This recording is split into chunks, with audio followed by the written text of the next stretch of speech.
watch TV. Don't read magazines. Don't even listen to NPR. Create your own road show.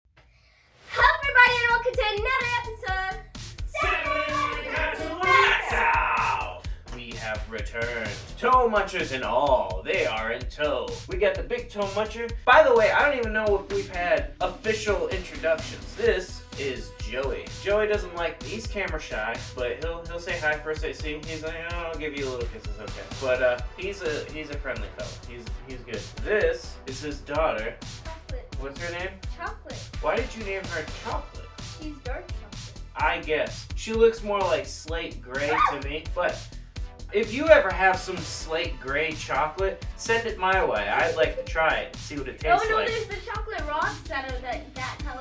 There are the chocolate rocks. Those are pretty good. I like them. When we went to that one place at the Green, they had the ice cream place. They had those chocolate rocks as a topping. I don't think you saw them. Oh. The Froyo place, the yogurt, frozen yogurt place. Yeah, they had on the other side of where you were at. On the other side, they had I know, I saw it. They were like big giant stones too. I saw it. Yeah. So, anyways, I digress. We are back with the regular Max Out lineup. We are on Max Out week, which means we have a new lineup because it is a new month. Hello, June! We have a wonderful, wonderful new lineup for you guys. I hope you enjoy it. There's some new stuff on there. And something that I'm quite surprised that was able to clear because it hasn't been clearing for like a long time, like some months now. And then it finally cleared. Shouts out to Rob from the UK.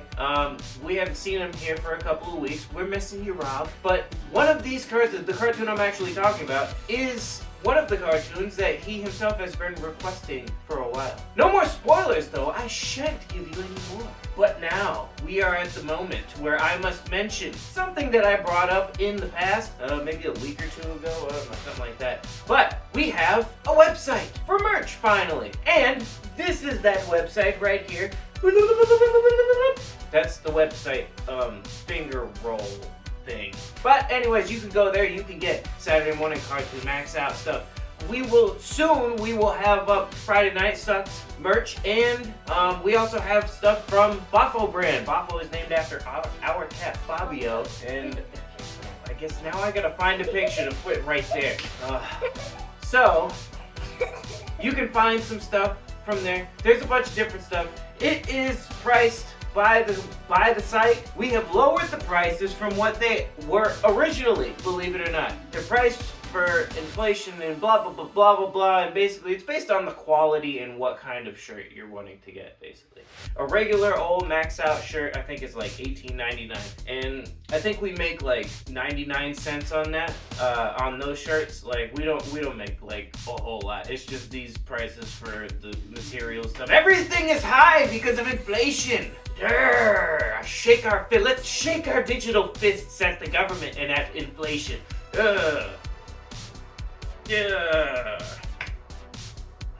But enough fist shaking! Yuzzle, what is the thing that these people, these lovely Max Squad people, must do at this moment, whether they have toe biters or not? They need to go get themselves a heaping bowl of their favorite part of their bag's breakfast. And sit right here with us and the toe biters from 8 a.m. to 12 p.m. Whoop, whoop, whoop. Eastern Standard Time. Oh yes, and stay for the close because the close today will be oh so much fun. Funner than a toe biter riding a Tyrannosaurus Rex. Now it's on me. Right here on the only place for toe biters, Tyrannosaurus Rexes, KJ and the Izzle. Saturday Morning Cartoon MAXOUT!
wish and dream in happy home, you will find the kingdom of the gnomes.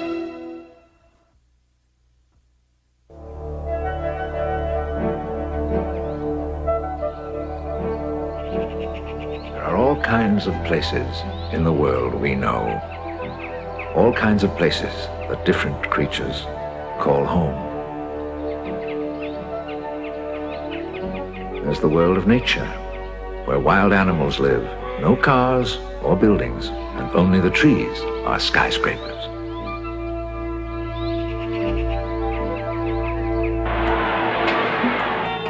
Then there's the man-made world of the cities, built of concrete and steel, glass and chrome. Cities are exciting. They're crowded and noisy, with people rushing everywhere. And sometimes they're too crowded and too noisy, with people in too much of a rush.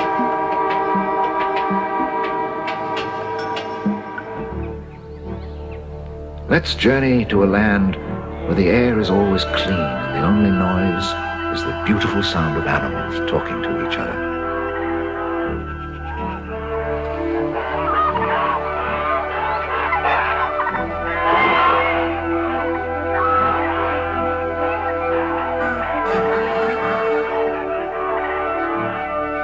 We can't understand what they're saying, but there are some special little beings out there who can. They're called the gnomes. The animals are their neighbors, and their neighborhood is the world.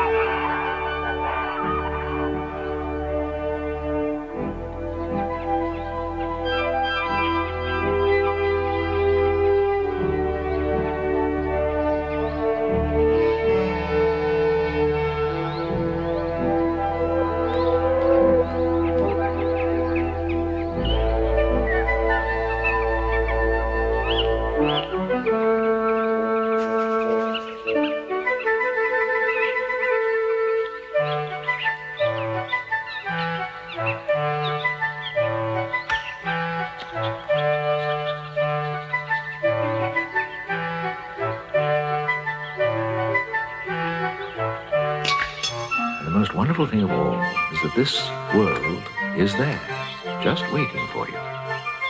So come with me to the world of the gnome. Gnomes have a language all their own, but with a little magic from one very special gnome named David, we'll be able to understand them. What? You've never seen a gnome? Well, they're all around us. Just take a closer look.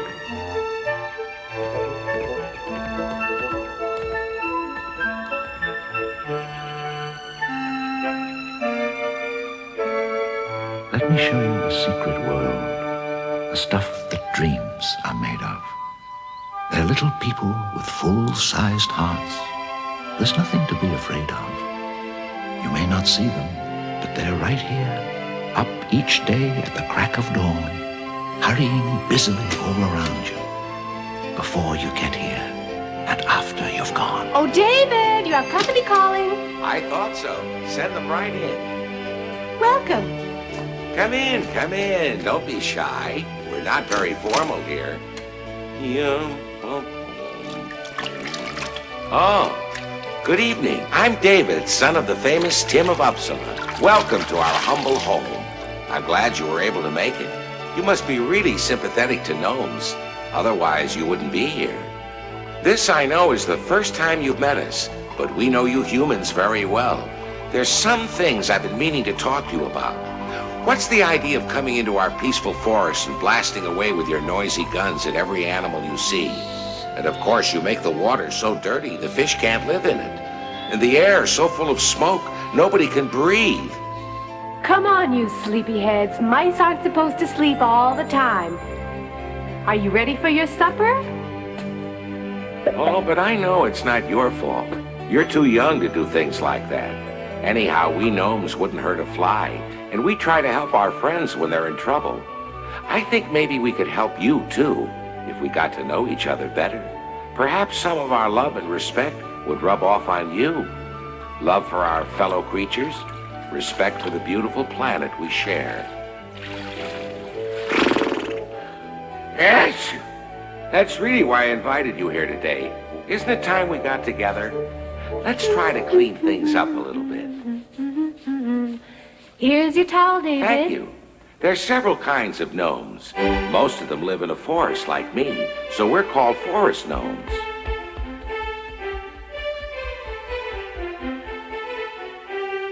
Then there are dune gnomes that live in the sand. This is a garden gnome. He's a regular fuss budget. Trespassers! This busy gentleman is a house gnome. There aren't many like him. Hello. Goodbye. And lastly, we find my distant cousin, the Siberian gnome.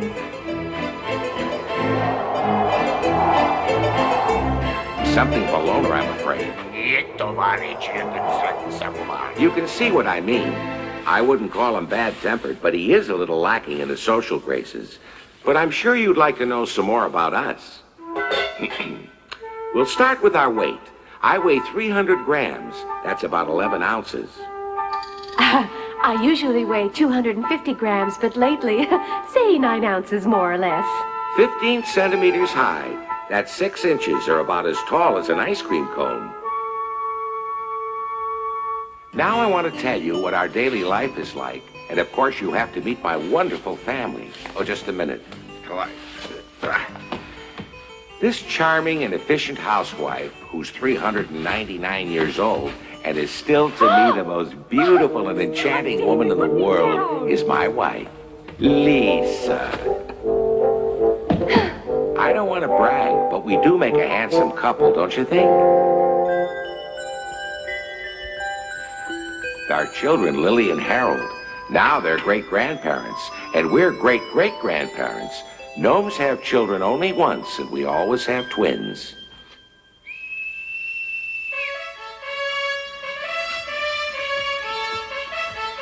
This is Swift, our faithful friend, the fox. He's always ready to carry Lisa and me anywhere in the world. I help him scratch in places he can't reach. We gnomes may be small, but we're 7 times stronger than a human being. That was a swell bat, honey. Thank you. We rub noses to show our affection for each other.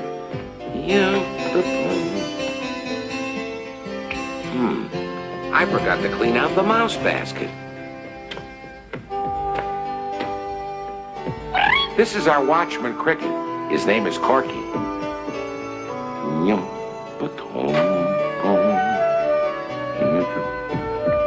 We have skylark eggs for supper, my favorite. But don't think we steal them.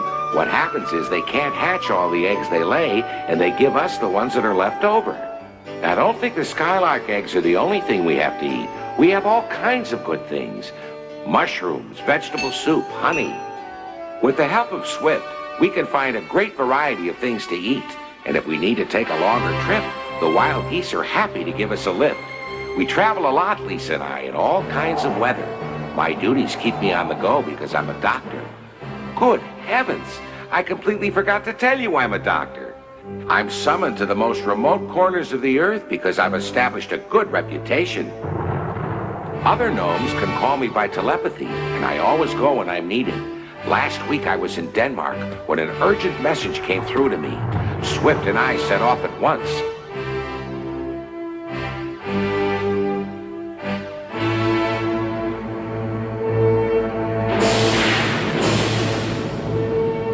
The patient I was hurrying to get to was a goat. Stay right here. We'll be back after these messages.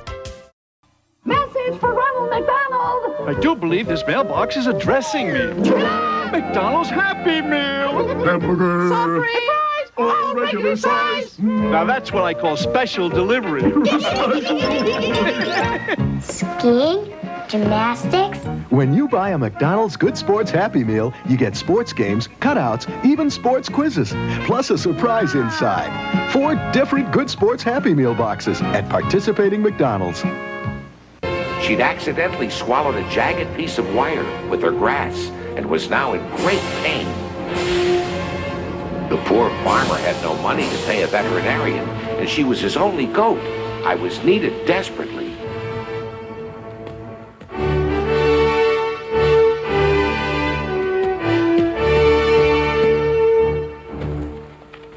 happening? David, thank you for coming so quickly. There isn't a minute to lose. Come on, this way.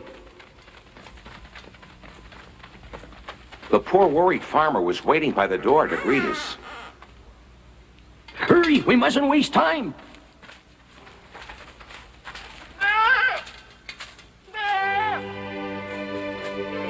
When I saw the poor animal, I realized she was in a very bad state.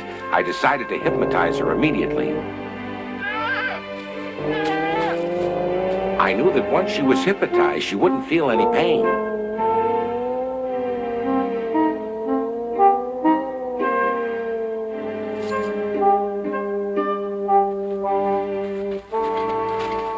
Watch her. She starts to wake up. Tell me. You hold the light.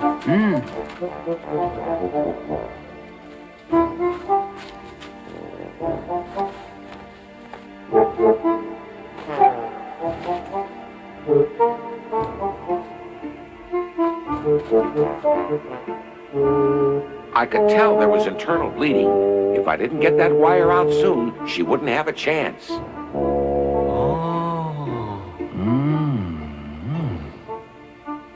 I wanted to be sure of what I was doing. I had to cut just beside where the wire was stuck in order to make the incision as small as possible. Ah, there's the culprit.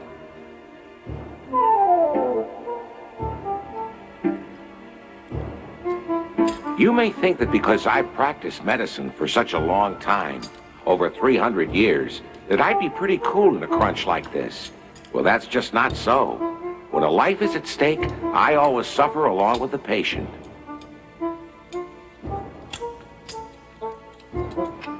It took me about a half an hour to finish the operation.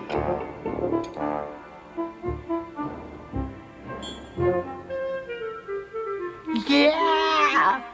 He got it out. You can wake up the goat now. That's wonderful. You've done a great job, David. Congratulations. I had managed to save a precious life. That's the greatest satisfaction a doctor can have. Wake up, Phoebe. You're all right now. And watch what you're eating from now on. Congratulations. A wonderful Thank job. you. When the farmer came to comfort his goat, I noticed he had tears in his eyes, tears of happiness. We were all very glad we were able to help him. Goodbye. Goodbye, David. Thank you Safe for journey everything. home. Goodbye. Goodbye, dear friends. Best regards to Lisa. Just when I was about to leave Denmark to come home, I received another urgent message. There'd been a very unfortunate accident. Yes, I remember that, David. It was that poor badger who was in trouble, wasn't it? Exactly. This badger was just out for a stroll when he accidentally ran into a sharp-pointed stick. A splinter got stuck in his eye, and there was some danger he might lose his sight in that eye. So, of course, I set out to help him immediately. A friendly gnome had come to guide me to the ailing badger.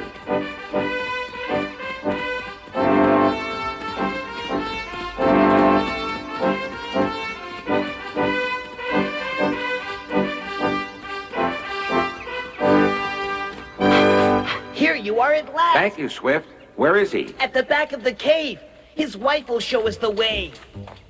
The poor animal was suffering such pain that he had hidden himself in the deepest, darkest part of his den. In case you didn't know, badgers build their homes with so many twists and turns, it's easy to get lost in them. Is it much further? There he is. See how the poor fellow is suffering?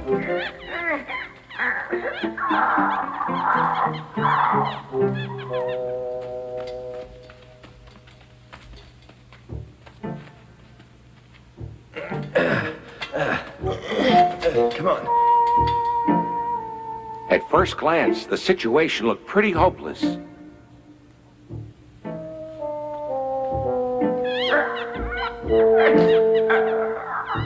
But when I looked more closely, I decided it might be possible to get the splinter out without damaging the eye. I'm going to operate. I suggested to the badger that acupuncture might be a good idea, and he agreed. Acupuncture is a science we've known about for centuries. We find it very useful. I stuck in the needles at the correct places, and bit by bit my patient drifted off to sleep.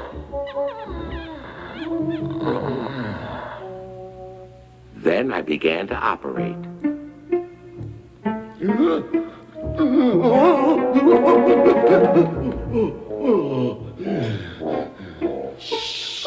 It was a very delicate operation because there was a risk that in taking out the splitter, I might damage the cornea of his eye. However, that didn't happen, and the operation was successful. Bravo! Bravo! Well done! Be Bravo! quiet. Isn't it wonderful? Then I began to sew up the wound very carefully.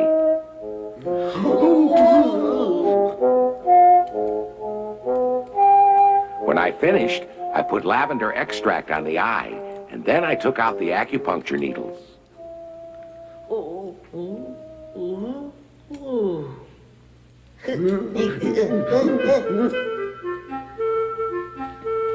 I put on a bandage to keep the eye closed and to ward off any possible infection.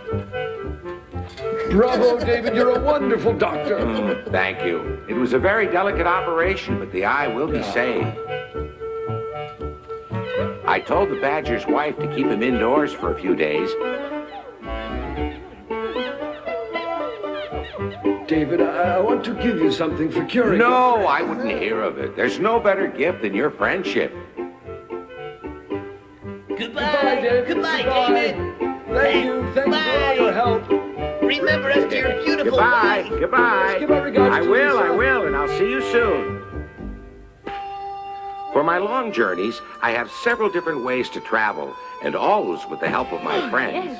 For instance, it's always pleasant flying by pheasant. For traveling by water, I can count on an otter. For short trips, I make it a habit to ride on a rabbit. For long trips, Lisa and I usually go by express goose. And in the chilly north, the wolves are kind and helpful, no matter what you humans say. But sometimes traveling can be dangerous because there's some creatures in the forest who really enjoy causing trouble. They're the ugly and nasty trolls. Their idea of fun is picking on everyone else in the forest and generally raising a ruckus. Fortunately, they are also the stupidest creatures in the world, so it's easy to fool them. I know you're there. You can't fool me. You can't get away from me. I'll get you next time. The trolls are smelly and hairy. They have long arms, short legs, and awful table manners. The worst of the lot are Pit Pat Pot and their boss Holler. I'll tie David to the wheel and spin him. In our homes, we are safe from all enemies. Before we go to bed each night, the head of the family always reads a chapter from the gnome's secret book. Then we say Schlitzweitz, which means good night. That's the only word in our language that humans are allowed to know. Schlitzweitz.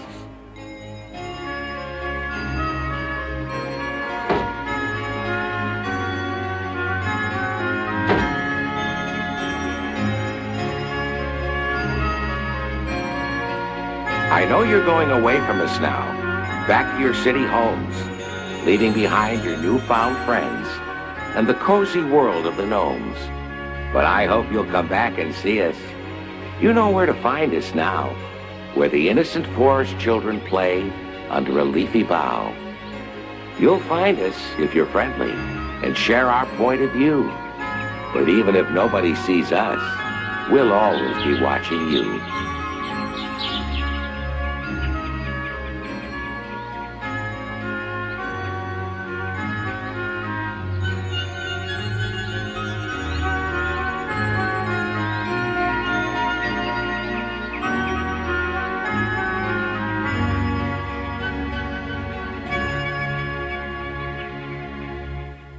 In the next exciting adventure of David the Gnome, you're going to meet a little witch, a spunky little magician who comes to the rescue when David and Swift are trapped by those horrible trolls. Can little Lisa find a way to fight those big, smelly bullies? Will David be trapped forever? To find out, don't miss Which Way Out, right here, next time.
you look down the street, what do you see?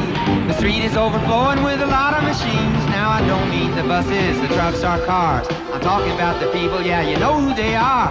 I'm a machine, you're a machine. Everybody that you know, they are machines. To keep your engine running, you need energy for your high-powered, revved-up body machine. Your high-powered, revved-up body machine. I'd be a fool if I said that the fuel that we needed to burn was gas.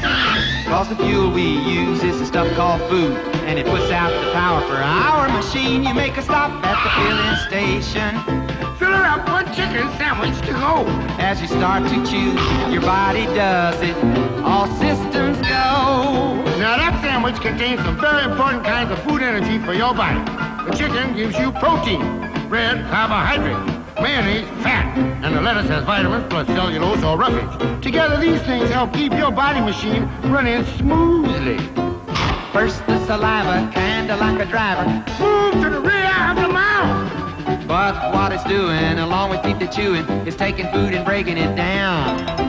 Down to the stomach, the food is pushed, the esophagus does its stuff, and the stomach starts. Look at those moving parts. As the body machine churns up, Gastric juices operate on proteins, fats, and carbohydrates. in the stomach they do what they do. They take out nutrition and use it for you. When the cellulose in those leaves, will control the traffic flow. Helps the food to move along so the good stays in And the bad gets gone. I'm a machine, you're a machine. Everybody that you know, they are machines. To keep your engine running, you need energy for your high-powered, revved-up body machine. Your high-powered, revved-up body machine. Then the small intestine does most of your digesting by sending all the nutrients in through the villi, Which look a little silly. but act as little vents.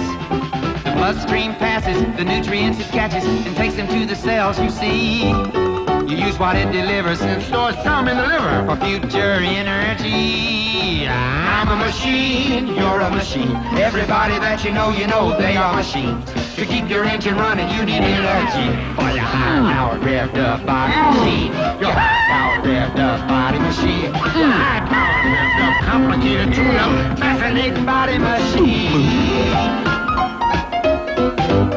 Take care of that machine. You've got such a great model there, honey. Give it the right fuel. High protein, low calorie. Take it out for a spin every day.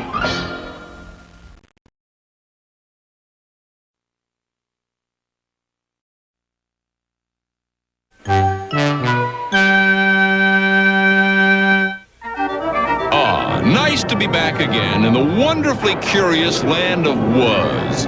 Get a look at those clouds.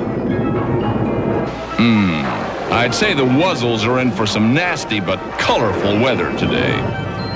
Looks like some change in the weather. I'll take mine in nickels, dimes, and quarters. I prefer applause, but thunderclapping will do. It's the worst I've ever seen. Why, it might rain forever. Maybe we should build a ark. Now, Musso, you promised that if I stayed with you, you wouldn't exaggerate. Well, don't just stand there. Start building. Gotta get busy. Gotta be ready for these tropical fruit storms. Well, not every WUZZLE is getting ready. Are you rumbling again?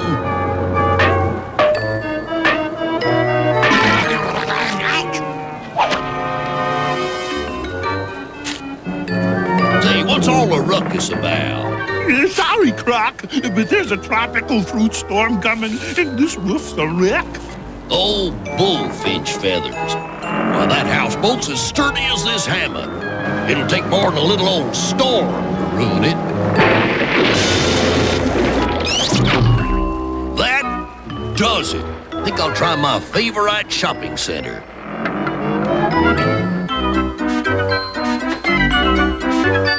Will that be all, Butterbear? Oh, this should get me through the storm. Well, you better skedaddle before the fruit starts dropping. This shopping center doesn't have enough food to make a snack for a plant. This might come in handy.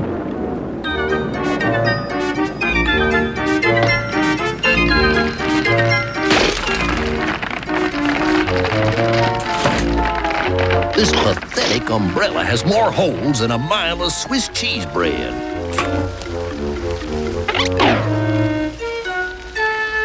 My umbrella! It's gone! Excuse me, Butter Bear, my dear. Surely you're not caught in this approaching deluge without an umbrella. Oh, hi, Croc. I have one right here. I wonder what could have happened to it. Some thief probably stole it. Here, you may have mine. Why, Croc, this is so unlike you. Thank you. But what will you use? Yours. I mean, you're not to worry about me. Now get along now before you catch cold.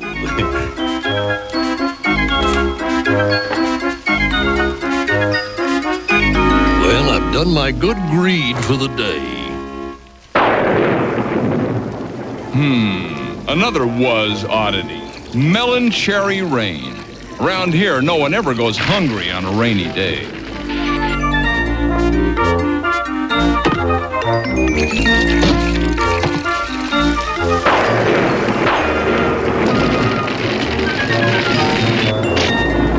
Some resourceful wuzzles are well prepared for such rainy days, while others are fully prepared to do nothing.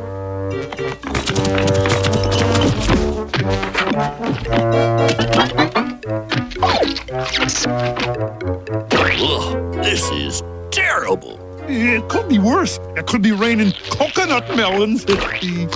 Uh-oh. I told you two to fix this roof. They just don't make cardboard roofs the way they used to. Now where am I gonna go?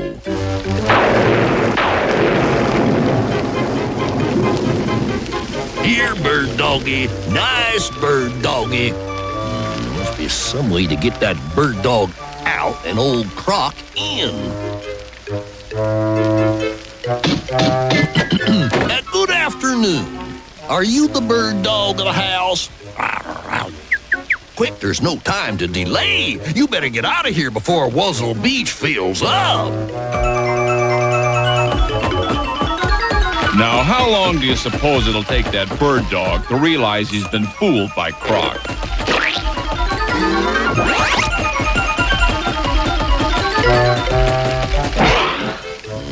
It's a little tight, but comfy. Some gratitude, and after I was kind enough to house sit for you.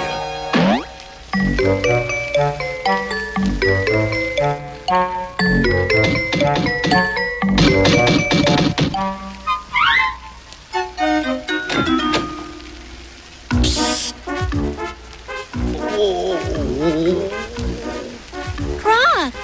Excuse me, Butter Bear, but I was wondering if you could suggest a nice rock I could crawl under to wait out this storm.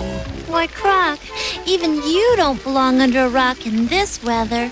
Oh, yes. Otherwise, my cold might get worse. Well, you were kind enough to give me your only umbrella today. You can stay here, but just until the storm passes. Oh, no, sweet thing. I wouldn't think of imposing myself on you. I'll survive this storm somehow. Well, I know of a big rock out back. But if you insist... Care for some hot mocha cocoa and some honeyberry biscuits? Hot diggity!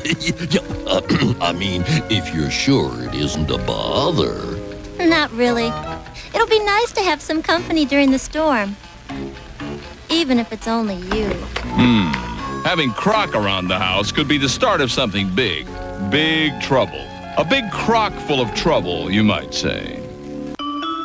Zippity-doo-dah, zippity-yay. My, oh my, what a wonderful day.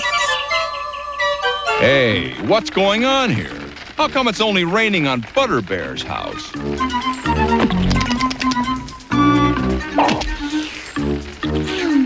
There's just no sign of this nasty storm letting up. How strange. Most wuzzles just talk about the weather, but these two are actually doing something about it. They're faking it. How's it going, Brat?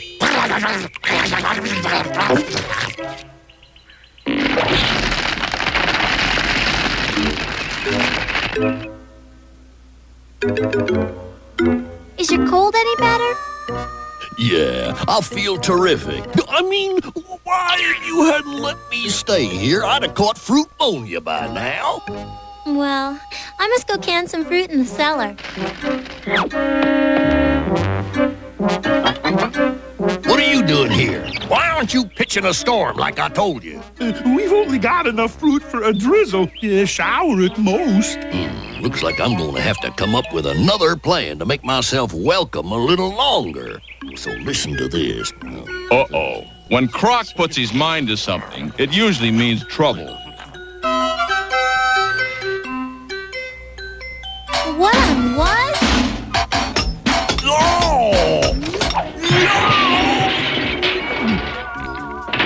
Are you all right? Oh, it's only insufferable pain, Butterbear. Nothing for you to worry your pretty head about. I already called the paramedics. Did someone call for a paramedic? Will he be all right?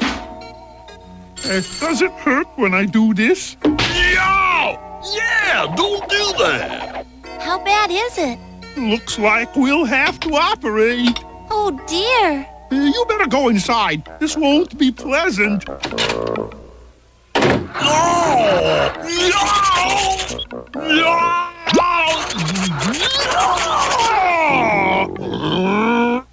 I'm ordering this patient to bed for the next 6 weeks.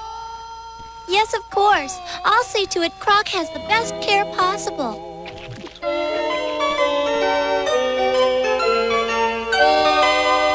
Thank you, dear lady. In no time, I'll be strong enough to run my errands. Errands? Oh, Croc, you're in no condition. You're right. It'd be so nice of you to run them for me. Wow. I better get going right away. This may take a while. As long as you're going out, would it be a bother to roll me out on the porch for some fresh air? Oh, yes, this is much better. Just a little farther should be fine. And watch the bumps.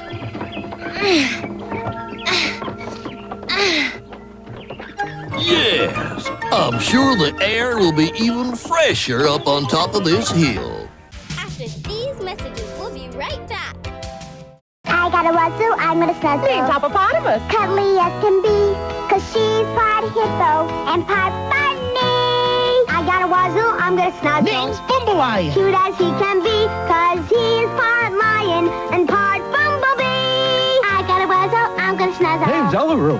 Funny, yes sirree, 'cause he's part elephant, part kangaroo. Oh, Roo! Give me a snuggle, wuzzle. Wuzzles come with their own storybook sold separately from Hasbro Softies. Come to the wonderful land of Wuzz and meet the lovable wuzzles. Who are you? A wuzzle. A what? No, a wuzzle. Name's Ellaroo. I'm part jumping kangaroo, part elephant, and that book's about me. Wuzzles are cute. Wuzzles love to play. Have you snuzzled a wuzzle today? Come to the wonderful land of Wuzz. We were just reading about a wuzzle. A what? No, Daddy, a wuzzle. Have you snuzzled a wuzzle today? The Wuzzles. Each one comes with its own storybook from Hasbro. Come with me to a place You'll be glad that you did. Jeffrey! And so much more, oh, what a store with Toys R Us kids.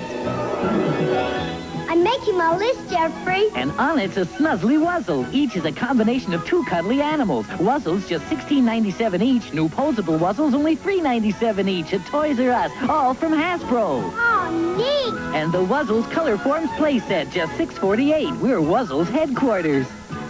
It's the world's biggest toy, so let's go. Butterbear, what's the matter? You look too pooped to party. I am. My house guest is very demanding. Hey, Hey, what's that freeloader Croc doing here? Oh, Bumble Lion, don't be so suspicious. Croc did me a favor. Now I'm doing one for him. We gotta convince her that Croc is only conning her. I'm going to the market for you, Croc. I'll be back shortly.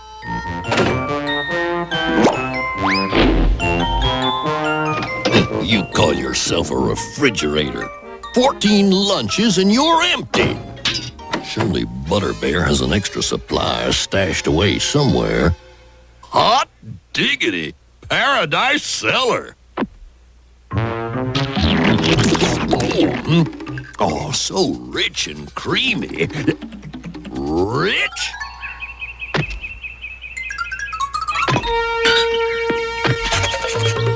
What's with the holes in the floor, Croc? My alibi.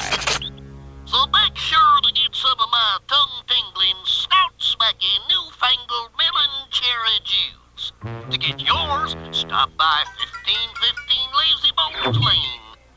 Thank you. You're gonna love it. Yes, you're gonna love it. Step right up now. Don't be shy. Just what I thought. Croc's house.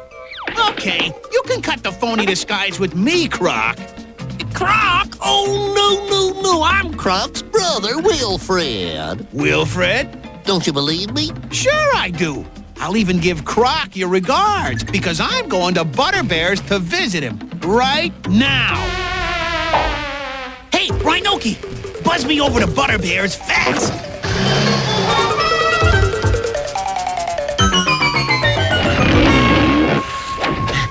Where's Croc? I'm telling you, he's up to no good. And when I open this door, the only thing you'll see is an empty bed with Croc sound asleep. Croc? See, I told you. He's not well. But, wait a minute. Something doesn't look right. Don't be silly. Now Croc needs his rest. Let's see. I need 3 jars of melon cherry, 2 bottles of lemon lime soda. Oh no! Where's all my food? Oh, you poor thing. They must have wiped you out, too. Who did? The mole hogs. They burrow their way up through the floor and eat everything inside. Really? It's never happened before. Oh, they're real bad this year. Oh, what am I gonna do? It'll cost a lot of money to replace everything. Now, don't fret, sweet thing. Old Croc is here to help. Oh, Croc, I never knew you had such a generous nature. How can I repay you? Don't worry, I'll think of something.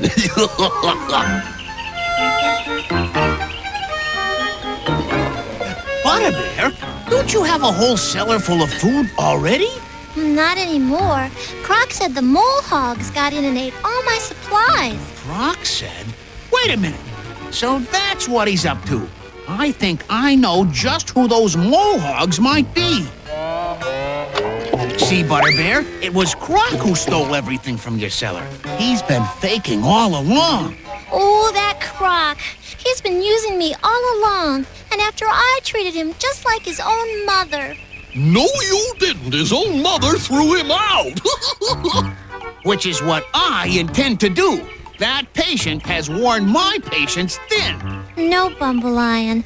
That's too good for him. I have a better idea to really teach Croc a lesson. You do? Oh, yeah, that's great. This is the best practical joke I've ever heard. Wish I'd thought of it. When last we left, it looked like Butterbear and her friends were about to give Croc some medicine he'd find hard to swallow. Uh-oh. It looks like Croc's up to something, too. You look good in polka dots, boss. Here, now make like ghosts and disappear. But don't go too far away. I may need the paramedics again. Oh, Croc, you look terrible. And I feel oh so terrible. I must have caught the tropical goobly wuzzles. The tropical goobly wuzzles? I've never heard of that before. Oh, it's very rare. It's caused by overexposure to tropical fruit. I must have been overexposed after I gave you my only umbrella. Well, don't you worry, Croc. I'll make sure you get everything you deserve. Croc, old boy, you are a genius, a sheer genius. The tropical goobly wuzzles? There's no such disease. There is now. Oh boy, time for that practical joke. It sure is. If Croc wants us to think he's sick, then let's treat him like he's really sick.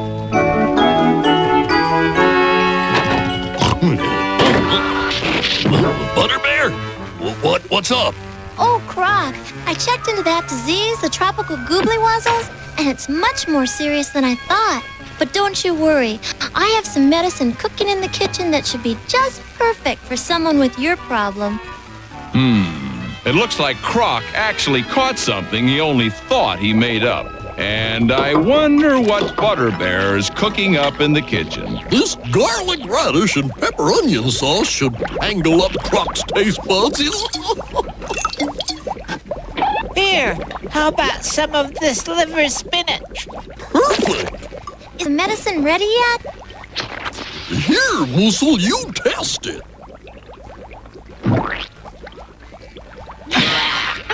It tastes awful, just awful.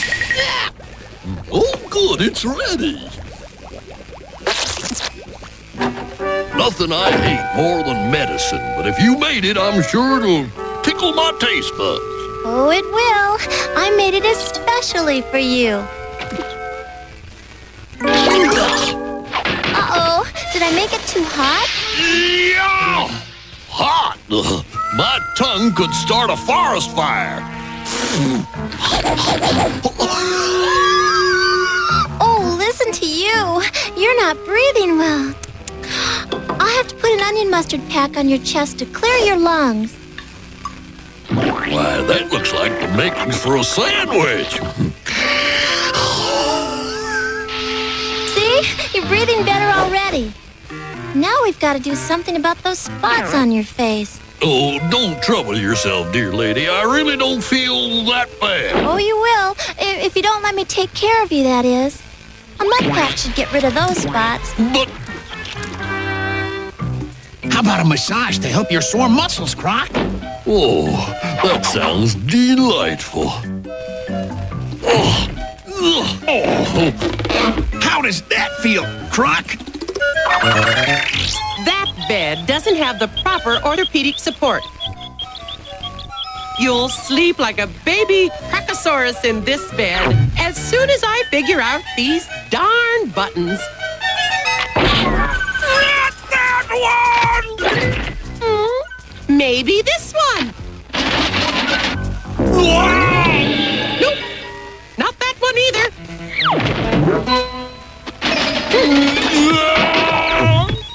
Oh, poor Croc. Are you all right? I'm leaving. But you're not well yet. Yes, I am. I've been faking all along. Oh, dear. He's got the dancing deliriums. That's the last stage before the end. The end? We can't let him leave now. What are you doing? Help! I want out! I'm being crocked now! Here, you need more medicine. Oh, no, I'm not taking that again. Oh, yes, you will.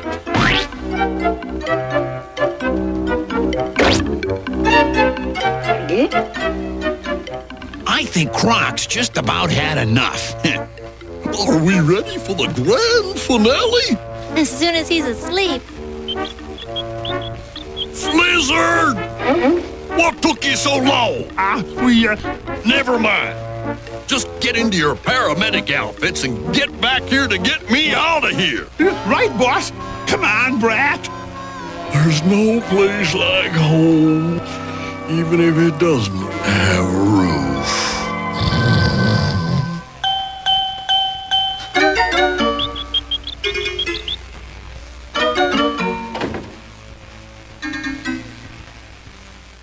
It's getting worse. Croc, you must have caught upside-down itis. What? The only cure is more tropical goobly wuzzle medicine. No, not that.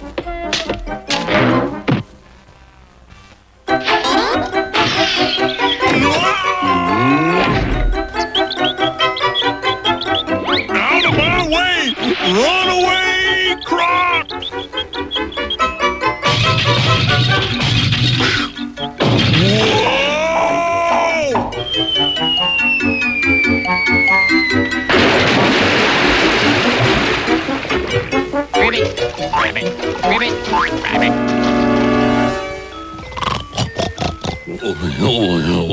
Butterbear. No more medicine. No.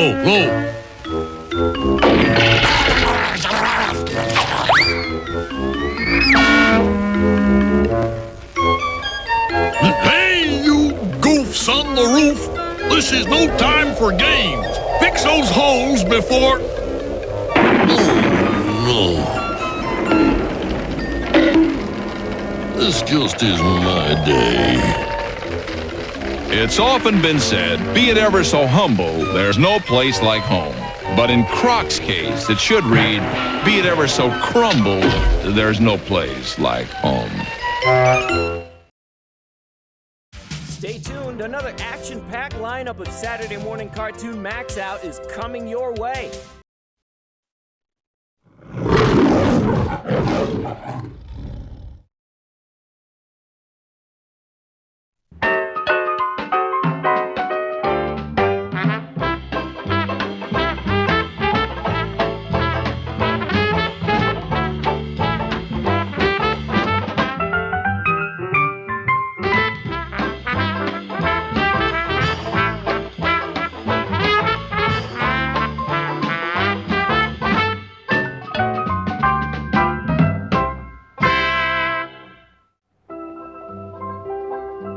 I'm an anteater, and wherever there's a picnic, sooner or later an ant is going to show up. I'll just stick around. Aha! Something small approaches. Hold it! Hey, what's this? I don't believe it. They got motorcycles for ants. Well, you know how it is. With transistors, they can miniaturize anything these days. Well, it won't do you any good, Ant, because I'm having you for lunch. That's what you think, pal.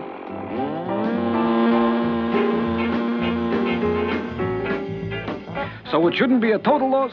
I'll get him on the return trip.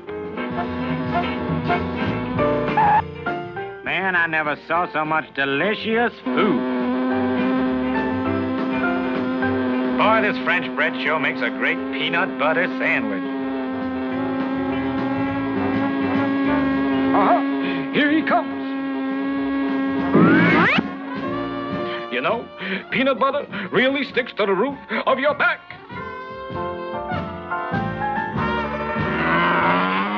This time I'll give him a good smack. Then I'll have a snack.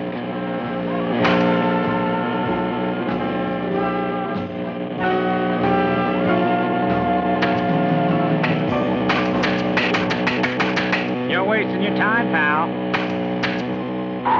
Wasting my time, am I? Well, we'll just see about that.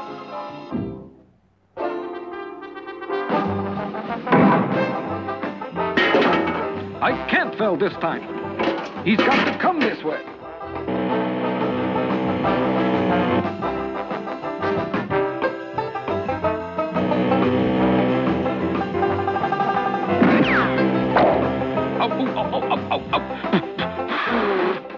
Anybody know a good tailor? I think I need a new tail. Why go to a lot of work to catch an ant when I can use Instant Hold, the latest scientific discovery?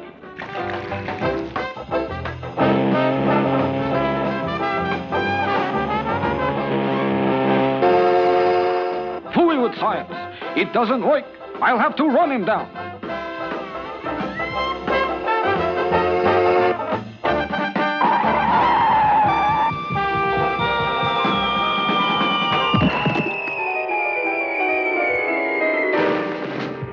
I was wrong. Instant hold does work. It works rotten. Just goes to show you what you can get these days on a credit card.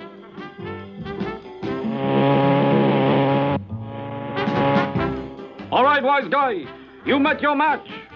You press down on the starter and... That salesman didn't explain to me about reverse. He ought to be along any minute. Aha! Right on schedule.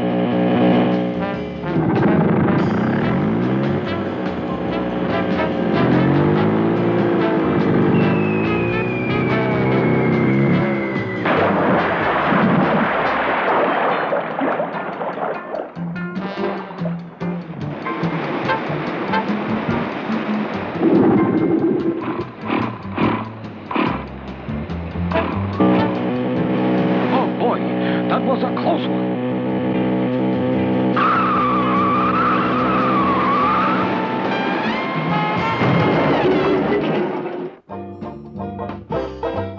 Aha! There he is. This ought to stop him. Oh, no. Not instant hole again.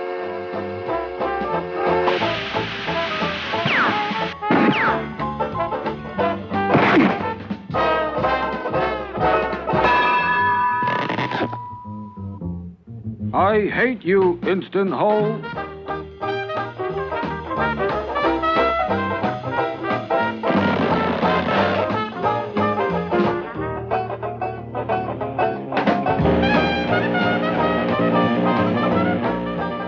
By golly, I believe he wants to drag. Okay, buddy, let's go.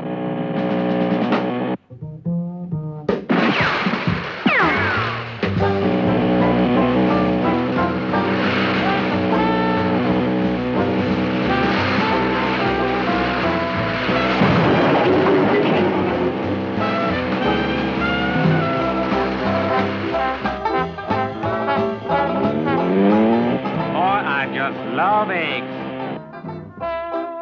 He likes eggs? Good. I got a Lulu for him.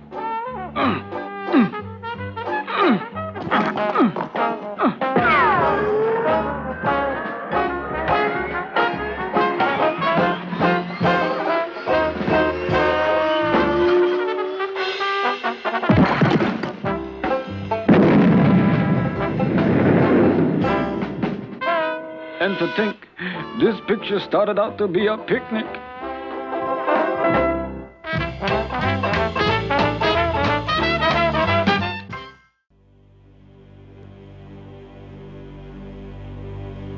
Man's fate. What a strange riddle it is. How few clues there are with which to explain the random ways in which men seem to begin and end. To live and love, to succeed and fail. Each individual destiny invisibly interweaving with the next, fashioning the beautiful and terrifying tapestries of our lives, shaping our passions and our destinies, extracting such strange and unexpected prices, demanding that in order for one man to flourish, another must perish. Father!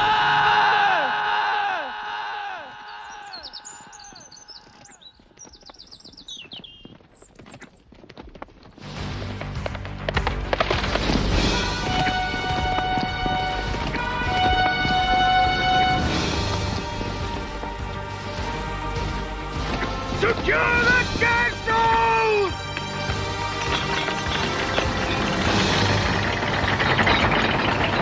A siege is at hand!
What news is there? They're on the hill, almost upon us. It's King Sinan, my lord. He's come to take the castle, to kill your father, to kill us all! Your Highness, they say Sinan brings with him 3 men to our every one. Even so, Rolf. The advantage is ours. The man comes without honor. What men we have will fight with hearts full of courage and truth. Those Sinan brings with him come with their souls stripped naked by greed.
You filthy vermin!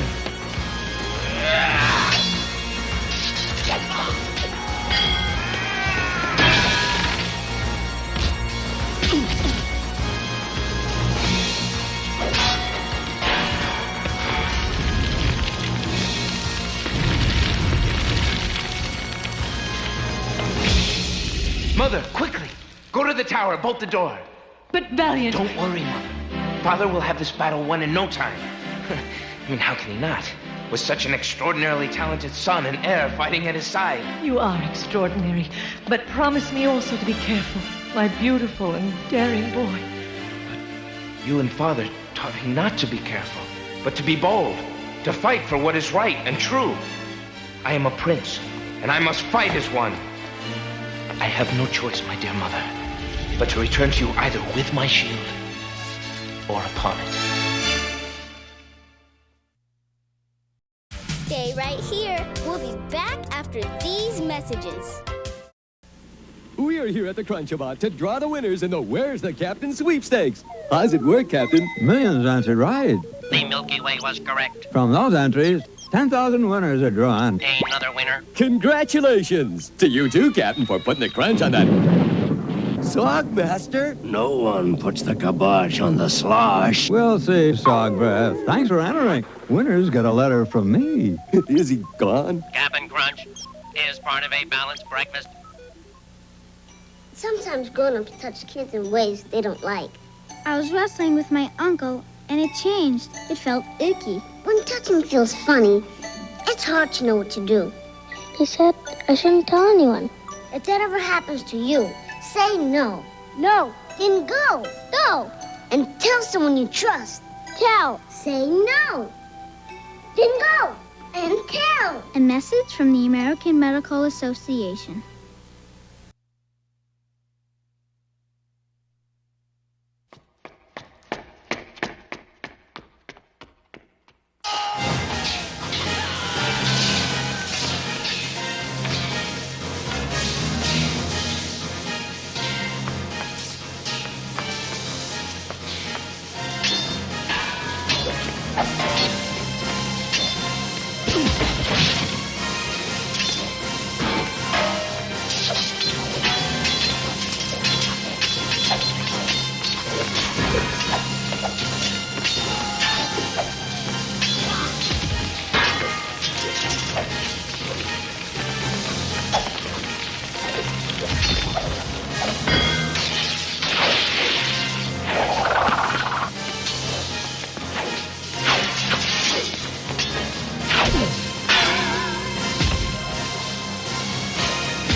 How goes it, Rolf? It goes well, my young prince. What's needed now is for your father to best Sinan himself. With that, his men will flee and our battle will be won.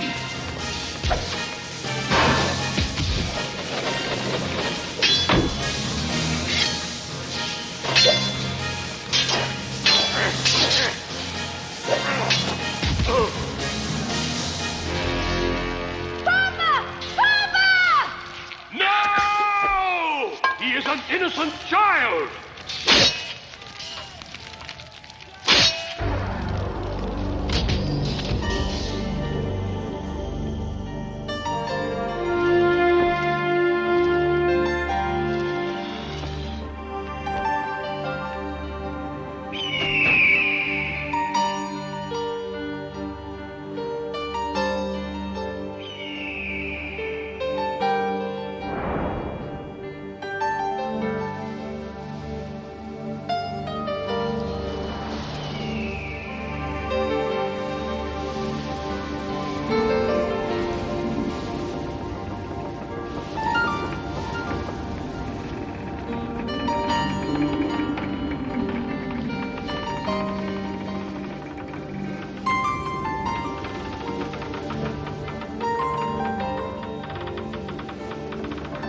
Don't rest easy, Sinan.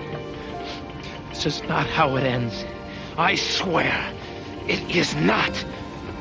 Rolf and the others need help with the rigging. We must set sail. Why do you not stay and fight? Most of my soldiers have fled. They thought Sinan's blow had brought me to my death. I have only your mother and a handful of men left, Valiant. Would you have me lead them to slaughter in the name of manly pride? I would have you make it right, Father. Somehow, I would have you make it right.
Father! Mother! Come quickly! We're approaching... land. So I see.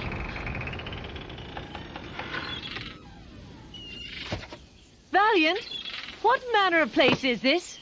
Just an ordinary sort of place.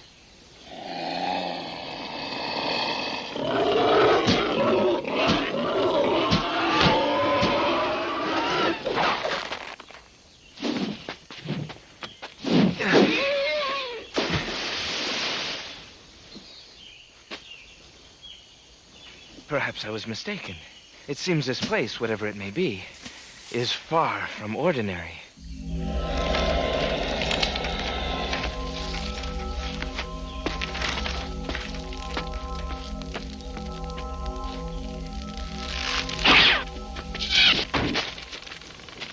Father, look! Enough! I already stand with my back to the sea. I can be pushed no farther. Other barbarians have preceded you, have taken my kingdom and my castle. Now you stand above me waiting to take my life. I did not surrender my home and land without a fight. I shall not surrender my life without one. My land, my coast. You are the invaders. An arrow should not be in this hand. It should be through your hearts. Then why not put one there and be done with it? When your father looked on me, he looked on the face of death, yet he stood to fight. This is a mighty courage. Evil would surely be visited on him who sealed the heart of such a man. Oh, I want no such curse on my head. If not murder, then what is it you plan to do with us?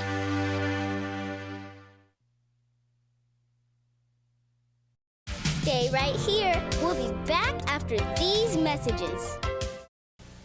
Hey, B, no way a little dude like you is gonna change my ways. It's time you were tempted with a taste of nuts and honey. Hulk Hogan doesn't eat nuts and honey. Take this. An unbeatable part of this nutritious breakfast.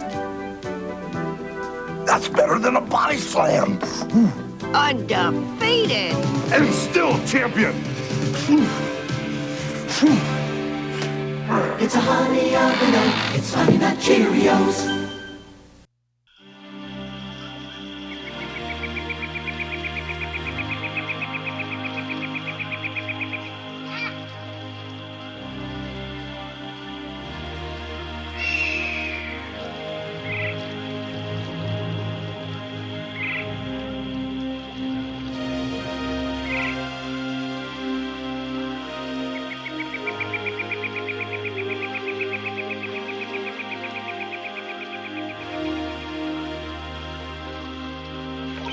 What is it like, this island on which you intend to make us live? A place like any other. Perhaps quicksand. Perhaps poisonous snakes.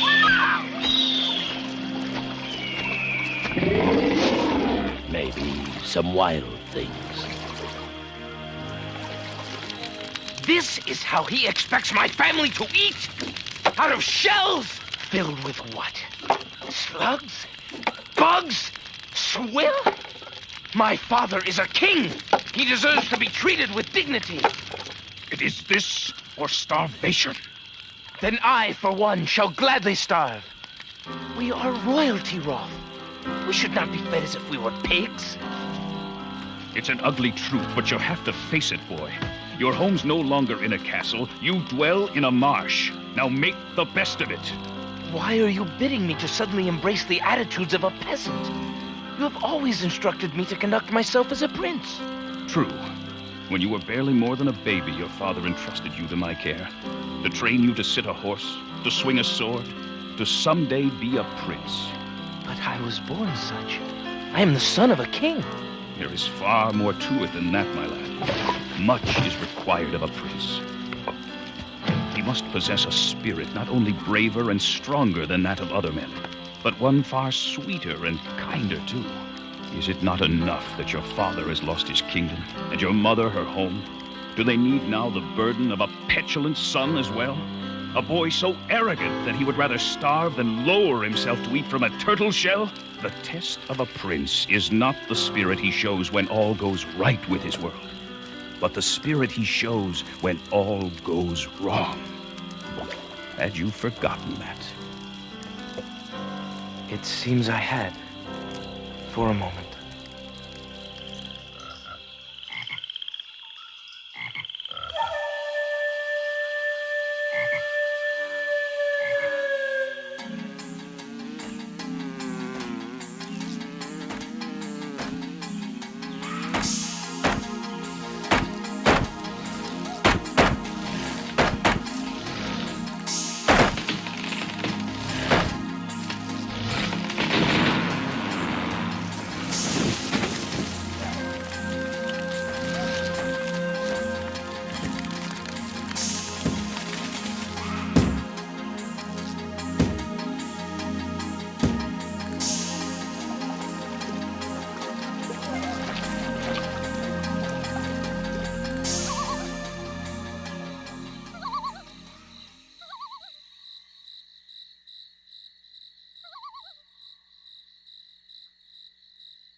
No. No! No!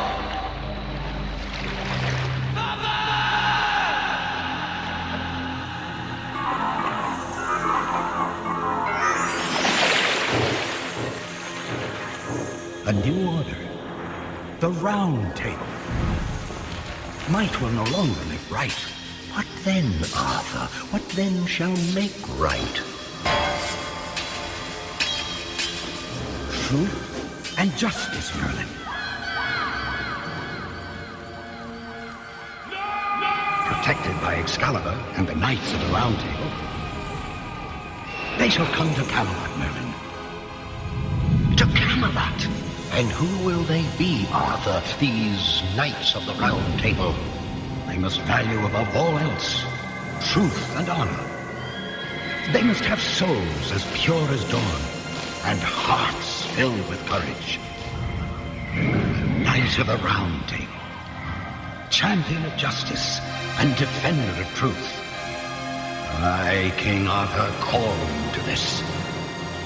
And by the power of Excalibur, I name it as your destiny.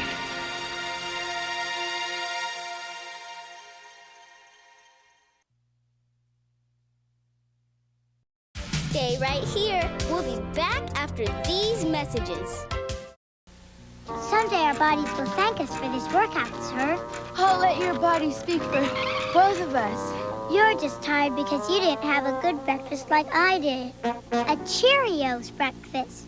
When you fuel up with a nutritious breakfast like this one with tasty low-sugar Cheerios, those will help keep you on your toes. We make a great team, huh, Marcy? Indeed we do, sir. You're on your toes with Cheerios. Dragon Blaster. One more paralyzing Dragon Blast and what? Freeze, Fisto! Dragon Blaster, Skeletor, Fisto, Roboto, and He-Man figures, each sold separately. Roboto, attack! Your Dragon Blaster can't stop the most powerful robot in the universe.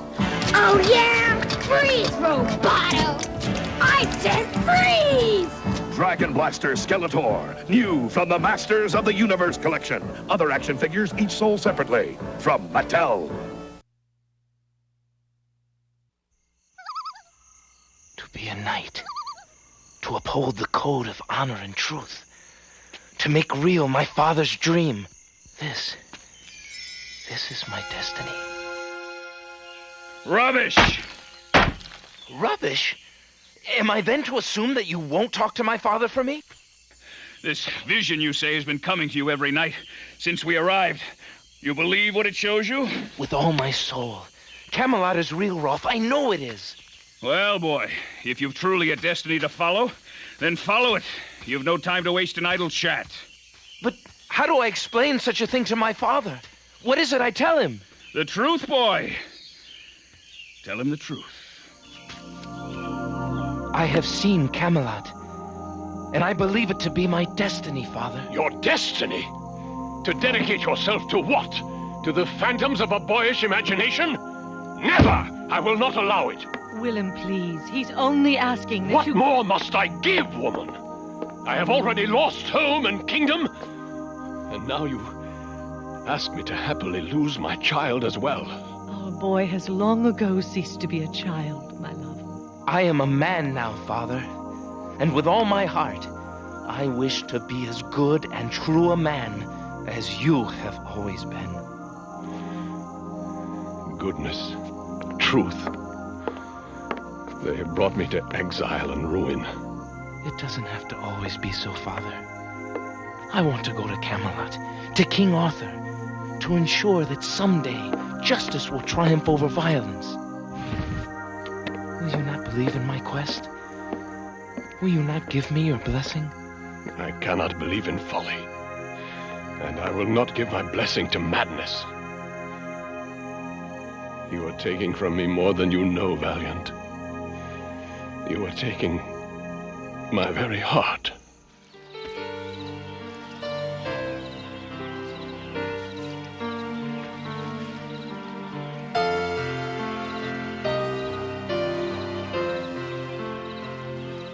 Goodbye then, Mother.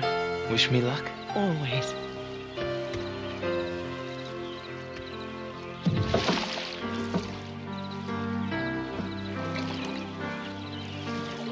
Well, I guess I'm off. Valiant, wait. Rolf has gone to pack you some provisions. No need. I'll soon be feasting at King Arthur's table. I shall have found Camelot by sundown. And if not then, by tomorrow for sure.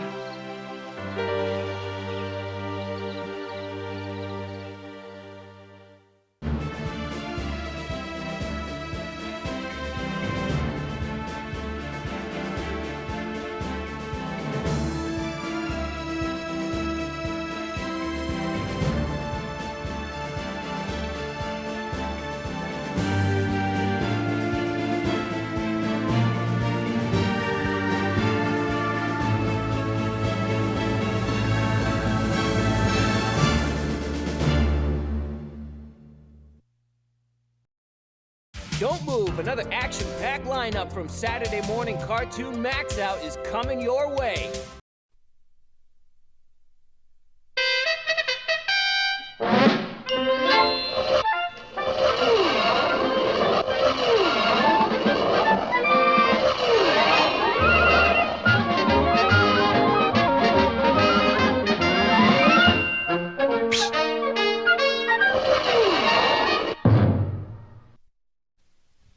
Our story opens today at the Slick Observatory, where an international group of scientists, eggheads and double domes, were meeting to dedicate the new giant 1,000-inch telescope. The chairman, Sir Newton Fugg, was presiding. Today we will prove once and for all that there can be no life on the moon. Dr. Milton Nudnik, Egghead of the Year, was given the honor of the first peek. What do you see? I see 2 moon creatures. Impossible! The scientists rushed to the eyepiece, and incredibly, Nudnik was right. Why, it's a moon moose! And he's signaling us. What does he say? He says, "Here we come, ready or not." Sure enough, a strange rocket ship had left the moon and was heading straight for the Earth. The word spread in a flash. Extra, extra, moon men to invade Earth. President declares emergency. Now hear this. This is Dorson Bells speaking. The moon rocket ship is nearing the Earth. This invasion is not a play, I repeat, not a play.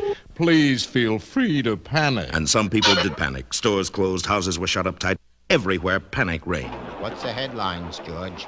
Invasion from moon. So what else is new? Meanwhile, at Washington Airport, the newly appointed ambassador to the moon, Krevny Blatt, and other dignitaries and diplomats were waiting for the strange craft to land. Here it comes. The rocket ship had made a perfect one-point landing, and while all eyes watched expectantly, the hatch opened. Welcome, moon people. You dig 'em Earth talk? Bullwinkle, they think we're moon people. They do? Then take me to your president. No, we gotta tell him the truth.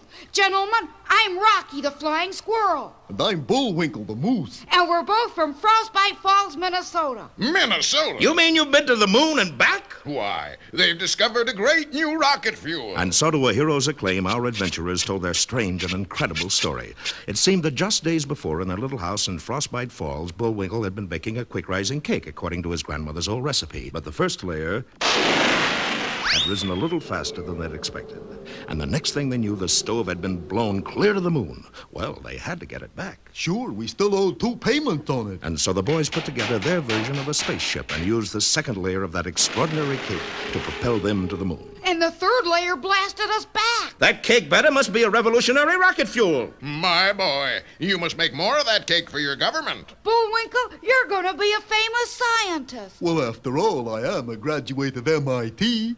The Moose Institute of Toe Dancing. Unfortunately, our boys wouldn't have been so happy had they overheard 2 notorious spies. You hear, Natasha? First get the formula and then kill the moose or vice versa. And so a short while later, the new director of Guided Moosels was interrupted by... Hello, you great, big, wonderful moose. Why, that's right neighborly of you. You will give me Grandmama's recipe? What for? Well, I hope to be a grandmama myself someday. I'd love to, but in the explosion I only saved half my recipe. I know how much, but not what of. Natasha's friend then did a very unneighborly thing. Darling, will you please hold this package for me? Well, I'd planned to leave in a couple of minutes. Don't worry, you will. Sounds like a clock. Bullwinkle's steel-trap mind had done it again. It was a clock, only attached to 14 sticks of dynamite, and it was wired to go off in 30 seconds. Don't miss tomorrow's exciting episode, Bullwinkle's Ride, or Goodbye, Darling.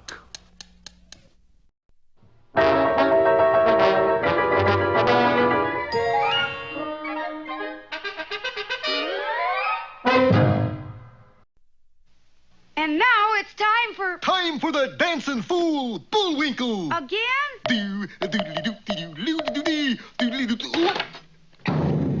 And now for one of our special fairy tales. Yeah.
Ruff, quit snoring.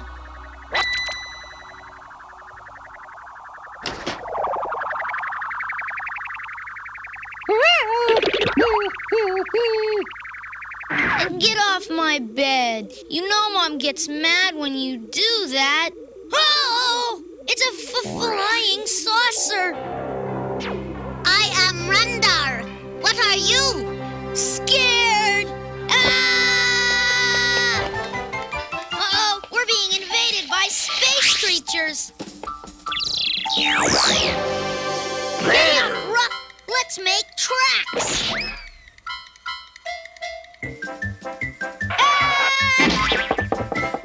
Ugh, this stuff tastes yucky.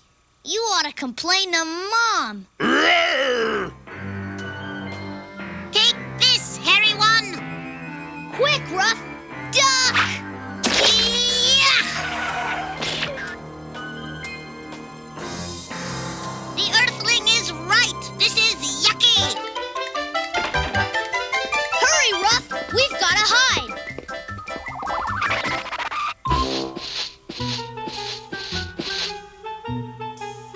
No, Ruff, not like you hide a bone.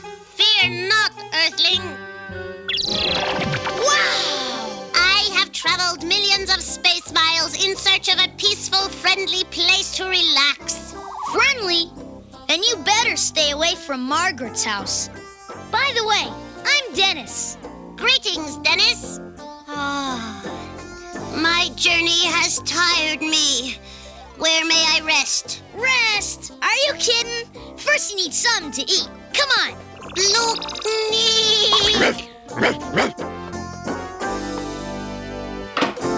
I never knew this eating was so dangerous. Yuck. All we got is vegetables. What manner of thing is vegetables? Something Earth moms use to punish Earth kids. How about some root beer?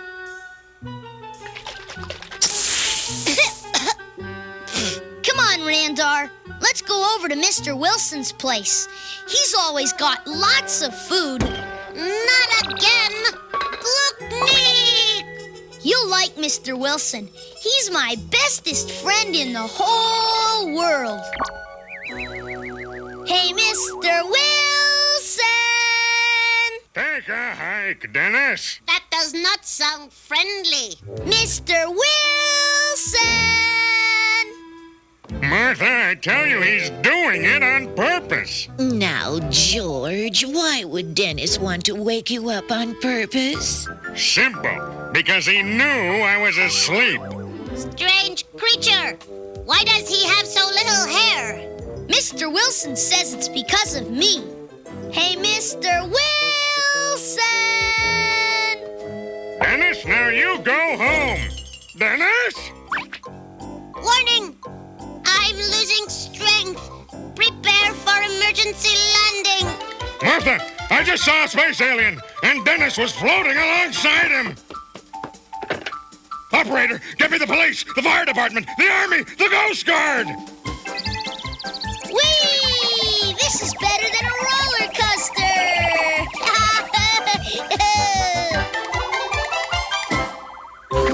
Are all Earth creatures like you? Just about, except Margaret, although she is a creature. Of all the planets in the galaxy, why did I have to land here? Just lucky, I guess. Enough! I must depart. This peaceful place is driving me grumpuk. Farewell, Dennis. Sorry I could not sample your vegetables.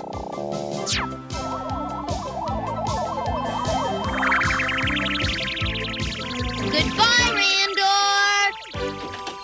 Dennis, what's going on in here? See, there was this creature from outer space. His name was Randor, and... Well, no wonder he couldn't sleep. Look what's happening at the Wilsons. Really? I saw a little green man from outer space. Honest. Sure you did. Now let's all go down to the little green police station and tell this to my little green captain.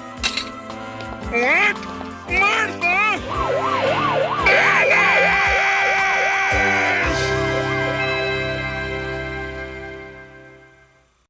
After these messages, we'll be right back. Let's break for breakfast. Maybe those kids will share their tricks with a jumping gymnast. Having a workout, kids? We're having this good, nutritious breakfast with tricks. Tricks? With those fruit flavors I fall for? Let's see your other tricks. 1 and 2 and... Oranges, lemons, and grapes I see. The fruit taste of tricks is all for me! Rabbit. Silly rabbit. Tricks are for kids. It never works out. Oh, sweet sea, will you swim up to me? Introducing Sweet Sea and Sea Star. Sweet Sea, you're my sweet baby mermaid. Stay close, Sweet Sea. I'll take care of you. Your hair is so beautiful. You're the princess from the sea. Oh, sweet sea. Sweet dreams, Sweet Sea. I'll always be your mommy. Sweet Sea comes with everything you see here. New from Tomy.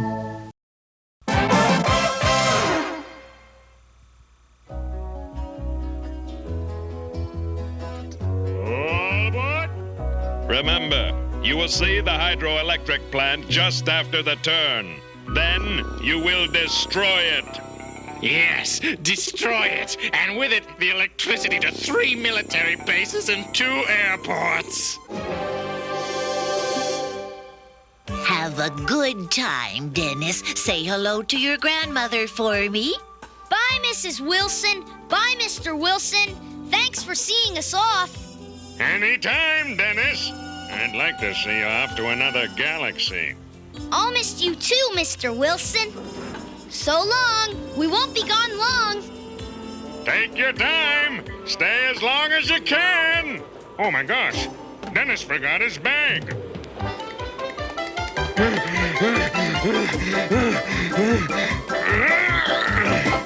Thanks, Mr. Wilson. Believe me, it's my pleasure. Wait! You should never step off a moving vehicle. Mom's told me that 1,000 times. Let go, Dennis. I can still make it. Or I could have. Hey, Mr. Wilson, you'll be coming with us. Isn't that super? Yeah, super duper. Well, Dennis, how do you like your very first train ride? I love it. And best of all, I get to sit with Mr. Wilson. Gee, Mr. Wilson, thanks for being so understanding, getting stuck on the train and all. That's all right. I'll just sit here by myself where I can spread out. You look like you already spread out plenty. I'll just put my bag up here on this rack. Mom, you ought to put this up there, too. No, Dennis, I'll hold it. It's something I baked for Grandma. It's a raspberry cream pie. Gosh, Mr. Wilson, if you'd sat back here, it wouldn't have hit you. I'll find something to clean you up with while you just lean back in this adjustable seat. Yeah!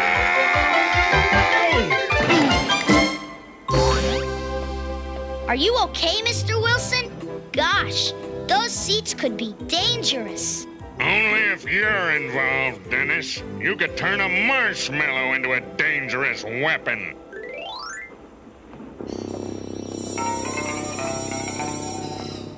Look, Mr. Wilson, a spy, just like in the movies. Now, Dennis, not everybody in a trench coat is a spy. People like that on trains are always spies. We better get them. No, Dennis, let the man alone. Dennis, where are you? Are you in here? I certainly am!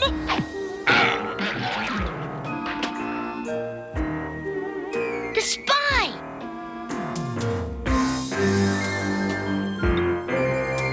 Dennis? Shh! It's him. If we act fast, we can still save the entire world. Dennis, he's just an ordinary, everyday man eating his lunch. I'll hold him while you grab his briefcase full of stolen plans and secrets.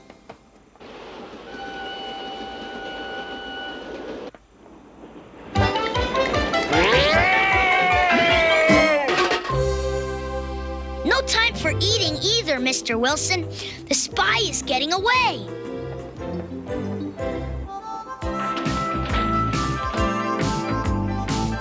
Oh, no! Dennis has climbed to the top of the train!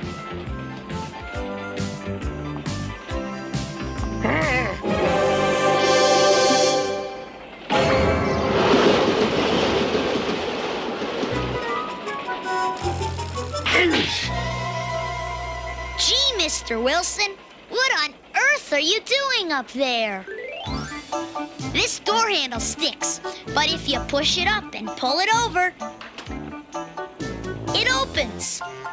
Dennis, once and for all, that man is not a spy. Now, you're going back to your mother and father. Are you sure he's not a spy, Mr. Wilson? Positive. Okay, if you say so. What fools! This will be easier than I thought. You know, if that guy's not a spy, I really ought to go back and apologize for thinking he was. Here comes the power plant. And here goes the power plant.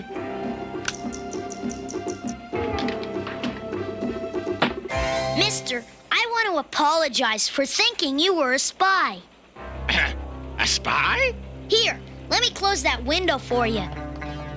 You might catch cold. Boy, look at that big plant of some kind. Uh-oh, he forgot his briefcase.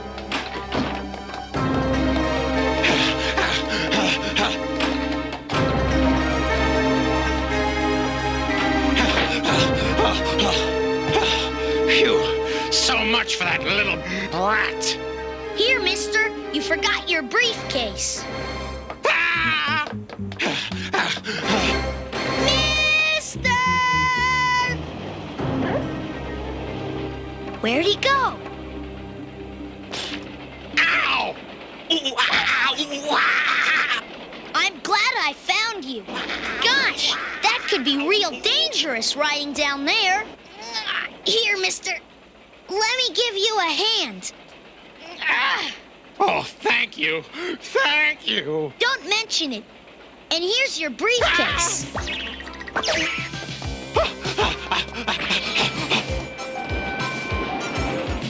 Perfect. Now's my chance to ditch that little brat for good. Farewell, Junior. Finally. At least I'll never have to see that face again. Yeah! Time to spray that cornfield.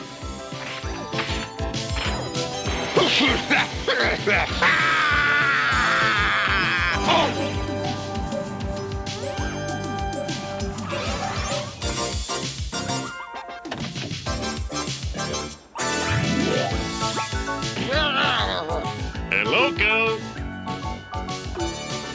Out of town.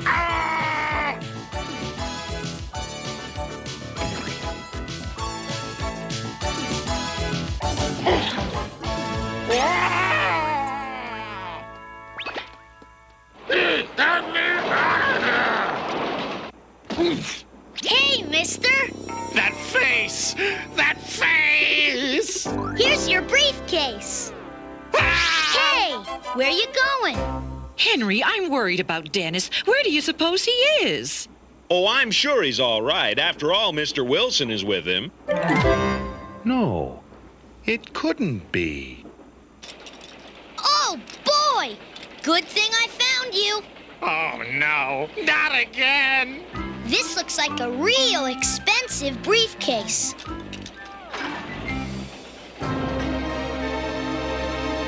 Bye-bye! Here it comes, mister. You're sure lucky I can throw good.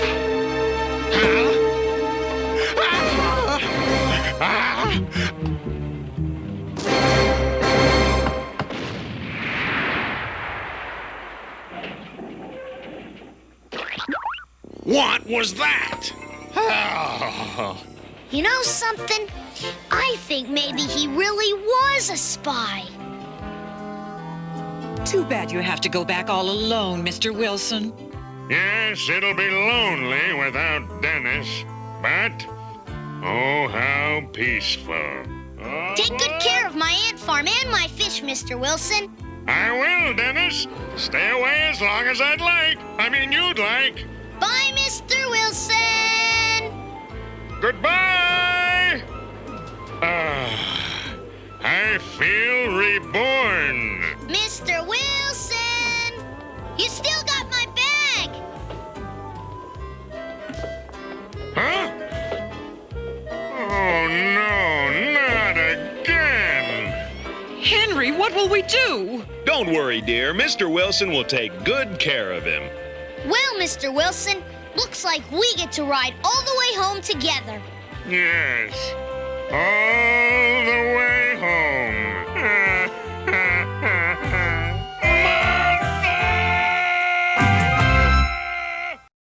After these messages, we'll be right back. Catching Cobra's really tough, you know. And Cobra's up to something bad with G.I. Joe. Cobra! Cobra blew up the bridge. Bridge layer to the rescue. The Ostriker will catch him. Introducing the new Joes, Barbecue and Shipwreck. We're gonna stop Cobra this time. G.I. Joe. After him. Yo, Joe. G.I. Joe Bridge Layer comes with driver, or Striker comes with driver. Other figures and equipment sold separately from Hasbro. Ryan, got your new cereal. How's it look, Duke? All clear. Go for it.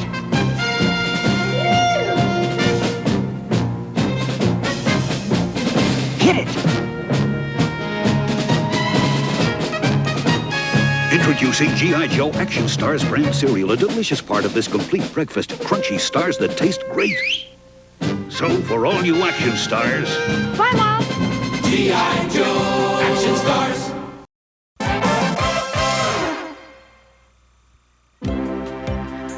Don't go so fast, Dennis.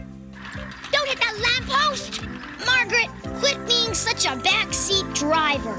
That's ridiculous. I'm sitting in the front seat. I know. That's why I can't see anything. You should be grateful that you have me to give you directions. Now, turn into the playground. Whoa! You should have told me it's under construction.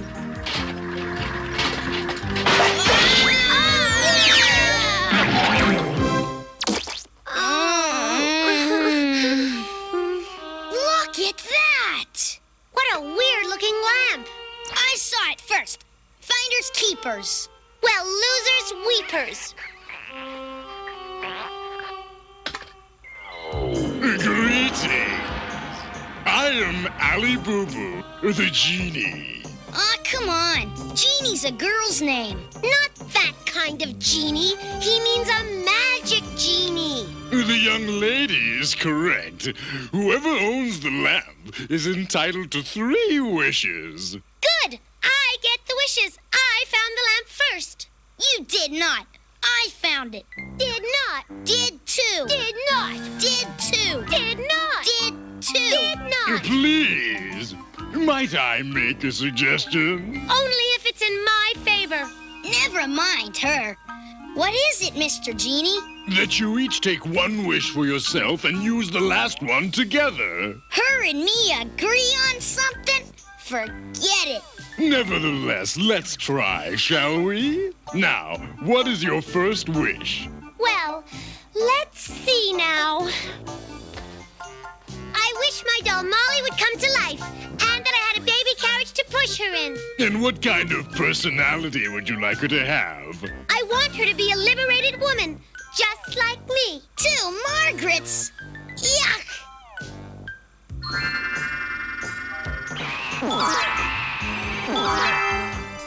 Hi, I'm Molly. It actually worked. Ooh, I'm gonna love you so much. That's what you think. What are you doing? Treating you the way you treat me. Molly, stop! Help! Somebody! Oh my, we better help her. Do we have to? Most definitely.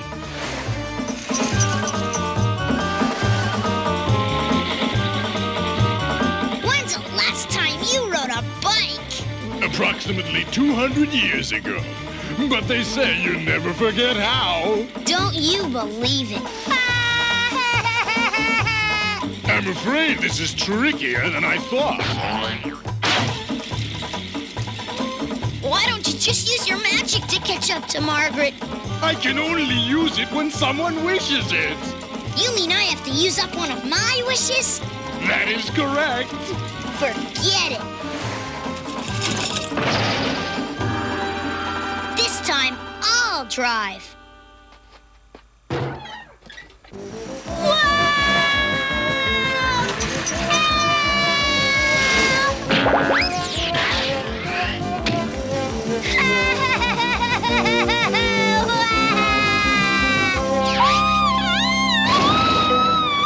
Whee! This is fun!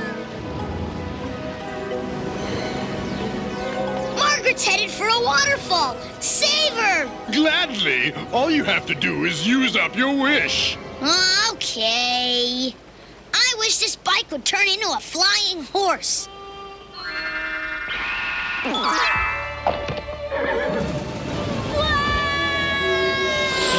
Gotcha! That was scary. That was fun. Oh, be quiet. Oh, be quiet. Oh, give me a break. I wish I'd never wished for anything. Me neither. Your wish is my command. Look, Molly has turned into a plain old doll again. Well, your 3 wishes are up, so now I must bid you farewell.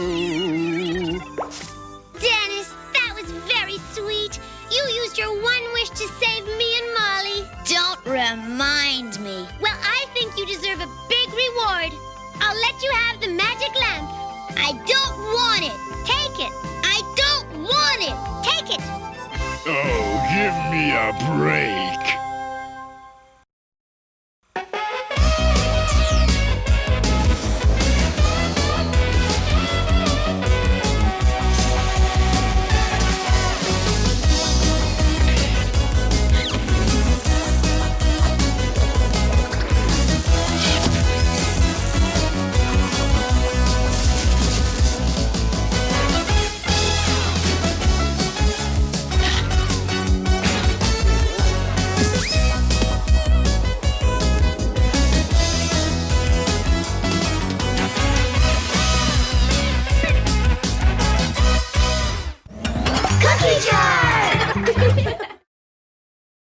Stay right there for another action-packed lineup of Saturday Morning Cartoon MAXOUT.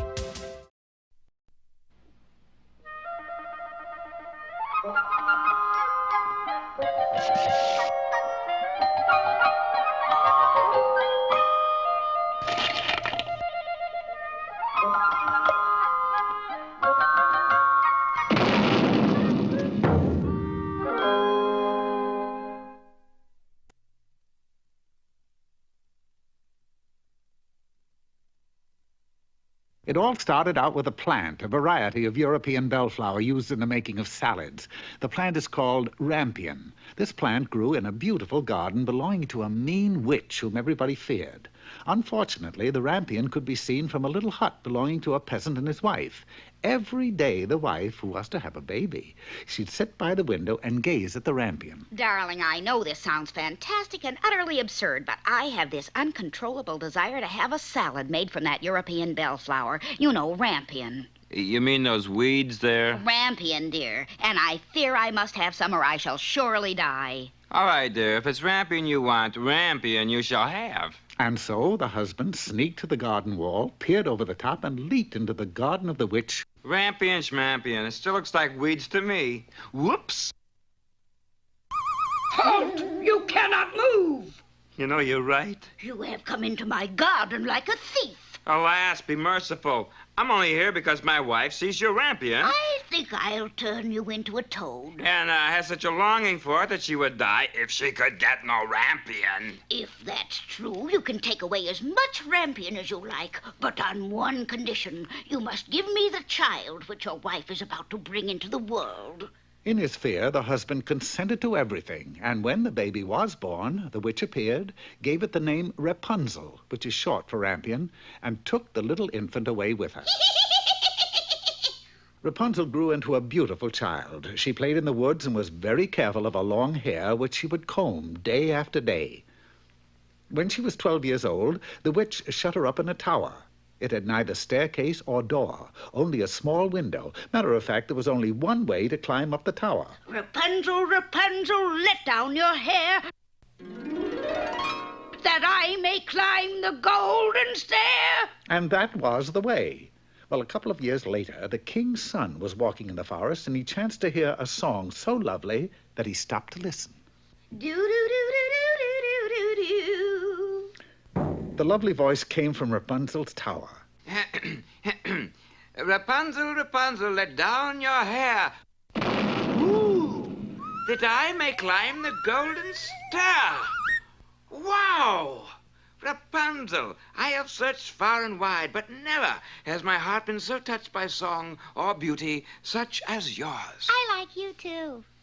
Will you be my wife and live with me in my kingdom? Yes, I will gladly go with you because actually there doesn't seem to be any future here. I mean, Rapunzel, let down your hair, let up your hair. It gives me a headache, I'll tell you. Then it's settled. We'll be married right away.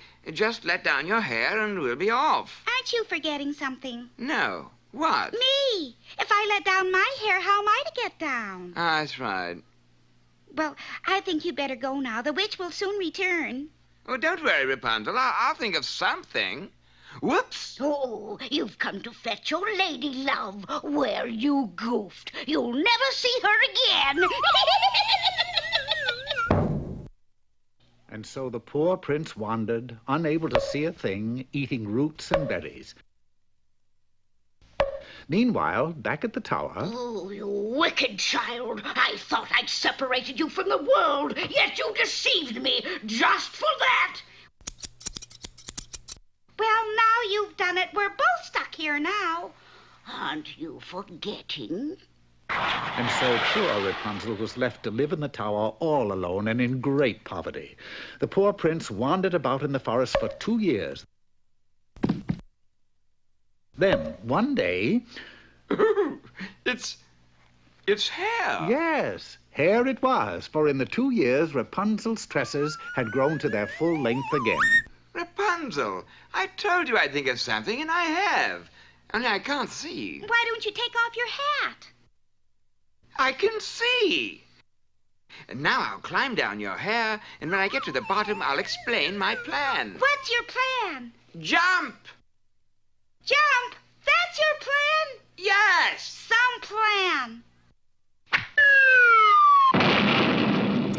After 3 days in the barber shop, Rapunzel and the prince were married and lived happily ever afterward. That is, until one day... Darling, I know this sounds fantastic and utterly absurd, but I have this uncontrollable desire to have a salad made from that variety of European bellflower. Rampion? Yes, dear, rampion. Well, here we go again.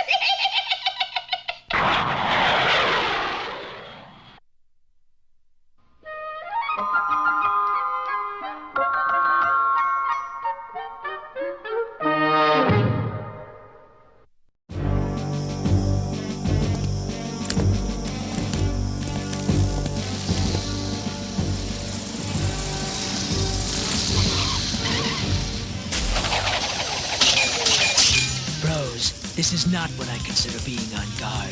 Oh, lighten up, Throttle. We're still watching the armory. Yeah, we're just having us a nice, friendly little tractor pull contest whilst we maintain our vigilance. Of course, if you think your bike can't handle it. Handle it? My bike? Right. You just worry about that tin can of yours, Hotshot. First one to the big tree wins. All right. On three. Come on, little horse. Do it like I know you can. 1, 2, 3!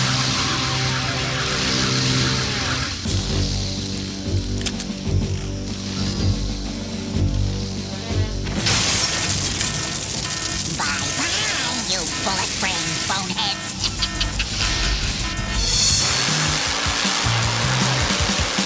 Come on, horse. Come on. You did it! The weight of your big behind gives you traction. Nope. All the credit goes to my sweet darling. Whoa, what's that? It's Carbuncle. That depraved deviant. I knew that flatulent felon Limburger would want that gas. Cut loose, bros. Let's rock! And ride!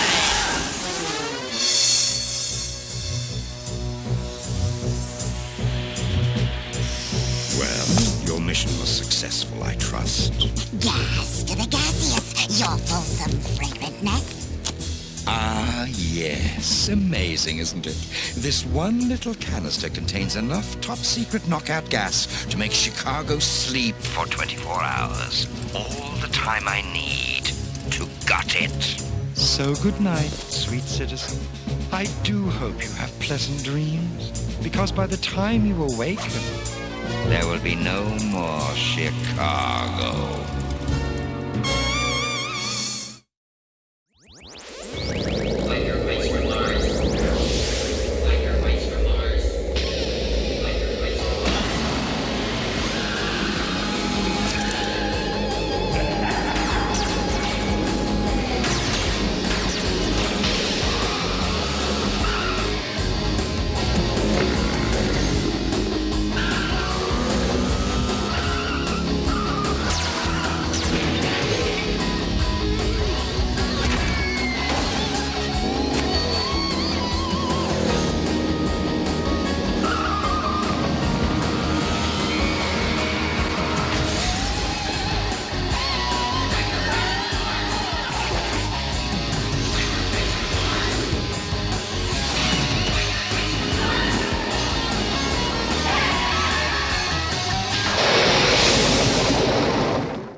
What?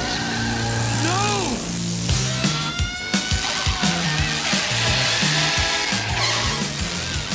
Fair catch. Easy out. Game over. Ah! It's those vexatious vermin again. Get them! I want that canister back! Whoops. Our adoring fans rushed the field. Time to play hardball.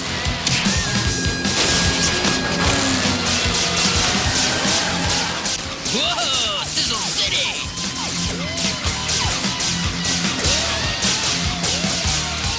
These boys are hot under the collar. And what they need is a nice, cool drink.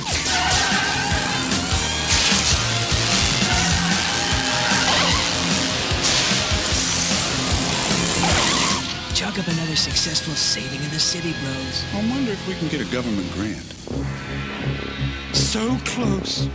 I was so close. All I want to do is to destroy one single measly, paltry little planet.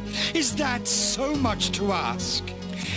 A city here, a city there. I'm a patient man. It would all add up. But no! Always those blasted biker mice bring me down. Carbuncle! Yes, you're Wisconsin's finest. I require cheering up. Show me something truly nasty.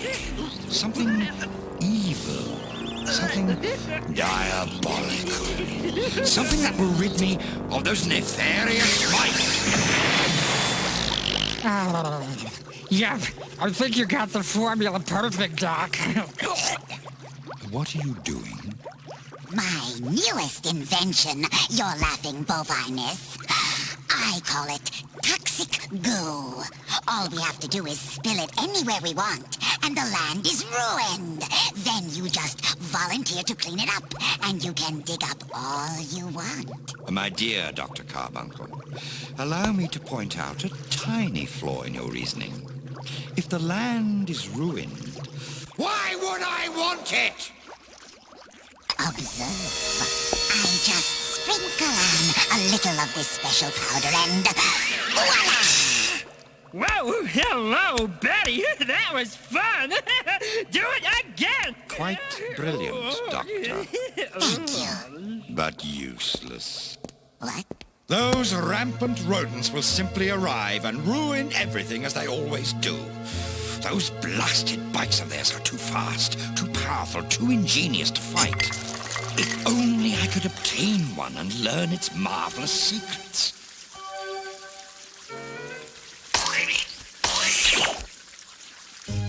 That's it. That's the solution. We'll set a trap. A toxic trap.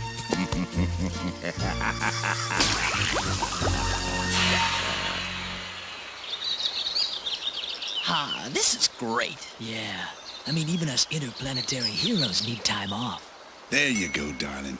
Pretty as a 1-2 punch. Hey, guys! Speaking of knockouts... You guys coming in?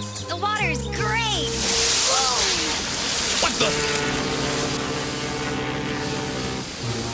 Grease pit. What's that overlewd lug nut up to? I don't know, but if Limburger's behind it... You know it reeks. Let's ride! Guys, wait up! Oh, man. They're all rats. Those guys are just more obvious about it. All is in readiness, Herr Cheesemeister. When the biker mice show up, they'll be riding right into a trap.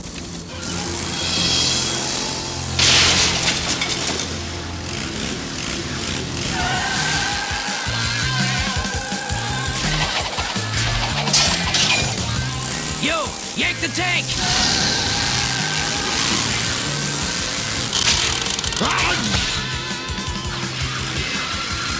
It's working. We're holding it. To the line, sweetheart. So, the mousies want to play tug-of-war, huh? I'll show them. Can't hold it much longer. This is real drag. Excuse me while I grab some guy! What the? Hey, it's that mouse that talks real stupid-like. I'll give him an enlightening education. Get to safety, little house. I don't want your paint getting scratched.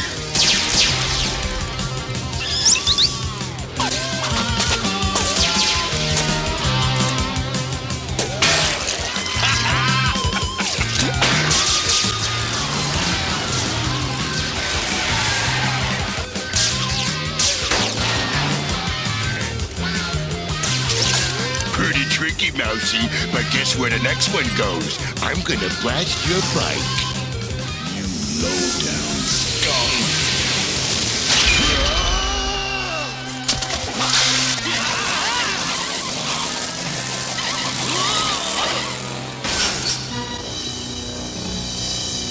You okay, old hoss? What? Uh-oh. Big fella. Mono! Mono, get out of that goo! Hustle, bro! It's crime slime! My bike! Not your bike any longer. I believe it is now my bike. And you two are jailed gerbils. After these messages, we'll be right back. Cool! Yeah! Throttle, Vinny, Moto, biker mice on battle bikes with the firepower to stop the evil Plutarchians. Catch this, Carbuncle! Gets me every time. Get this way, Exasis vermin! No way, fish face! Grease pedal, grease them! Grease this! Whoa! Time to rock and ride! Biker Mice from Mars, bikes and figures, each sold separately, new from Galoob. And now, sports tips from the Biker Mice Sports Bros. Here's Touchdown Moto's long bomb, heads up! Heads off! It's Vinny's three-point play, off grease pit, into Electromag! Yes! Sports Bros, rock and ride! Biker Mice from Mars, new Sports Bros and other figures, each sold separately. Time to rock and ride with the Mobile Command Center. It's a strategic base where the Biker Mice can modify their bikes. But look out! Claw Troopers are approaching! Fire! It's always time to rock and ride with the Biker Mice from Mars Mobile Command Center. From character. Someone's stinking up Quigley Field. Lawrence Limburger. You know what that means. Let's rock and ride! Yo, catch this, fish face. Next up, Grease Pit. Clean up your act, sludge ball. Quigley Field scoreboard, where Biker Mice hang out. Shooting hoops, pumping iron. Non-stop Biker Mice action. Is this place cool or what? Biker Mice from Mars, Quigley Field scoreboard playset. Figures and bikes each sold separately. You put it together, new from Galoob. It's no good. It's Voltarkian steel. Man, what a time to be caught without a can opener. I'm worried about Moto. He's not looking too good. Moto, speak to me, big fella. Oh! My bros. My bike. An excellent day's work, Carbuncle. Dispose of those vermin, would you? Consider them crushingly conquered, your cheddary richness.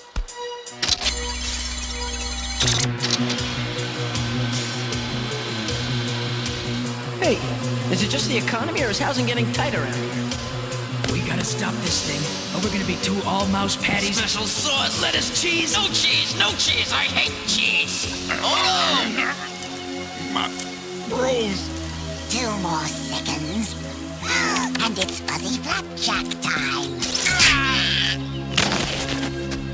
Nobody hurts my bros. Moto, are you all right?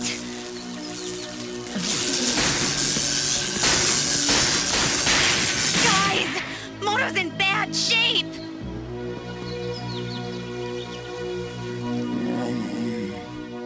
That's the last of the goo, but he's pretty weak.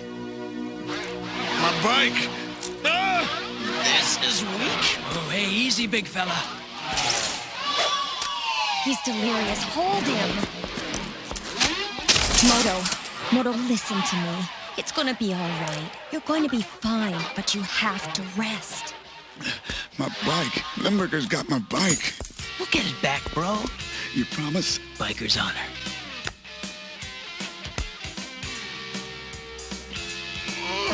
Poor big lug. What has that raking fish face done to you? So what are we waiting for? Let's go dice the big cheese and get Moto's ride back. No, Limburger would be expecting that. I'm sure he's got a full squad of wrench heads on guard. And without Moto, we've lost a key player. We gotta bide our time. No, that stinking cheese ball better not hurt my bike. Hey, big fella. Your bike can take care of herself. Yeah, one thing for sure, she ain't being a model prison.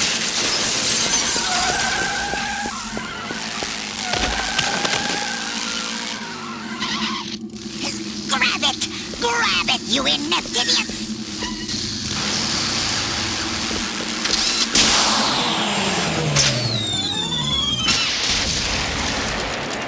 Been having difficulty? It's alive. It's a mad thing, I tell you. We can't catch it. Don't be silly, my dear doctor. You're simply incompetent. Letting those wretched rodents escape you. Oh, look out! It's going to attack! Nonsense. It's merely a machine reflecting its owner's personality. And that shall be its downfall. Observe. What I have here is the most odious enemy of all rock and roll enthusiasts. Polka music.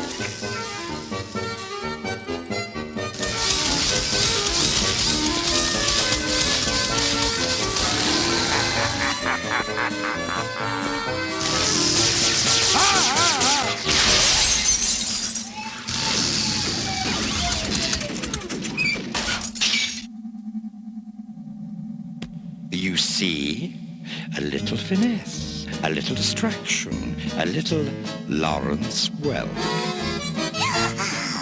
I'm deeply awed your cheesiness. You are truly moldy to the core. It's a gift. Something I was hatched with. Now, if you'll excuse me, I have a press conference to attend. Oh, and Carbuncle? Yes, your polyunsaturatedness.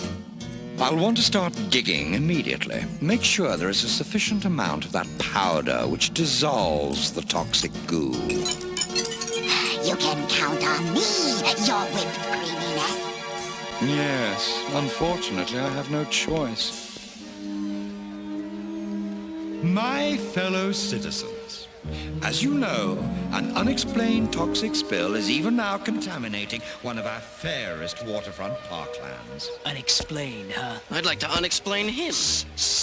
As you know, I have always had special plans for this city. Yeah, to turn it into a giant crater. And so, in the interests of the public good, I now volunteer the Limburger Toxic Cleanup Corporation to take care of this tragic spill. Of course, it will require a great deal of expensive digging, but I am prepared to shoulder the cost. It would be a tragedy to put Chicago in the hole, as it were.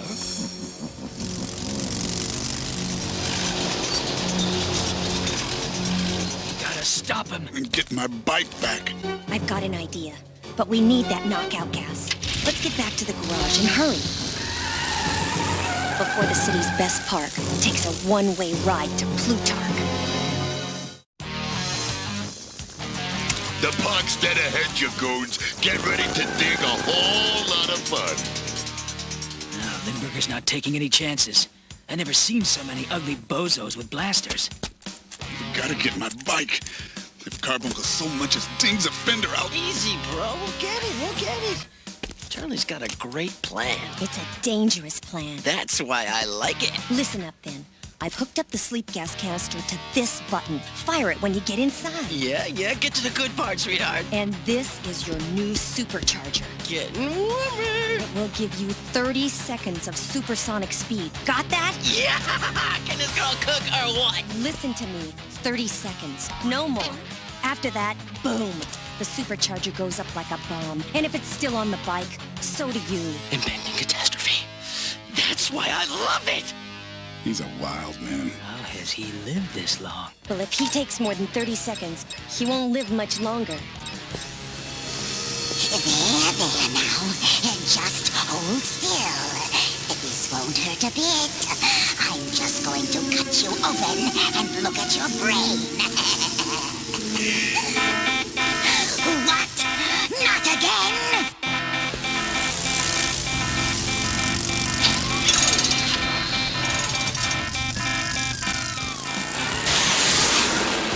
Yeah, baby. Let's shift into third.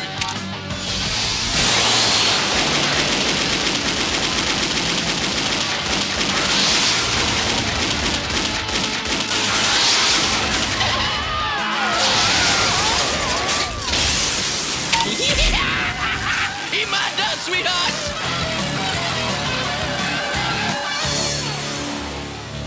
Last! Not this time! Please!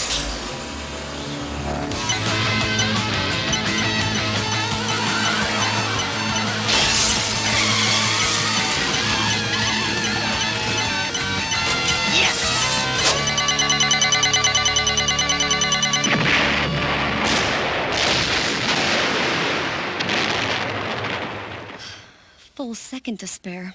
Hardly even exciting. Now it's up to Throttle and Moto. Oh, you know he's loving this. Come on, Throttle, kick it. My bike's in there.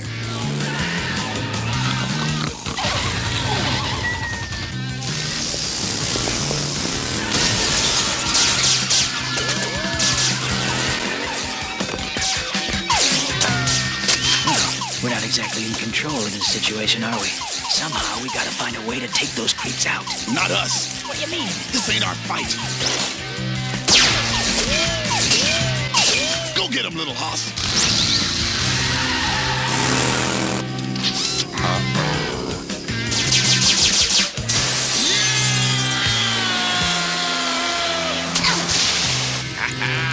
That's my bike, and she whiptail or what? Yeah, she's the best. But we still gotta do something about grease pit and that toxic goo. Hey, she's trying to tell us something. Oh, come on. Hey, I know my bike. What you saying, darling?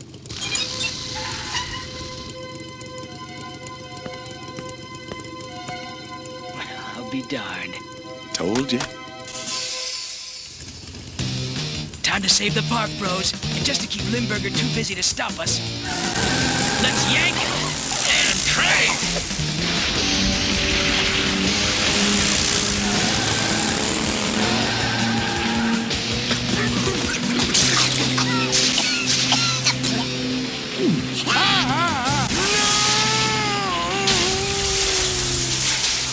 Behind me, you see the digging crews from the Limburger Industries getting ready to clean up this mysterious toxic spill. Tragically, this environmentally necessary cleanup will result in the destruction of this beautiful parkland. Wait, something's happening.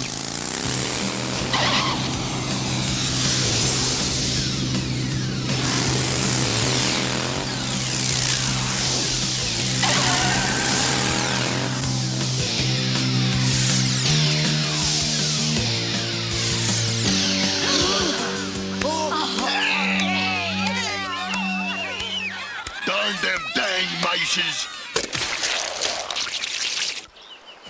Ladies and gentlemen, something amazing has just happened. 3 mysterious motorcyclists have just caused the toxic spill to vanish. The park appears to be saved. So hey, are we good or what? The best. Always have been. Always will be. You did good, bike. You did real good. Now let's rock and ride! Blast them hog-riding hamsters. When the big cheese finds out about this, them mice are in for a...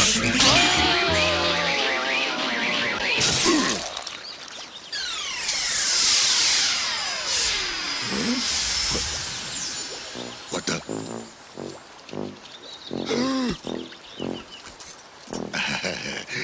Excuse me.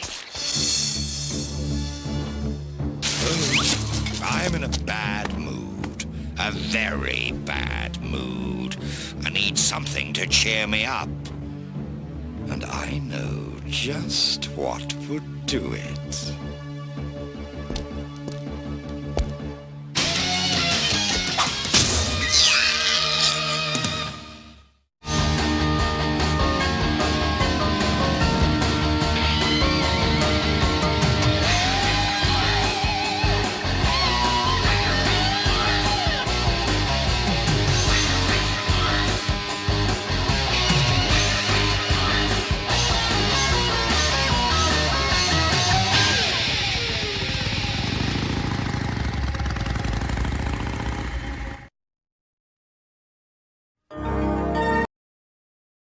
Stay tuned, another action-packed lineup of Saturday Morning Cartoon MAXOUT is coming your way.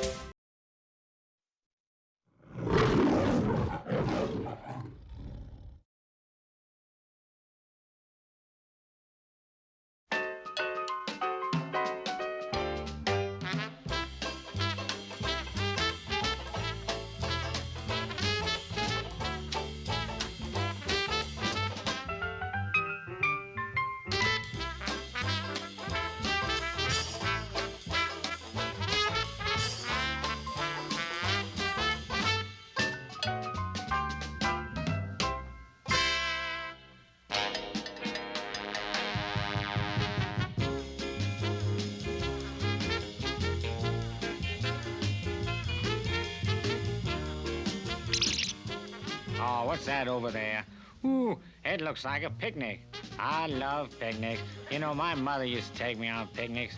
I think I better get over there before the other ants in the neighborhood get the idea and take all the goodies. Hey, now, that's good food. They don't fool around when they go on a picnic. These are good people. Hey, Ant. What's the matter? You lost, pal? I want to talk to you for a minute. As a matter of fact, I want to talk to you about your future. You know, you're talking to the wrong guy. I'm semi-retired. You know, it takes 200,000 ants just to make a decent sandwich, and I'm having trouble with just one. And the day's half over. Hey, you know, speaking of the day half over, I gotta get this pie back to my little pad before it spoils. Okay, you asked for it. You try to talk nice to a guy, and he turns his back on you. So here goes.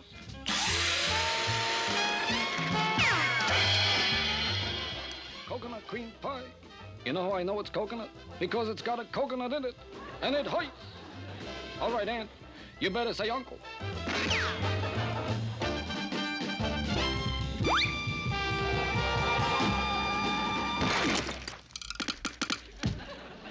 You kind of overshot the landing strip there, buddy.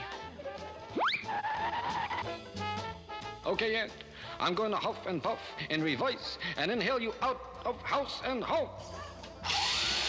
Oh, man, there goes my Hepple-white furniture and my pretty little Persian rug and all my Tabasco sauce.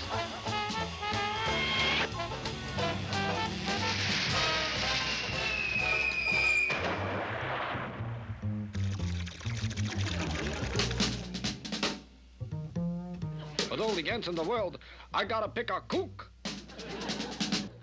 It's just work, work, work all the time. I mean, it just ain't easy lugging a picnic home. I sure wish they'd deliver.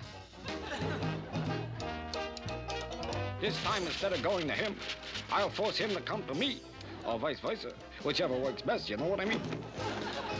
This is a sight you won't see often. A grown aardvark making an anthill out of himself.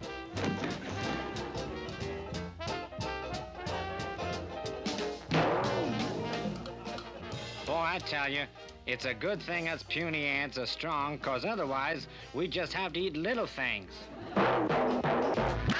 Work, work, work. Sometimes I think a picnic is more trouble than it's worth.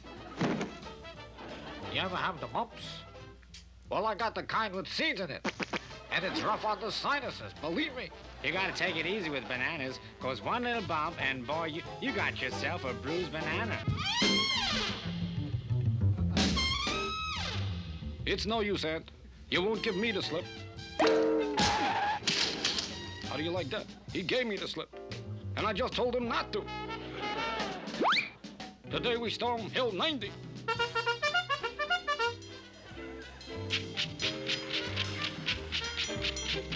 Well, if he's gonna come in, I'm gonna get out. There ain't room in this anthill for both of us. Even in the dark, I can find my way around these tunnels. What's this? I'll light a match and have a look.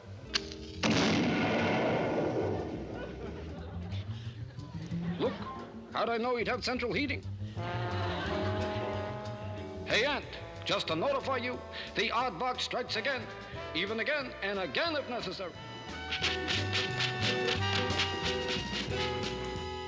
No wonder he gets around so fast. He's got his own subway. Let's have a little light. On second thought, I like the dog better.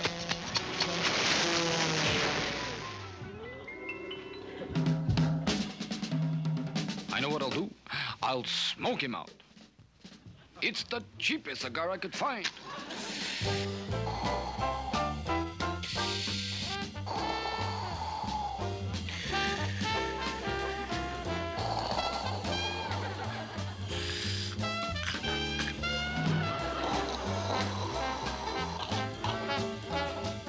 Hey, what's the matter, pal?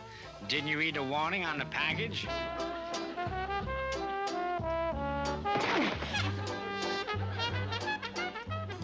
Hey, can I do something for you, pal? Oh, yeah. Make a wish for me. Wish I was dead. You know, I'm thinking of starting an anti-ant protest movement. It's time somebody put their foot down.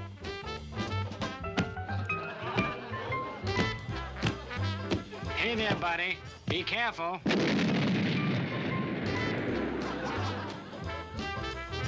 You know the moral of this story? It's people who live near landmines should tread lightly, and I do mean lightly.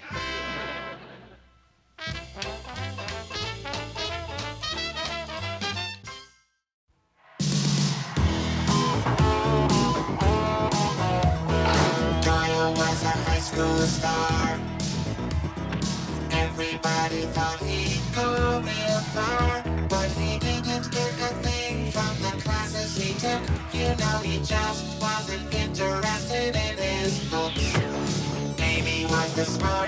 girl at school. Not very popular, not very cool. 2 kids will be chosen from Earth to go to school at Galaxy High.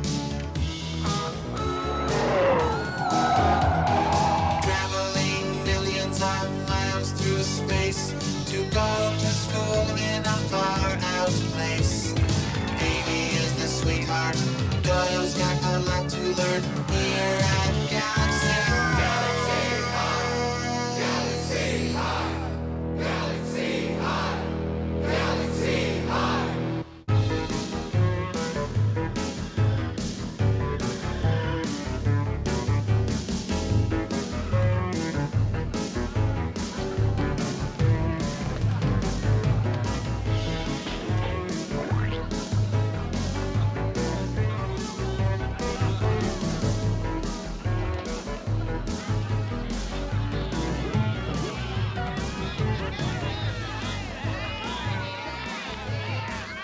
Pizza coming through. Whoa.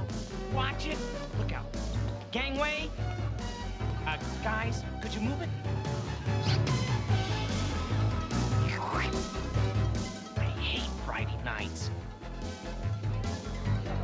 And Zek said Zook's got a date with a wormazoid. Can you imagine? Oh, I just love McMaggers. He's so bloody. What'll it be, ladies? 2 bottles of Hola Cola and a large mozzaroni pizza, please. And hold the Scugglies. I've got a hot date later. Coming right up. It's about time, Earth Boy. 1 alpha special with extra rebats. What you doing? Hey, where's our Hola Cola?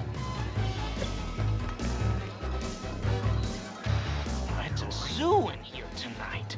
I know what you... Hey, Doyle. Hey, Milo.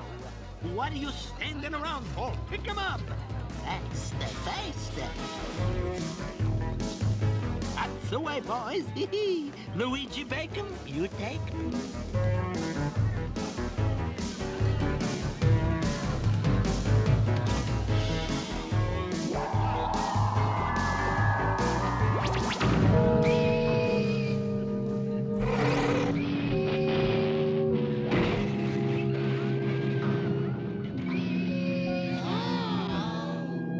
Luigi the Bouncy. You want something, mister? Pizza for my master. You come to the right place. How much you like? 100 should do. Large, of course. That's some order. Hey, what do you like on top of them? The works. And make sure the greebats are still alive. That's what do you want? That's what do you get? You want to wait or you want to come back? I am merely a hologram sent by my master. He wishes the pizza delivered. Hey, what's the address? Tremble Hall. Coordinates 858. Planet Tingland.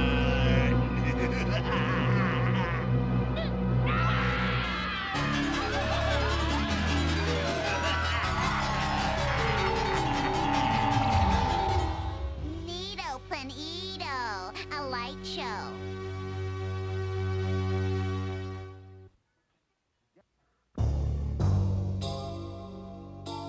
Tingler. It's Tingler. Stupid Earth Boy. Everybody's heard of Tingler. It's a haunted planet, Earth Boy. Yeah, full of real weird thingies. Look who's talking. Nobody goes to Tingler, Earth Boy. Because those who do don't come back. Bleep? Bleep. Don't listen to them, Doyle. Those are just stories. You calling us liars, dweeby? Okay, break 'em up. We got plenty of work to do. Hey, Milo, you started baking the pizzas. Doyle, energize the pizza shuttle. You're gonna make the delivery to Tingler. Oh. Me? He's going to Tingler. I love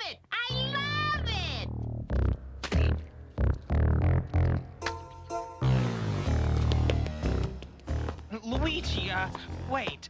I can't make the delivery. I've got to leave early to, study for exams. But exams are 5 months away, aren't they? Considering Doyle's grades, 5 months study might not be enough.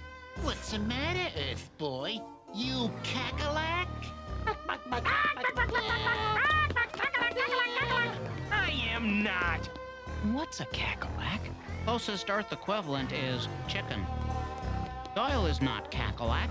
He'll make that delivery, right, Doyle? Yeah! Milo, do me a favor. Don't help me. Hey, let me talk to you a minute, Doyle. You see what that sign says? Luigi LaBouncy, pizza maker to the galaxy. That's right, pizza maker to the galaxy. You know why they call me that? Because for 20 years, my boys deliver any order anywhere. That's why you gotta make this delivery. It's a matter of honor. Pizza's honor. Listen, I don't want to send you there, but I got. Think of my honor. Think of the money. Think of yourself. If you don't make the delivery, all the kids are gonna laugh on you, especially that Stramposo beef bunk. Gavusha? Gavusha. That's my boy. Now get the shuttle ready. It's a long trip to Tingler. Doyle's going to Tingler? What a guy! I never knew he was so brave. I guess the Earth Boys got more nerve than we thought, huh, Beef? He must have the relucas of a mocha. So what have you got to say now, Beef? Doyle's going to Tingler. Tell him, Amy. What's the matter, Beefy? Cat got your tongue? Or are you afraid to admit an Earth Boy's got more guts than you thought? So the Earth Boy's going to Tingler. So what? He still stinks. Hey, Doyle's coming. Out of my way, Earth Boy.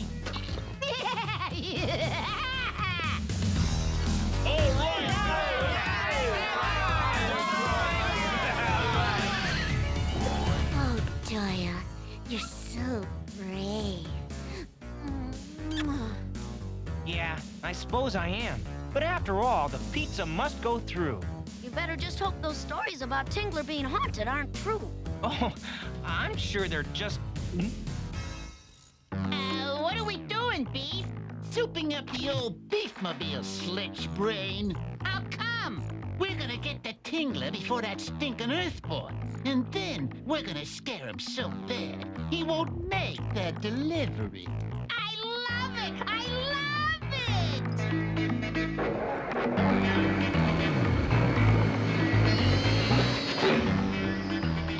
But Beef, what about the real ghosts of monsters and weird thingies on Tingler? Those are just stories, Timbo.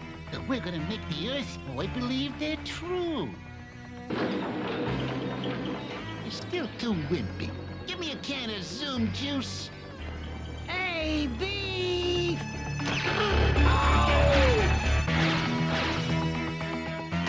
You Timbo! Slime off of me!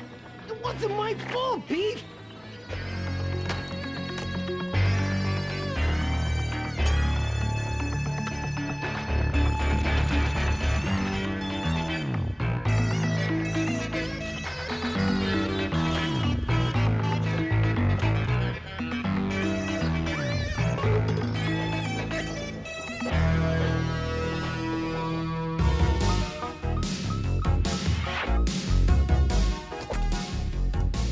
Is 100 pizzas for Planet Tingler coming up? Take care of yourself, kiddo. And don't be afraid, Doyle. There probably aren't any monsters on Tingler, or ghosts, or weird thingies with great big fangs, or... He gets the message. Everything's ready, Doyle. You take care now. Don't hang around. Just deliver the pizzas and get the money. Gavusha?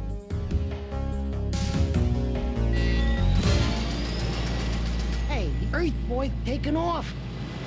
Ah,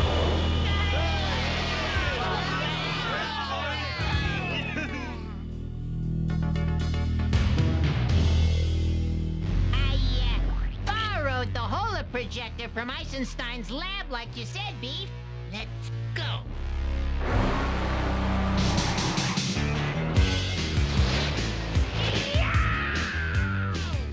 I think you zooped it up too much, Beef. The Beef is coming, Earth Boy! Planet Tingler, dead ahead. Couldn't you put that another way? Sorry. Please program landing coordinates. Coordinates okay. Planet fall in 25 seconds. There he is. Give me your whole projection, Roland. Make with the sound down. Yikes! Now what? Help!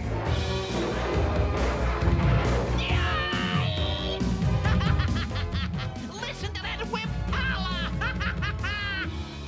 love it, I love it, I love it! Hey, what happened? The bumpers are locked!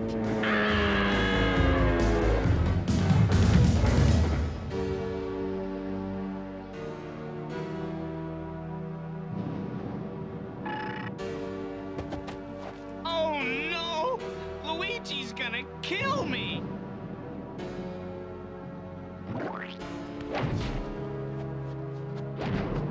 My rod! Look what that stupid Earth Boy did to my rod! Oh well, at least I lost that monster, or whatever it was.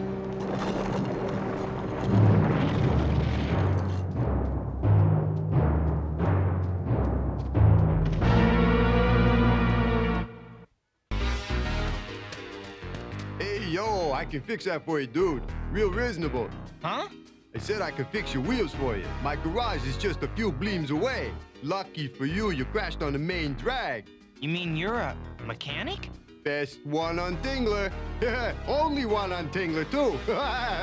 Name's Muty. Give me 2. Hi. What are we doing up in this tree, Beef? We're looking for that Earth Boy, Timbo. He couldn't have crashed too far from us. Oh, man, that's bad. Real bad. I can fix it like new. Cost you 50 creds in advance. All I got is 35. What the frats? You're my first customer in 10 years. I'll do it for 35 in advance. I can't see nothing in this stinking mist.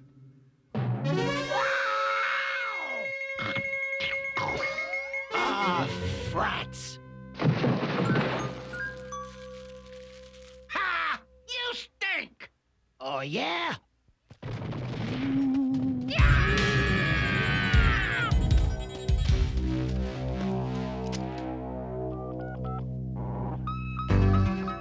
Muty, do you know where Tremble Hall is? I've got to deliver these pizzas there. You got a klutz. Your map machine's over there.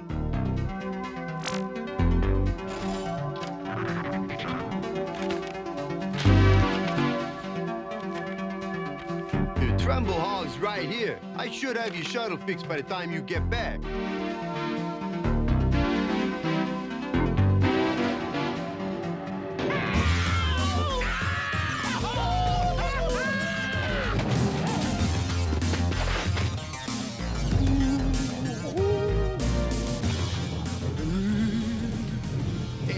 Knock it off, Murray. Can't you see they're only high school kids?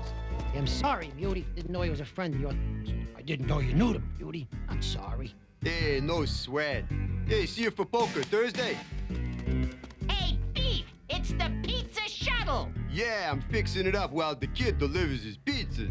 Maybe he can fix your rod too, Beef. 50 creds in advance. Hey, where am I gonna get 50 creds? Yo, that's your problem. No cash, no repair. What are we gonna do now, Beef? I got no creds. I don't even have a wallet. The Earth Boy'll have money once he delivers those pizzas. Hey, buddy, you know where Tremble Hall is? Yo, map's over there. 1 klutz.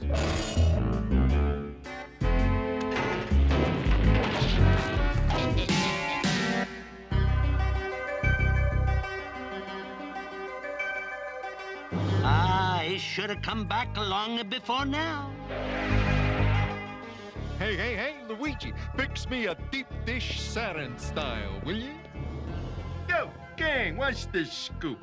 Doyle and Beef went to Tingler and they're not back yet. We're all very worried, I think.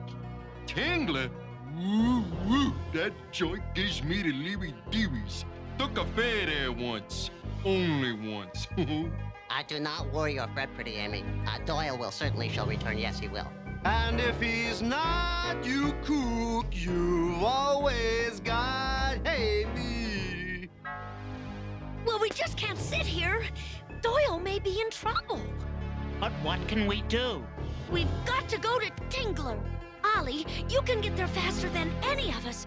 Will you take us? What the France? I've been to Oyster's.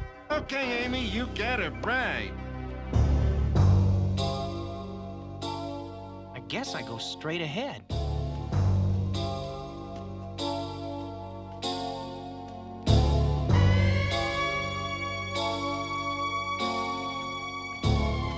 Which way, Beef? This map stinks. Roland, you go left. I'll go right. Earl, up the middle. First one spots the Earth creep, contacts the others.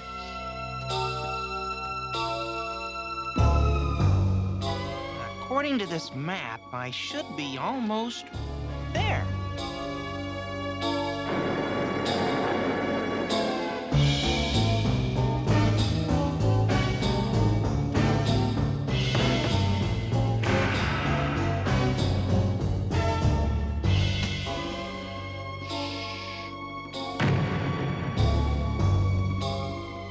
I gotta tell Beef. Holy cremola!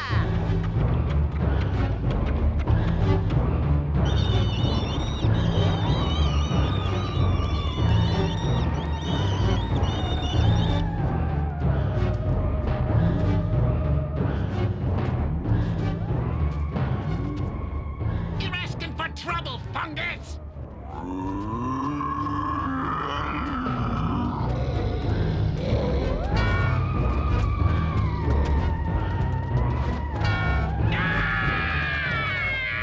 Vampire penguin! Killer mushrooms!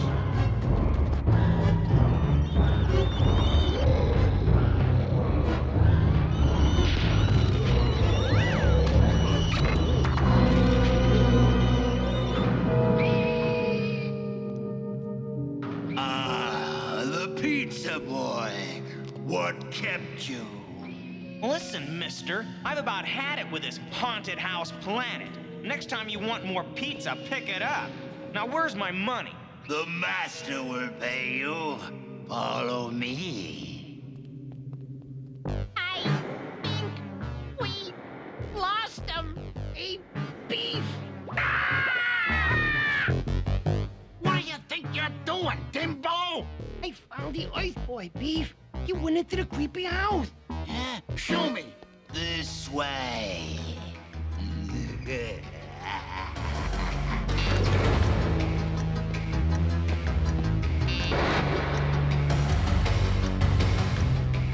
Oh, rats!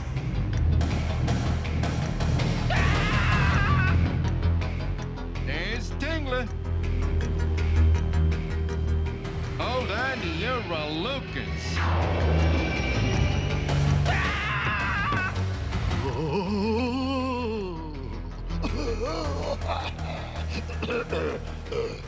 Good evening, young man. Welcome to Tremble Hall. If you'll follow me, I'll get your money. That must be the place. And I think I see a way in.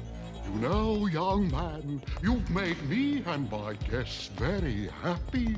I have? Indeed, as I'm sure you're about to see.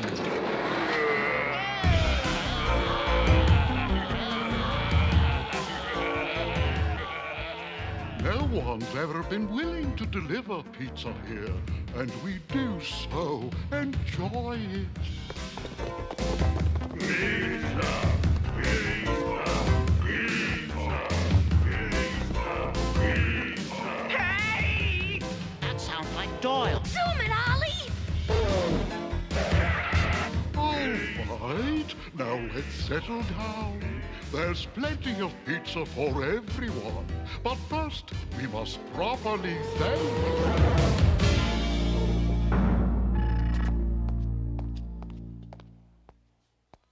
We got here just in time. Come on, Doyle. Hey, what's with you guys? Hold! Wait! Wait! Wait! Wait! Ooh, Grosky. Hurry, Ollie! Hurry! Will you guys stop? Doyle, no! Sorry about this, Mr. Master. I guess my friends thought I might be in trouble. That's quite all right, young man. Everyone seems to be enjoying themselves anyway. Allow me to give you your money. And a nice big tip. Gee, thanks. That kid's got the relucas of a mocap. I gotta get a video of this. And anytime you need pizza, just give us a call. Excuse me, Master, but there are several more young people outside the hall. Show them to us, Straczynski. It's Beef and his bum friends. Let us hear them, Straczynski. You sure this is where we went, Al? I tell you, this is the place. But how do we get in? We don't. He's gotta come out. And when he does, we scare him into giving us the cash so we can get my rod fixed. I love it! That rat! I bet he's the one who made me crash. Well, I'd sure like to teach him a lesson. If I can be of any help...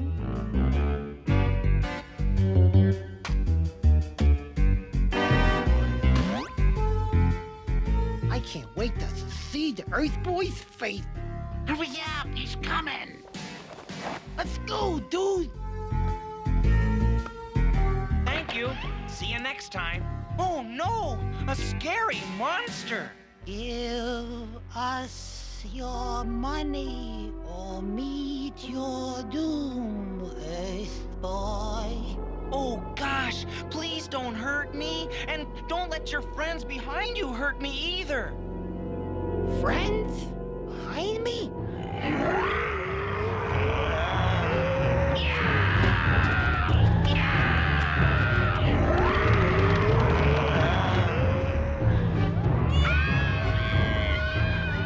You know, for a haunted planet, this place isn't too bad. Attention all students. Premiering tonight, that great classic, A Visit to Tingler, starring Beef Bonk and Bunch. Monsters stink, and so do you, Earth Boy. Hey, look up! You did good, Doyle. I'm proud of you. You had the pizza's honor.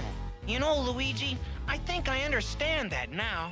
For I discovered that pizza is the cosmic glue that binds the galaxy together and makes monsters into friends. Oh, frats!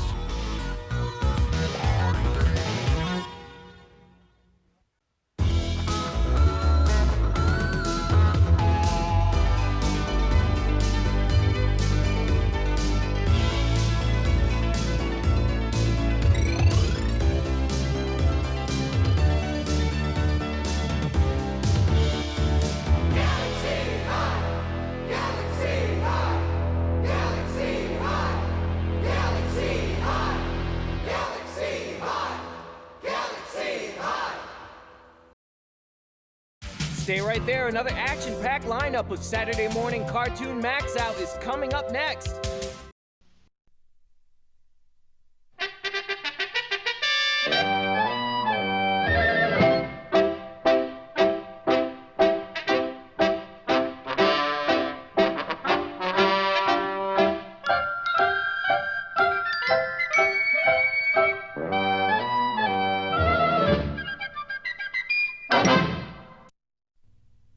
Our story opens today high atop New York City, in the luxurious penthouse of perhaps the most famous soldier of fortune the world has ever known, me. How do you do? Excuse the position, just practicing my yoga. Well, now that you're here, we may as well get to know each other. My name is Peabody. I suppose you know yours. I guess you're wondering about this contraption. It belongs to Sherman. He's my boy. Here, Sherman. Here, boy. Shake hands. Say hello. Hello. Smart as a whip, isn't he? Now about this amusing little gadget. The story really starts with me, naturally. As a youth, I was just an average genius, the puppy prodigy, they called me. Got my degree at Harvard when I was 3, Wagner cum laude, of course. Then a brief period in the Foreign Service. I speak 8 languages fluently, all at once, that is, including English. Then a few research projects for the government, and I dabbled in the stock market, where I was known as the Wolf of Wall Street. But somehow I felt that something was missing in my life, so I made up my mind to get a boy. I looked high and low, but couldn't find one that met my high standards. Then one day, while watching some boys at their innocent play, I spotted Sherman. My heart went out to him. I'm always pulling for the underboy. I dismissed the others, and Sherman followed me home. He wasn't at all what I was looking for. Oh, he looked at me with those big brown eyes, but I was firm. I took him home. This is where you live? Yep, that's been home sweet home all my life. Where have you been, you little brat? Just visiting. Get in here. One moment, sir. And what do you want, mutt? The name, sir, is Peabody, and I intend to adopt this boy. Naturally, the newspapers made a big thing of it. Extra, extra, dog to adopt orphan. Doggy wants to be daddy. Read all about it. I had to submit references, so I got some old friends to write letters. Then, of course, I was investigated thoroughly. My background was unimpeachable. Still... But he's not a fit person to bring up a boy. In fact, he's not even a person at all. Your Honor, I consider that an excellent recommendation. And I finally got Sherman. This court can see no reason why, if a boy can have a dog can't have a boy. Daddy! Sherman, let's get one thing clear. I will never submit to being addressed by that ridiculous name. You will call me Mr. Peabody, or when speaking informally, simply Peabody. Yes, Mr. Peabody. So, that was that. But I soon found it's next to impossible to raise a boy in an apartment. Guppies, yes, but a boy, no. They need running room. So I built this for Sherman's birthday. Happy birthday, Sherman. Gee, thanks, Mr. Peabody. Well, what is it? Well, actually, it's a time machine. I call it a Wayback. We just set it, turn it on, open the door, and there we are. Or were, really. Puribus delenda est, in tres partes argentum sum. What did he say? What did he say? Well, that's simple. He said, oh, never mind. I'll fix it. So, friends, for a goodbye in a new or used chariot, it's Publius Maximus the Grinning Gaul. It sounded better in Latin. Can we go somewhere else? Of course. With this key, friend. Mr. Franklin, the lightning! I intend to demonstrate the principle illustrated by the storage properties of the Leyden jar. BF, the lightning is... Gee, we couldn't get a word in edgewise. I know. A few more adjustments, and behold, not a time machine, but a should-have-been machine. Observe. With this key, friend... Mr. Franklin, your kite is going to be struck by lightning. Oh, really? It's nice to be a part of history. But all in all, it's just the thing for a boy in an apartment. Eh, Sherman? Well, I thought it was. Of course, he's only a boy, and... Mr. Peabody, that's the nicest present anybody ever had.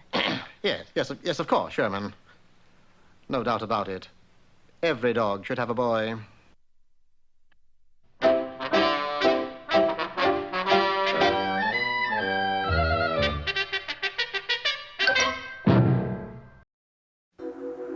We'll be right back with more Saturday Morning Cartoon MAXOUT after these messages.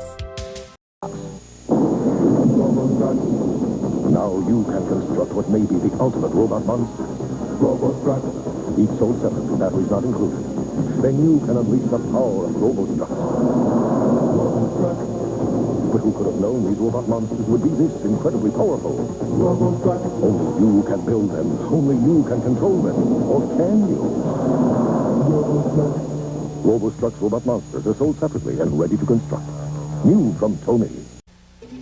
The ultimate threat to the universe is here. I am Hordak, and this is my evil horde. Rage! Mantenna! WUZZLES! Your evil even scares me, Hordak, my friend. The evil horde has no friends. The Evil Horde, new from the Masters of the Universe collection. All figures each sold separately. Let me out of here! From Mattel. We'll be right back with more Saturday Morning Cartoon MAXOUT after these messages. Sky Commanders, where all the action is above the ground. Set up laser cable! Good work, Cable Raider! Just as the cable cannon spots the enemy, Sky Commander, warning, warning! the evil raiders attack. Deception Raider, strike! You're surrounded! Each sold separately with a figure and cable. Fire! Gotcha, Raiders! Sky Commanders, protectors of the high frontier. Cable cannon comes with everything you see here. Other vehicles each sold separately. New from Kenner. Alan, drink your Ovaltine. It has vitamins and minerals. Oh, do I have to? It's got a new chocolatey taste. I can't get over Ovaltine. It's so delicious now. It tastes fantastic. Wow, it's a whole new scene. Ovaltine. I can't get over Ovaltine. I can't get Ovaltine, the whole new taste you won't get over. I can't get Ovaltine. Also available in sugar-free.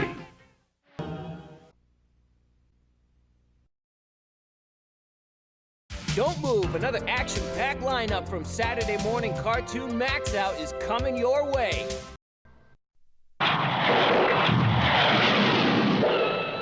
Private Bullwinkle, sir, with a message. Just in time. Is it important? Is it? Just look.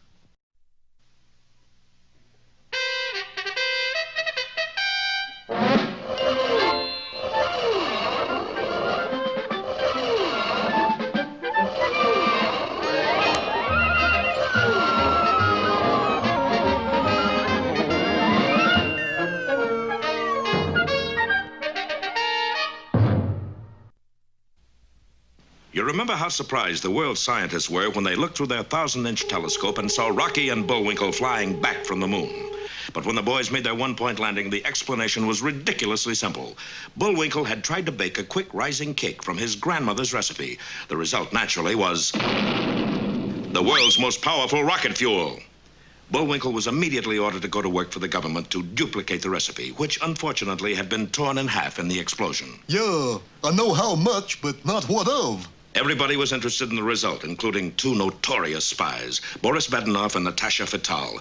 Failing in their attempt to get the formula, they decided to do away with the moose. So Natasha handed him a ticking package containing 14 sticks of dynamite, wired to go off in 30 seconds. I'd planned to leave in a couple of minutes. Don't worry, darling. You will. But as Natasha tried to open the door, she found it had been locked behind her. The key. Where's the cotton-picking key?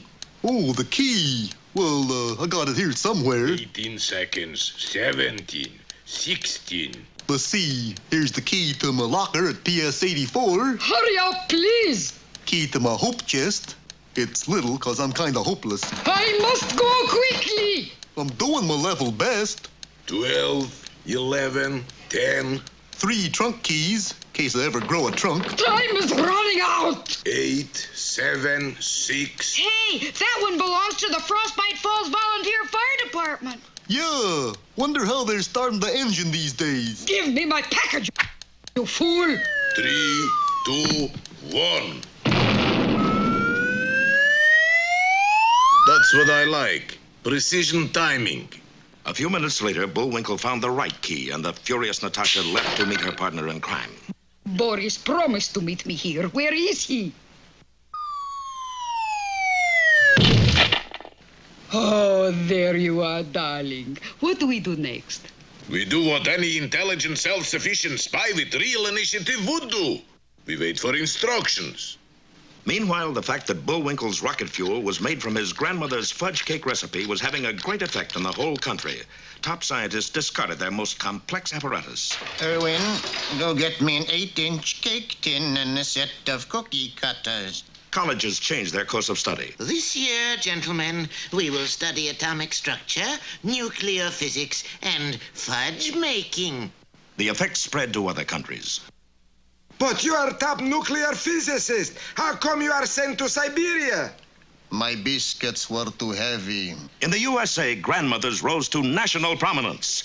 As advisors to the president, It's raining. You'd better put on your rubbers. as scientists, I'd like you to meet our new head of research and development. Hello, boys. even bathing beauty contests took on a new look. Grandmothers reigned supreme. In their own laboratory, Rocky and Bullwinkle were still hard at work. Here's the latest one, Rocky. Will it make a good rocket fuel, Bullwinkle? Well, I don't know, but it'll sure make a dandy lunch. The boys wouldn't have been so happy if they had chanced to look behind them, for at that moment, a scaly green hand was raising a strange weapon and pointing it right at their heads. Don't miss the next exciting episode, Bullseye Bullwinkle or Destination Moose.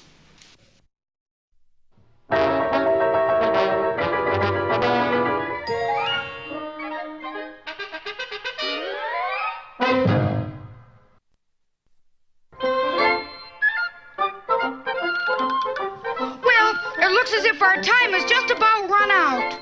Just enough left to tell him who the sponsor was. You got the credits, Bullwinkle? All on this itty-bitty card. Oop.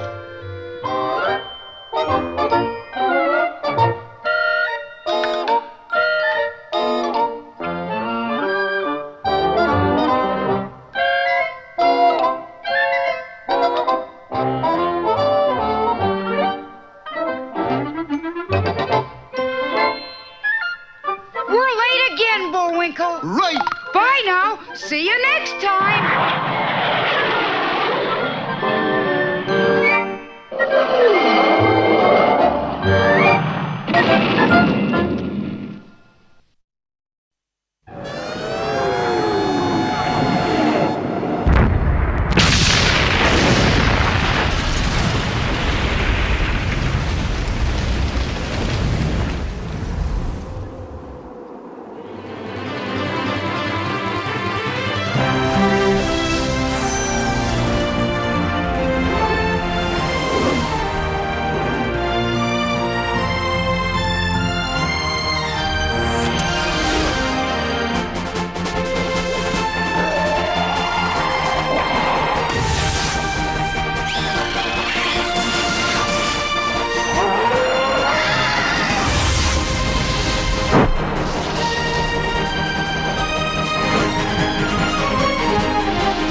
The Earth dies. There was nowhere man could run. And in the great cataclysm of the 40th century, only those who could survive the inferno remained. And when chaos reigned supreme, the fallen angel prevailed. A new breed evolved in the millennium that followed. Creatures who would become man's dreaded enemy. Man was forced into the sky to escape the rage of what we left behind. Yet, somewhere, in the wasteland of old Earth, lies man's second chance. Now man and dragon live and fly as one, searching for a paradise in the ruin of our once beautiful planet. A place where we can build the world anew. A place we can once again call home.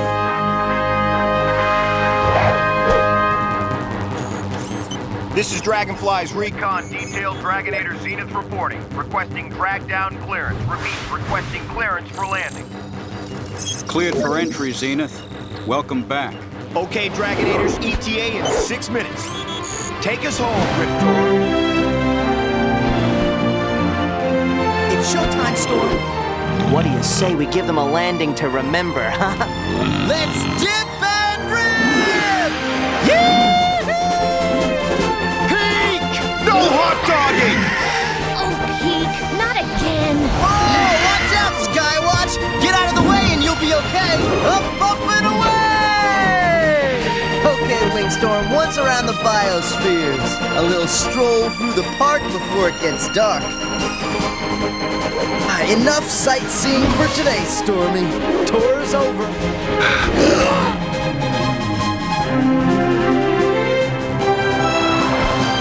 Dragonfly's Team 1 approaching. All clear for landing. Apex clear. Zenith clear. Summit clear.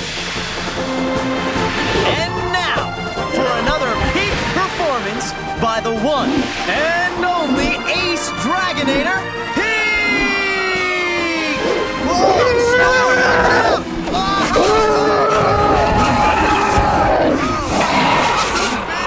Master Peak, are you all right? He won't be after I get through with him. That was a perfect half-gainer, Stormy. We just gotta work on that ring thing, and we'll be the envy of every Dragonator in Airlandis. I told you to put that circus act in check, Peak. Hey, a little razzle-dazzle never hurts. One day it could hurt. Big time. Hey. And not just you, but the rest of the team, too. Don't you think I know how to be responsible when it counts? You really want me to answer that? Enough, you two! The battle's down there, remember? Yeah, the fight's between us and Dreadwing, not each other. We're family, remember?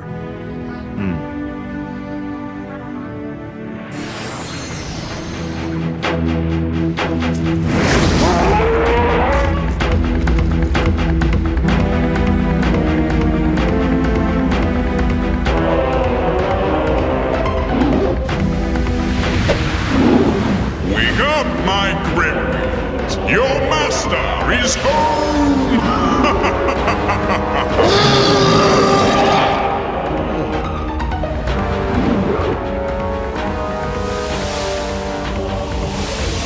Welcome back, Dreadwing. We missed you.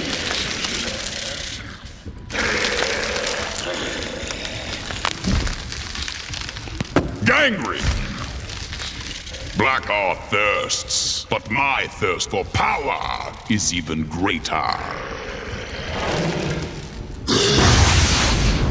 Airlandis will soon run its crystal cycle, Dreadwing. The need for your ambers appears imminent. A visit from our neighbors in the sky seems most likely. Likely? Definitely. Then we must make preparations for their arrival. I will deploy a vanguard of my Gremwings on the outer perimeter of Warnado so they have a proper welcome.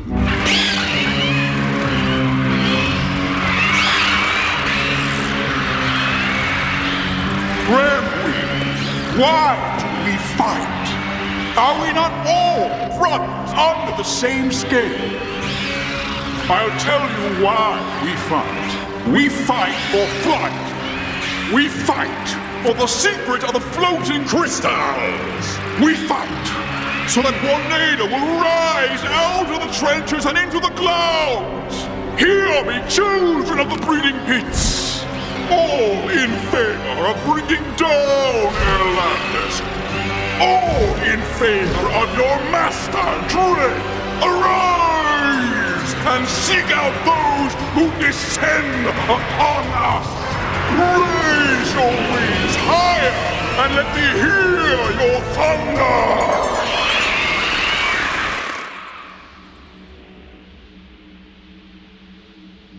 Every day, every hour, every minute we waste in quest for a new homeland. We risk the annihilation of Airlandis. There's a place out there, Joshua. I have seen it. That was a long time ago, Aaron, when your eyes were sharp and your skills as a Dragonator even sharper. My body may be blunted, but my mind is as sharp as the vision I see of the Promised Land. My father's right, Joshua. Our future lies down there. No, down there lies the past. A past we can't erase. We can't go back to it. Flight is might. Yes, we can!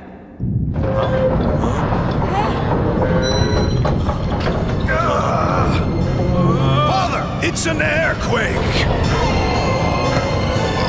The city is falling! It's the crystals! The dome! Crystal reactor!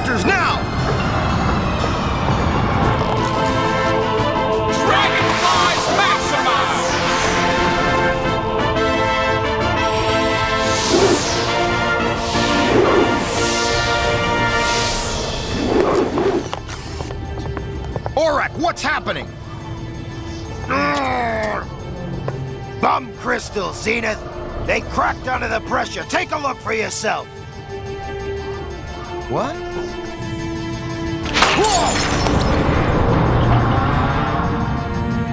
How soon do you need new ones? Soon isn't soon enough, Apex. We need them now. We're losing altitude fast. 200 feet per second. We're out of here then! Dragonator 1, we have a crystal run alert. Repeat, a crystal run alert. This is not a drill. Let's burn some wings!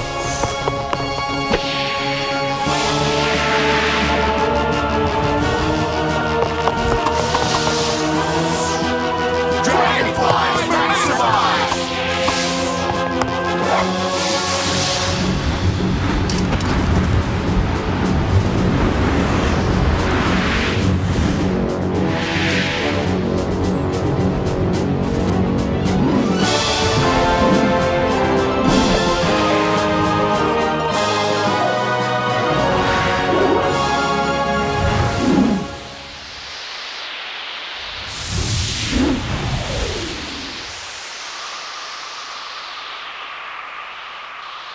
These wind pits give me the chills. Yeah, these wind pits are the pits. Going down! Next stop, Old Earth. Come on, Stormy, bank left. Hey, watch your head and your tail. Hey, These pits are getting a little hairy. Flying through here is like threading a needle with a dragon's tail.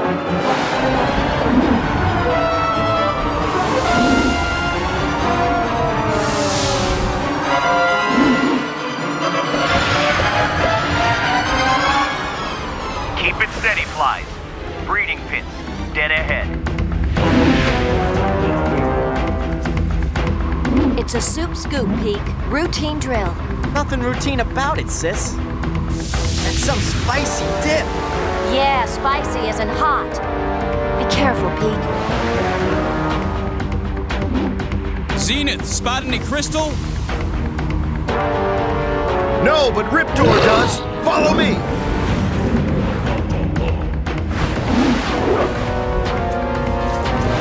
There! Nice grab, Sky Fury!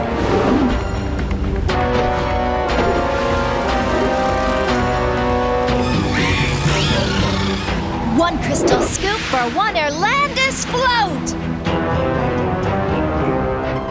What do you say we bring old Aurak a double scoop of ambers with a cherry on top? Let's show him how we do it uptown. And I do mean up! Come on, Stormy. I know a little shortcut around the old lava pits. Hey, Stormy! Storm! Storm! Ow! Oh! Oh! Oh! Oh! Oh! No! Gremwings! Wingstorm! Come back! Get off of me!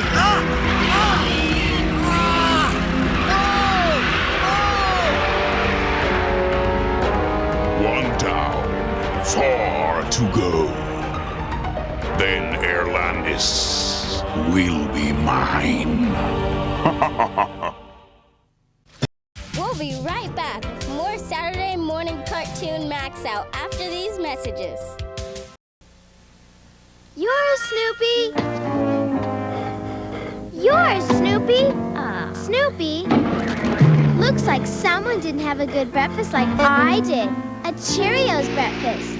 When you fuel up with a nutritious breakfast like this one with tasty low-sugar Cheerios, those O's will help keep you on your toes. Mine, Snoopy. Mine, Snoopy. You're on your toes. That was mine, Snoopy. With Cheerios. Dragonflies, heroes in the skies. Dragonflies! You launch them and they fly from mighty dragons and battle evil in the skies. Dragonflies! Flying fast, far, and high. Crash them, fight them, then battle them on the ground. Dragonflies, Launch up and fly. heroes in the skies. New Dragonflies with mighty dragons. Really launch and fly. Each sold separately.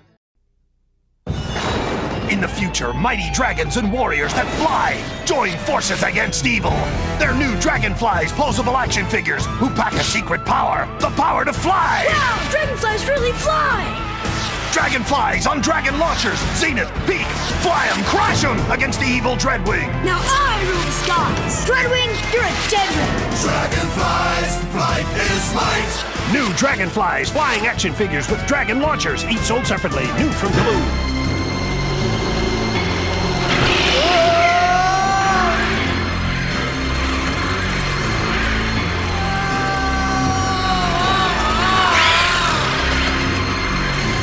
Well done, my Grimwing. You trapped a fine specimen. This is the rarest of insects, the elusive dragonfly, of which only 5 in the world exist. But an insect is a bug, and there are only 2 kinds of bugs I know. The quick and the dead! This is what you came for, isn't it? This is what you came to steal from me. Steal? You can't steal something that isn't yours to begin with. You dare judge me?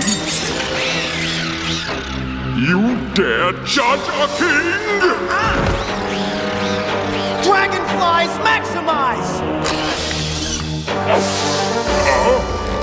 Black Hole! After him!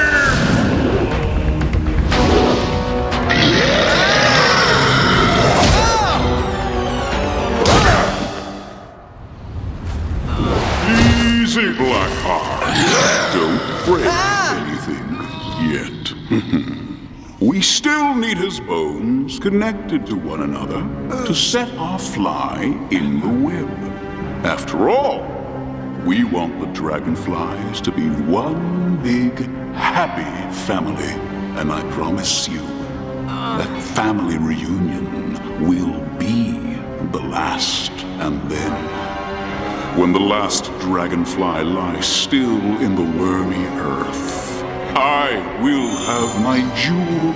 I will have Erlandis.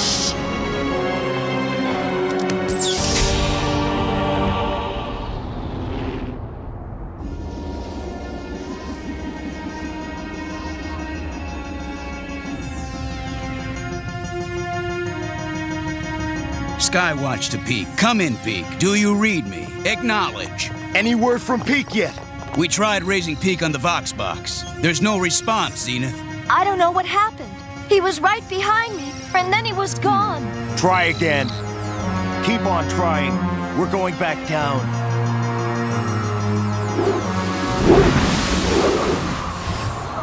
I can smell a human a mile away. But down here in the breeding pits, all I can smell is death and destruction. I smell a setup. And I smell dread.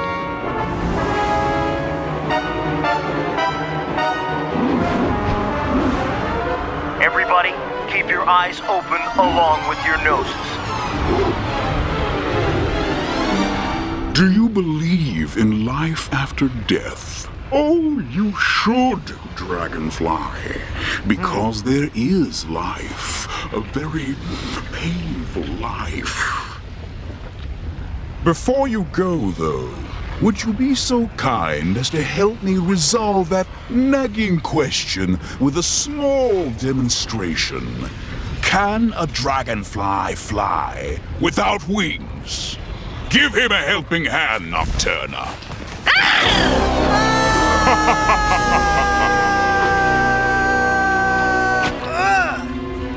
Ow! The pendulum swings. The clock has started ticking for the family dragonflies.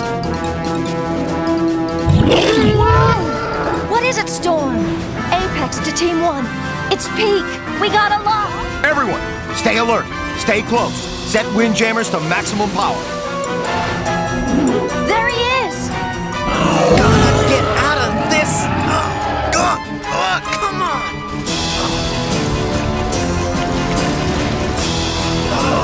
What the? Guys! Guys! Ah!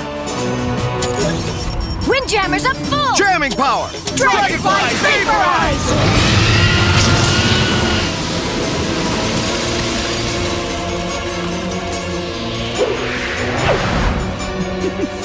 Bravo! A noble effort, sir. But we have a saying down here on old Earth. The family that flies together dies together. Dreadnought's attack!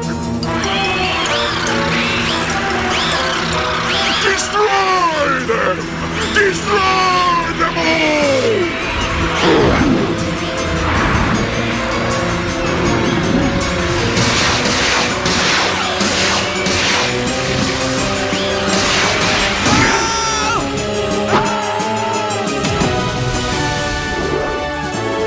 Chase is useless, Dragonfly. Didn't you know a girl likes to be chased?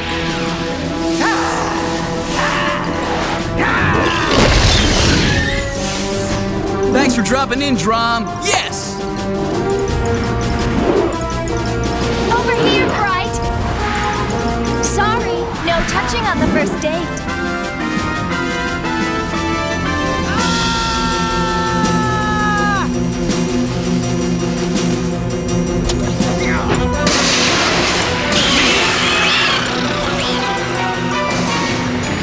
We're clear, Zenith. Go for peak! Peak!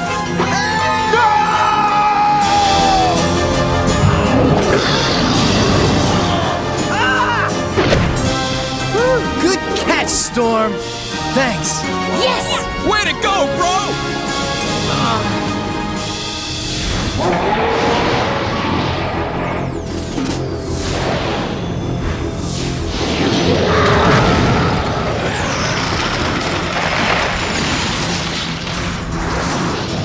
Don't fly off, the fun's just beginning!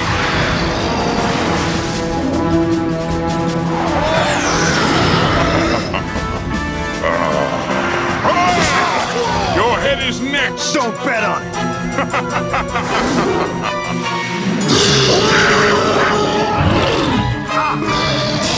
Burn them out of the sky! I can see! Blackhawk! Get us out of here! Blackhawk!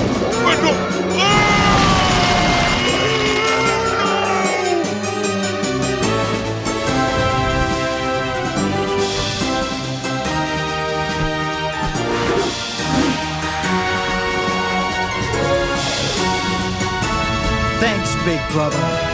Flight is might.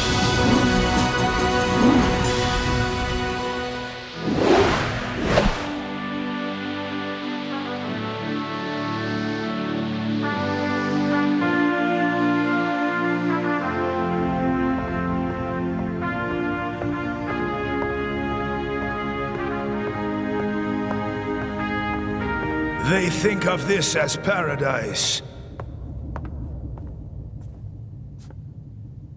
The only paradise is the one we destroyed. That was a long time ago. This is what we have now. This is our little slice of heaven. Heaven is not up here, son.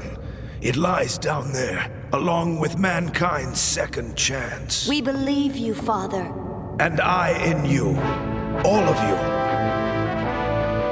You carry the name Dragonflies, and you carry the hope of finding the place to start again. Dragonflies, maximize!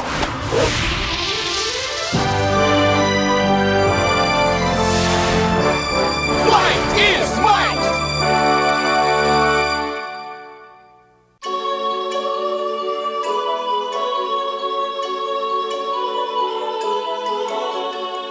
In the future, all of us shall know men once walked upon the earth below. But now we fly at mega height. Long live Atlantis, flight is might. Dragonflies, maximize.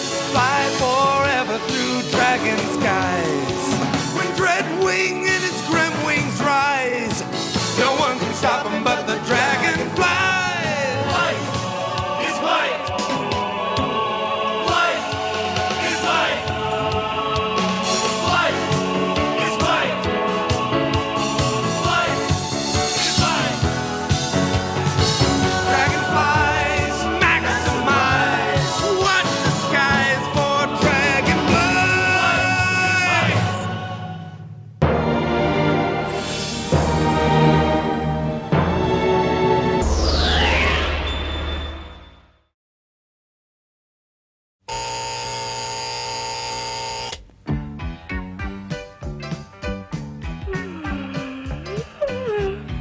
great new craze that's sweeping the nation.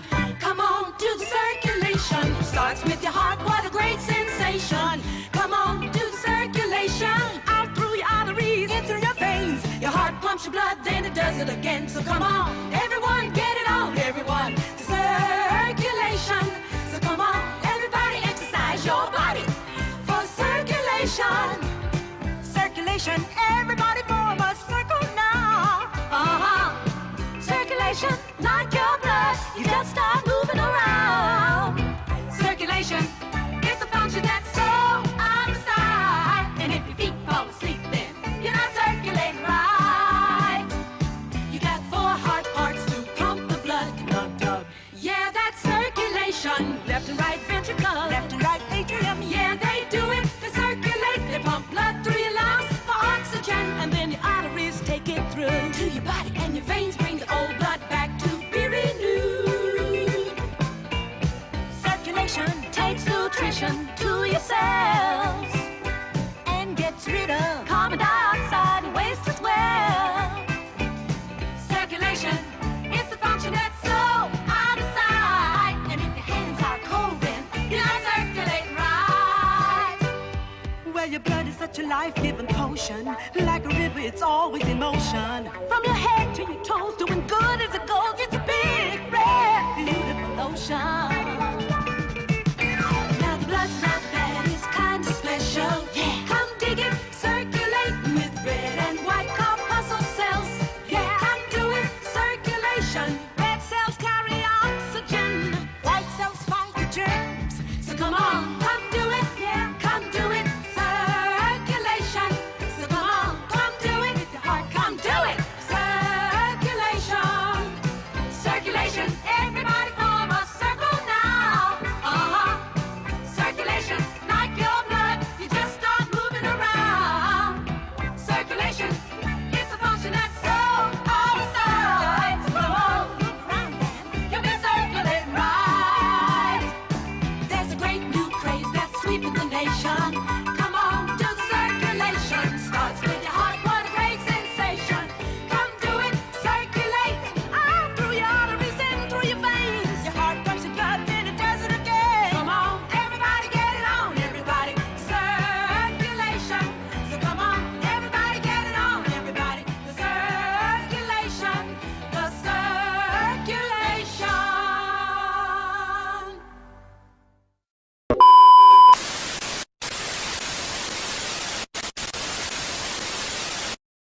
Well, everybody, that was our show for this week. We hope you guys liked it. I know that you did, because, ooh, buddy, if you didn't, we get the Master Control Toe Biters right here for you! Well,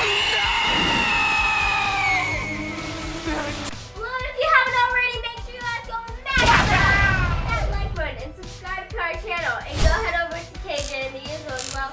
And smash that like button and subscribe to that channel. Smash, Max, smush! Smash, smush, smash! Max Smash is for all. That is what we do around here, so make sure that you are joining in the fun. And hang out with us next week on Tuesdays and Thursdays. We are closing out the Tales from the Crypt. Some of you may or may not have had your fill of Tales from the Crypt over the past 3 weeks or so. Some of you maybe could watch Tales from the Crypt every week. But this is the final week. We are coming down to a conclusion, and we will be switching out. And as I told a couple of people in the chat, I don't know what I'm gonna do next. See, my pet monster was scheduled. That is scheduled next. It's all ready to go. But I was thinking of something else, and it's poking at me a little bit. So I think I might be switching it up, and I think I might be putting something else in there. So you guys might be in for a treat. But that aside, after you hang out with us on Tuesday and Thursday, make sure that you go to Friday Night Sucks and hang out with me, not the Yizzo, me and my hair that won't stay in place, for 2 hours over there from 8 to 10. And make sure that you are always with us, right here, at the very place to be, to see toe biters in action, to see the wonderful cartoon lineups that we have in store, just like next week's, because I got something in store for next week's lineup as well. Right here, on the only place for all the things that I just said, and Joey keeps on crawling on me, so I guess it's time to go Saturday Morning Cartoon MAXOUT!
watch TV. Don't read magazines.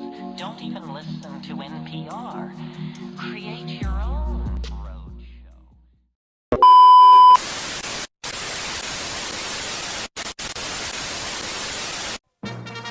From Universal Studios, Hollywood, the Samuel Goldwyn Company presents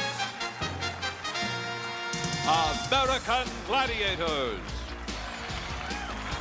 Selected from a nationwide search, 20 men and women have come to Hollywood to challenge our force of American gladiators for a single honor, to become American Gladiators champions. Now, here are your American Gladiators: Gemini, Lace, Nitro, Gold, Laser, Blaze, Thunder, Ice, Turbo, and Diamond.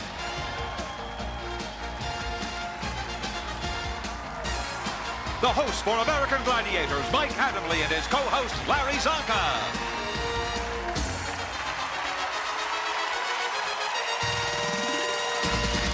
Hi again, everyone. I'm Mike Adamley. Glad you could join us for this edition of the American Gladiators. Our quarterfinal round is underway, and for the contenders competing in the spotlight today, this is it. A win, they're in. A loss means elimination.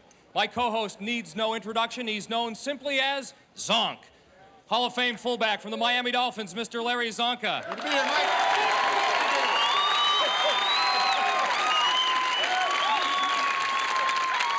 Larry, as we move closer to the championship, each event takes on a greater meaning, and because of that intensity, I think the matches that we are going to see today in the quarterfinal rounds are going to be extremely close. I think so. Anytime you get to the quarterfinals, the point of the thing is the athletic ability gets better and better. And I think what we have to stress to the contenders that in this competition, each point means so much. Each second translates as a point, and that 1 point can literally win them the championship. There is absolutely no room for mistakes. And with that in mind, let's meet the contenders for this quarterfinal round. In our women's quarterfinal, please welcome back Esther Ratner of Tempe, Arizona, a college professor. And her opponent, Cinda Metzer of Salt Lake City, Utah, an industrial specialist. In the men's competition, here's Dale Thompson of Ontario, California, a deputy with the Los Angeles Sheriff's Department. And his opponent, Lincoln Simons of Studio City, California, a stuntman. Cinda, an honors student at Northern Arizona University, I noticed that in the preliminary round you took a very cerebral approach to the games. You studied each event, were able to discern what you have to do, and you did so. You are now the #2 seed in the quarterfinals. What did you learn from the prelims that you'll apply here? Well, I think that it was good to think about each event, but as time goes by, the athletes are getting tougher and the gladiators aren't getting any easier, so I think I'm not going to have as much time to think this time. I'm just going to have to go for it. So at some point, athletic instinct has to take over. Yes, it does. Lincoln, a stuntman by trade, you specialize in high falls and car crashes and fake fights, but I get the feeling that there's nothing fake about your competition against the American Gladiators. Yeah, you're right, Mike. There's nothing fake about this, and I have the bruises to prove it. But you know what? I wouldn't be here if it was any other way. You healed and ready to go? I'm ready. Okay, best of luck. Larry? Esther, you've been through it. Now, let me ask you something. Which events are you looking forward to today, and which events are you not looking forward to? Well, actually, the answer to that question in both cases is the joust, because I really got hammered on the joust, so this time I want to come back and do better on it. And also, I want to tell my students out there in industrial design that I wasn't getting hammered. I was just product testing the safety equipment. I see. That's, I'm glad you related that to us. We were all kind of wondering about that. Dale, you've had experience in the NFL, played some of the Denver Broncos. You've been through double sessions. You've been knocked around a little bit, been stiff after. Is this comparable to, like, say, double sessions? Well, I don't know. I probably wouldn't want to go against these guys any more than I did in the NFL with those guys. Well, NFL was 6 weeks long, and I think I would enjoy going into CFL for 2 weeks in that camp. Are you all healed up? Are you ready to compete? Yeah, I'm ready. Every time I look at these guys, I get a little bit more frightened every time, though, but I just have to do my best. Sometimes fear is the best motivation. Good luck, Dale. Good luck. Esther, Mike? Dale, they are awe-inspiring. Esther, I've got bad news. Our first event is the joust. Our gladiators are ready. Our contenders are ready. Let's get ready to rock and roll.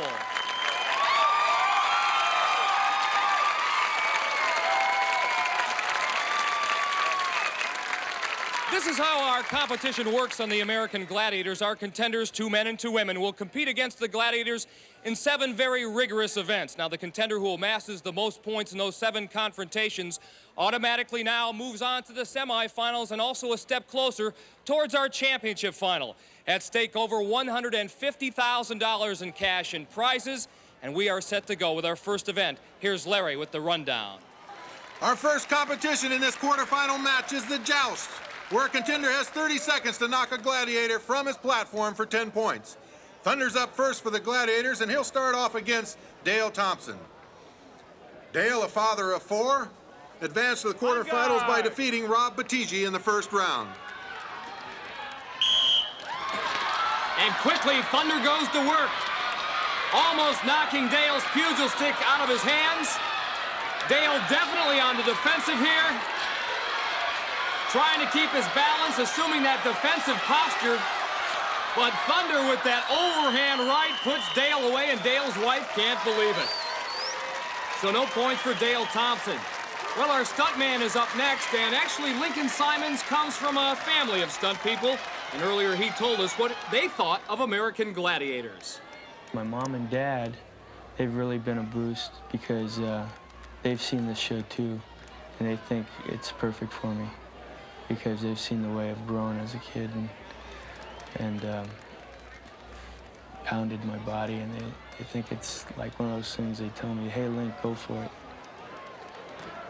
And Lincoln, our second seed coming into the quarterfinals.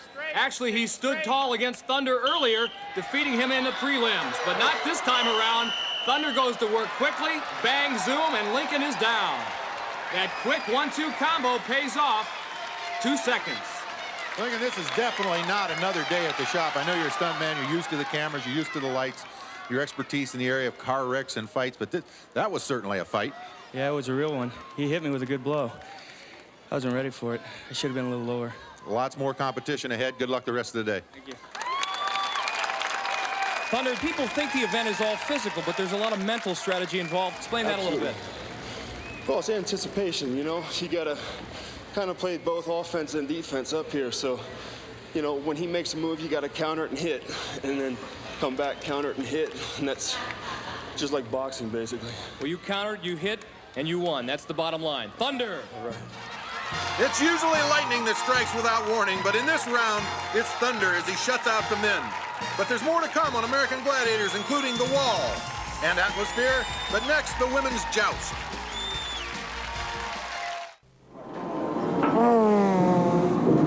You see that horse?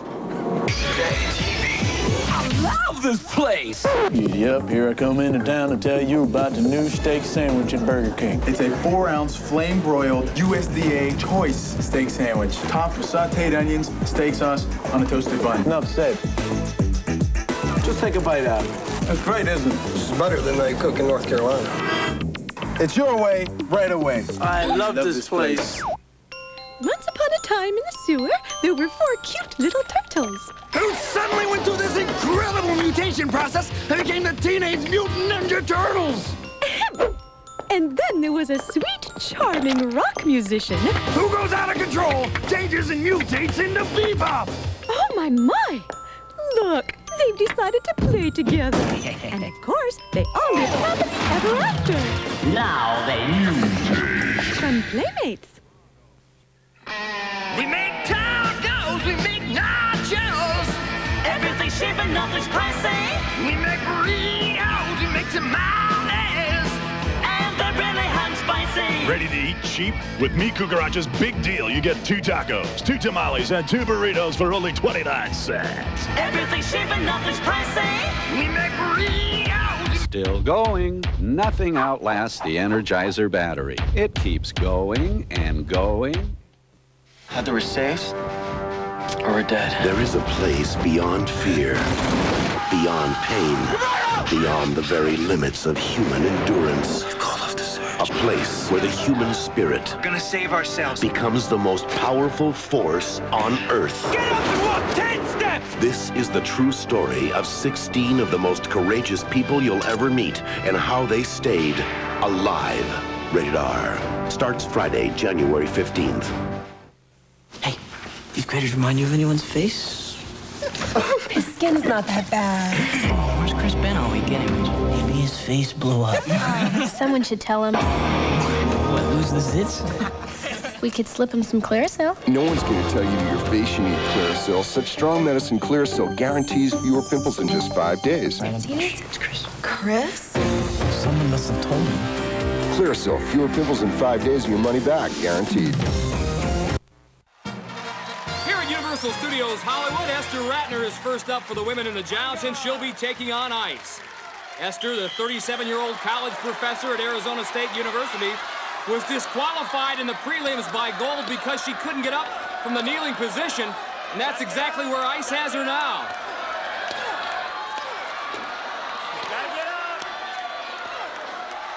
I think she's doing a great job just staying on that platform and taking that kind of pounding. Say, Ice sounds like Jimmy Connors with some of those grunts after swinging that pugil stick.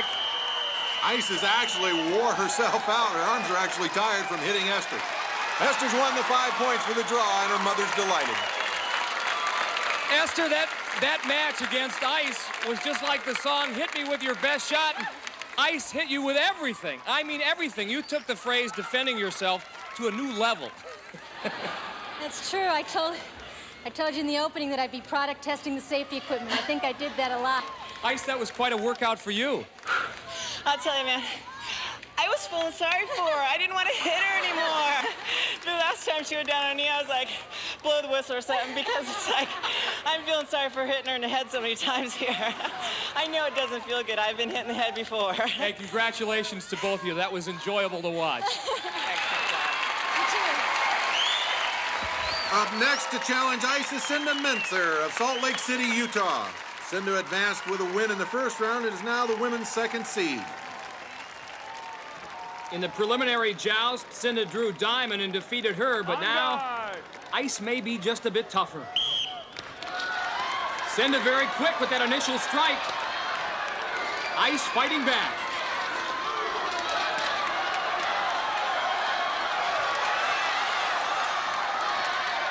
Oh, Cinda missing with a big overhead blow. Throws her off balance, but she maintains. And Ice not nearly as aggressive as she was against Esther. There's a couple of shots. Mike, you can hear the impact of those shots. It sounds almost like a boxer delivering a blow to his opponent's head. Cinda's got to be a little dazed after all of that.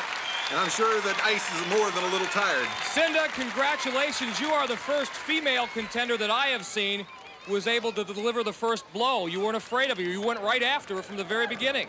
figured if she hit me first, I'd be off. So I just gave it everything I had. She hits hard. She hit you hard a couple of times and nearly sent you flying. How were you able to keep your balance? Just try to remember my feet. Try to keep them on the platform. It worked. It's hard when you're spinning around. Ice, there's something about you on that pedestal. It seems to bring the best out in the contenders. They're getting tougher and tougher, Mike.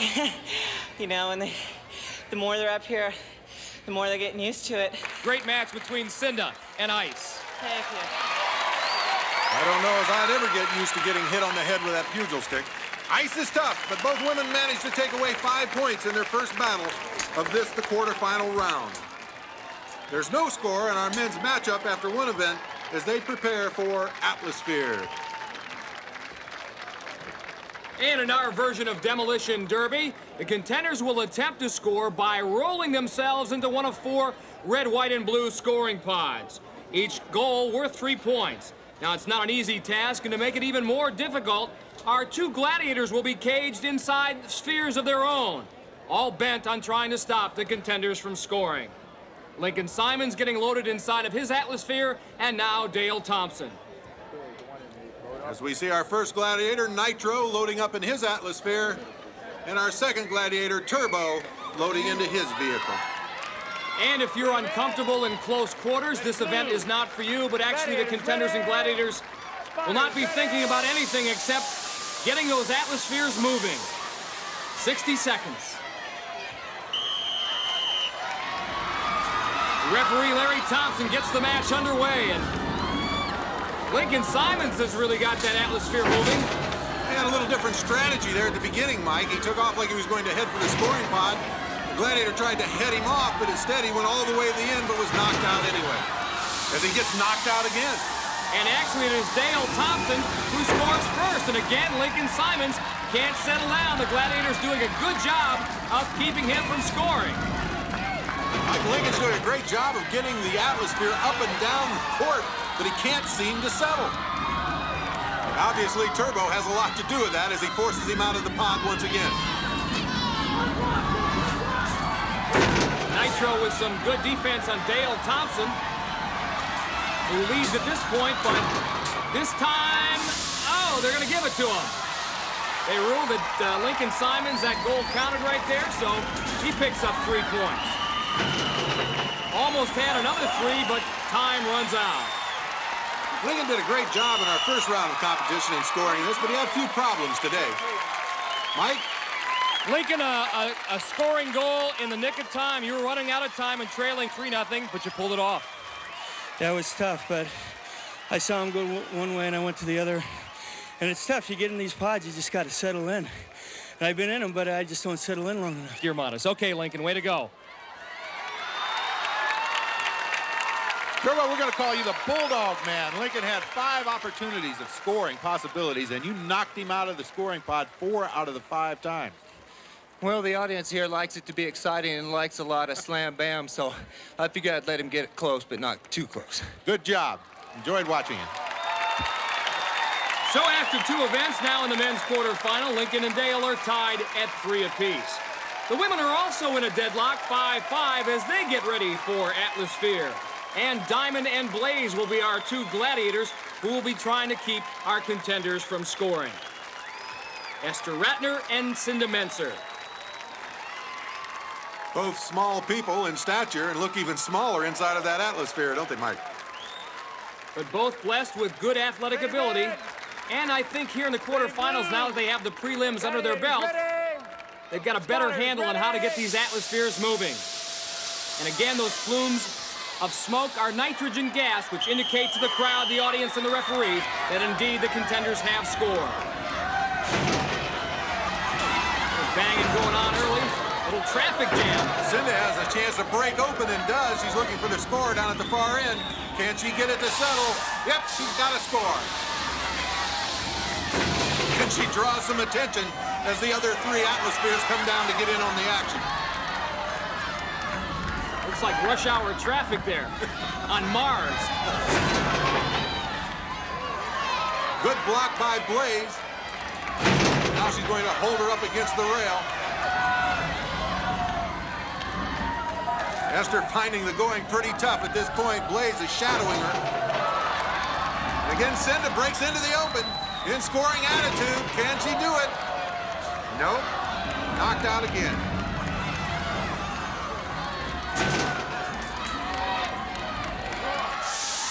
I tell you what, Cinda keeps the pressure on the Gladiators. She gets bumped out once, but she rarely gets bumped out 2 times in a row, and that's the end of the match. Cinda picking up 2 scores for 6 points, and Esther being shut out. You know, a rolling stone may gather no moss, but a rolling sphere can gather points if you know how to use it. And Cinda, you got a crash course right before the event started. It paid off to the tune of 2 goals worth 6 points. Yeah, I got hit a lot in that last event. Really, the hard part of this event is getting the sphere to stop. Yes, you get it in the pot and then you just get knocked right out, so. Cinda, well done. Cinda wins the battle in Atmosphere 6-zip. So after 2 events, she takes an 11-5 lead over Esther. Still to come on American Gladiators is Assault. Break through and conquer, but the wall is up next.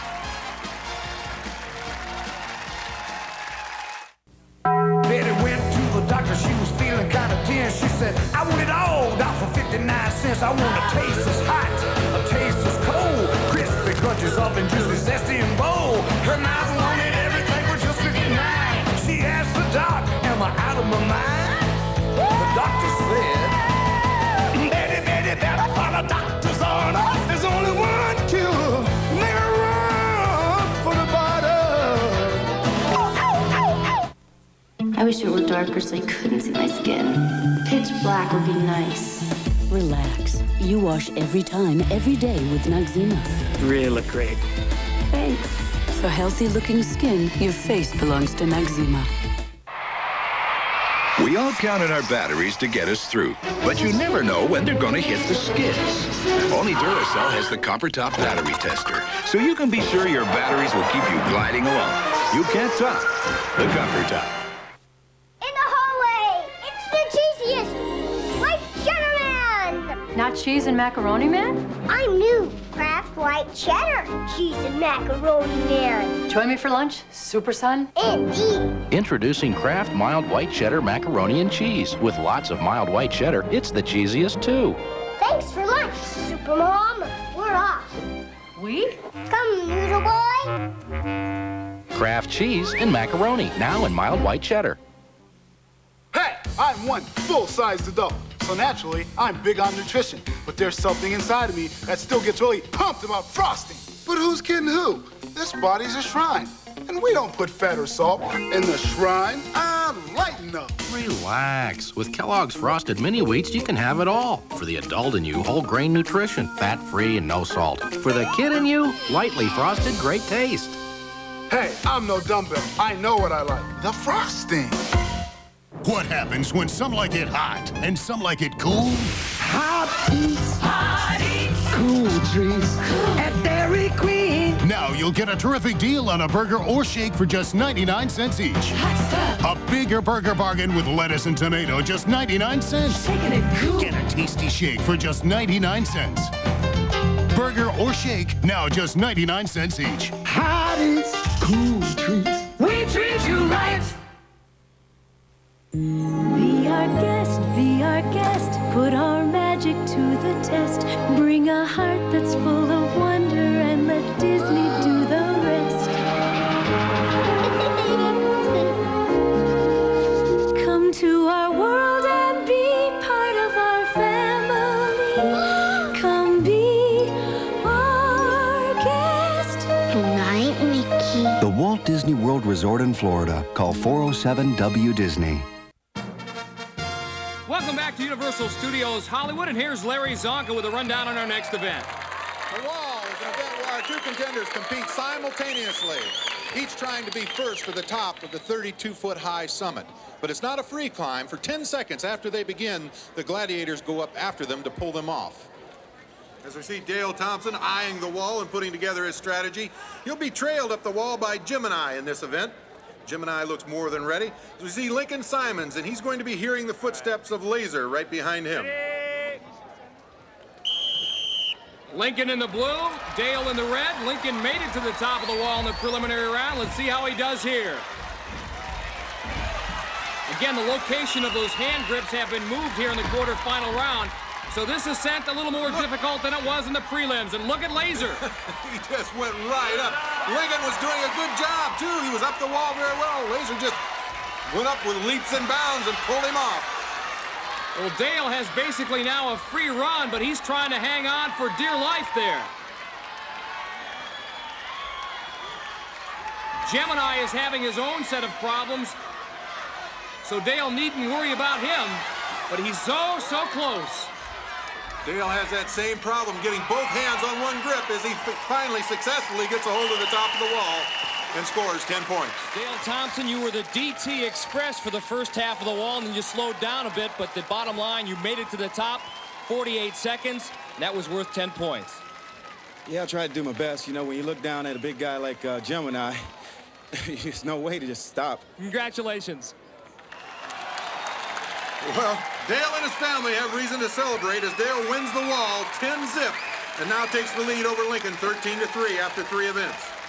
After 2 events on the women's side, Cinda has 11-5 lead over Esther as they await the wall. Larry, one of the byproducts of the American Gladiators is camaraderie between the contenders. As Esther Ratner explains, they are united by a common goal. When I first came out, I had a feeling that the competitors would be very secretive about their ideas for how to compete against the gladiators, but everybody's sharing ideas and helping each other because it's basically us against the gladiators. As Esther eyes the wall, she's going to be followed up the wall by Lace, and Cinda will be followed by Gold. Ready? Again, each contender given a 10-second head start. Both contenders doing very well at the beginning. Prior to this competition, Esther did practice some rock climbing, and right now it's paying off. Cinda looking very good as well. Both Cinda and Esther having some problems at the 3/4 mark, seemingly stalling a little bit.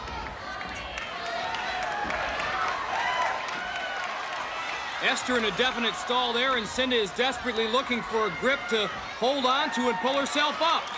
Now Esther's got it going. As Esther takes that big gamble, that last lunge, gets a hold of the top of the wall and hikes herself up, and Cinda comes loose from the wall. Right down there, girl. Sit down. Esther, the product tester and wall molester, you got angry at this 32-foot wall. I did. I hope the cameras didn't pick up some of my mumbling. But yeah. You know, 20 years from now, a lot of your friends are not going to believe that you made it up this 32-foot wall. So just for posterity, Esther, smile, baby.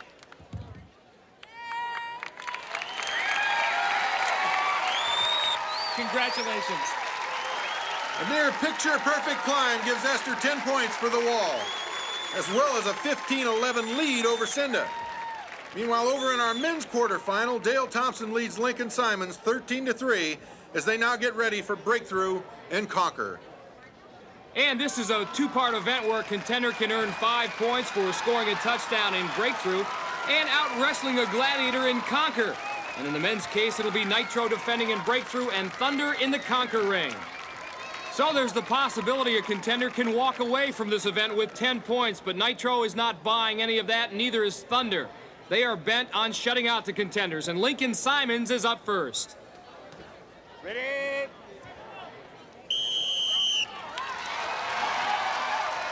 I've heard of broken field running, but that's a little much. Nitro's mistake was going for Lincoln's head. His headgear gave way, but Lincoln's body didn't, and that allowed him to cross the goal line and pick up 5 points. Now he's got 10 seconds to try to knock any part of Thunder's body outside of that Conquer ring. Nice move! Lincoln employing a little different strategy, a headlock on Thunder and pulling him out of the ring. You know, Lincoln, normally as a stuntman, you do all the tough stuff for the movie stars. This time, I'm sure you might have liked a stuntman to replace you. I don't know how I got away with. I mean, I was just lucky that he got a hold of my helmet and he slipped off. And you gave up the body against Thunder in the Conquer ring. I just had to go maniac. The guy's so big, I had to just give everything I had. I have to get more points. Well, you got 10 on this event, Breakthrough and Conquer. A great effort. Lincoln Simons As we see our two gladiators, Thunder and Nitro, getting set to take on Dale, who is now tied with Lincoln.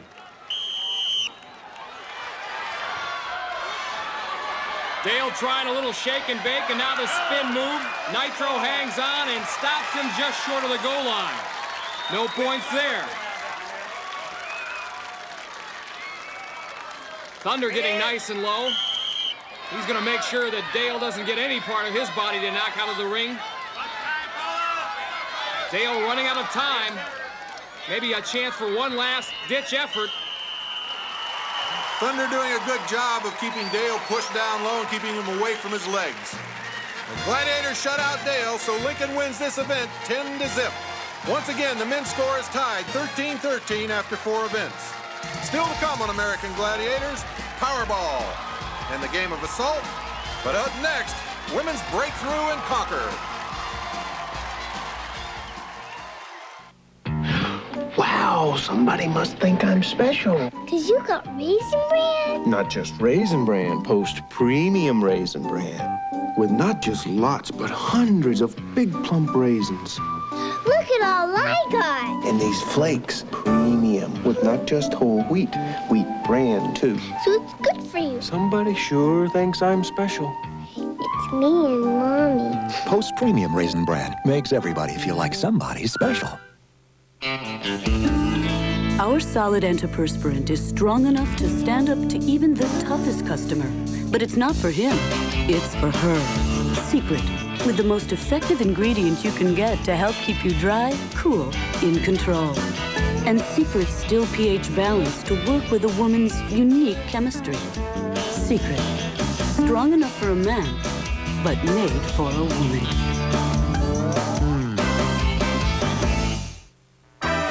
Seems that some boys just don't know how to play nice. So you wanna play tough?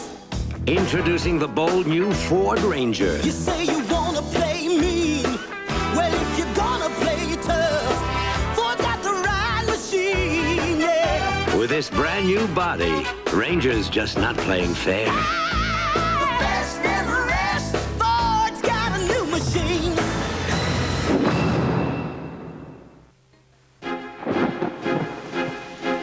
One stuffy nose, one sore throat, one bad cough.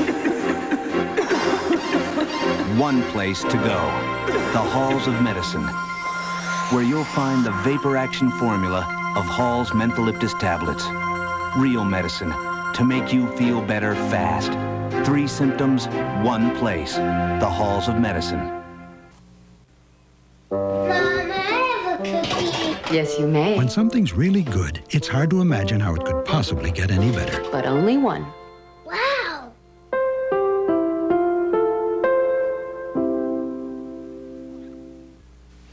When something's really good, it's hard to imagine how it could possibly get any better.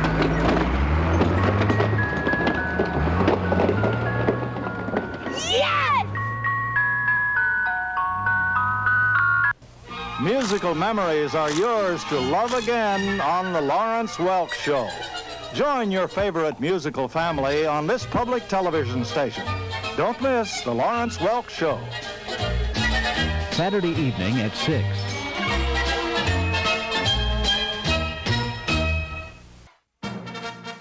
Welcome back to Universal Studios Hollywood, where the women are next in this quarterfinal round of the American Gladiators.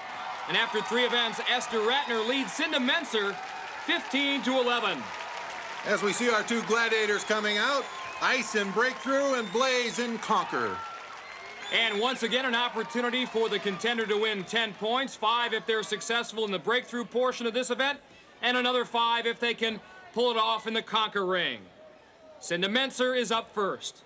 She trails by 4.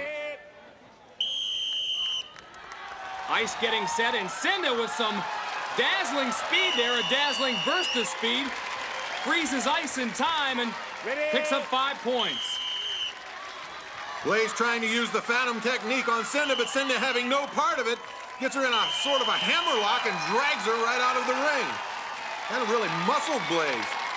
Cinda, I think our audience is starting to get an indication of just how tough you are. Not just tough, but quick, and that quickness paid off in breakthrough. Yeah, I'm getting sick of being called a toothpick. A powerful toothpick, so powerful that you took the normally immovable Blaze right out of the ring. She's tough. She's real tough. Cinda, you pick up another 10 points. Great effort in Breakthrough and Conquer. Cinda Menser. As we see a look of determination on Ice's face, fixing to take on Esther, who has a look of determination on her face. This should add up to be a good battle. Ready? Esther trying to throw a few moves, but Ice not taking the bait, and she sends Esther to the turf. In the circle, wait for my Now Esther will try to do a little bit better. At least that's what her mom hopes in the Conquer ring against Blaze. Esther having worked out with some of the Phoenix Cardinals on her wrestling moves, and it pays off. And she takes Blaze out of the ring. Esther, you're a practitioner of Josh Shindo, which is the way of self-belief, and it's obvious to everyone here watching you that you have great belief in your skills. I tried to. I do believe that there's no limitations for size or age. I'm just going for everything. Well, it certainly hasn't been a limitation for you here. Congratulations on picking up the 5 points. Esther. Thank you. So after losing to Ice in Breakthrough, Esther goes right after Blaze for 5 points in Conquer.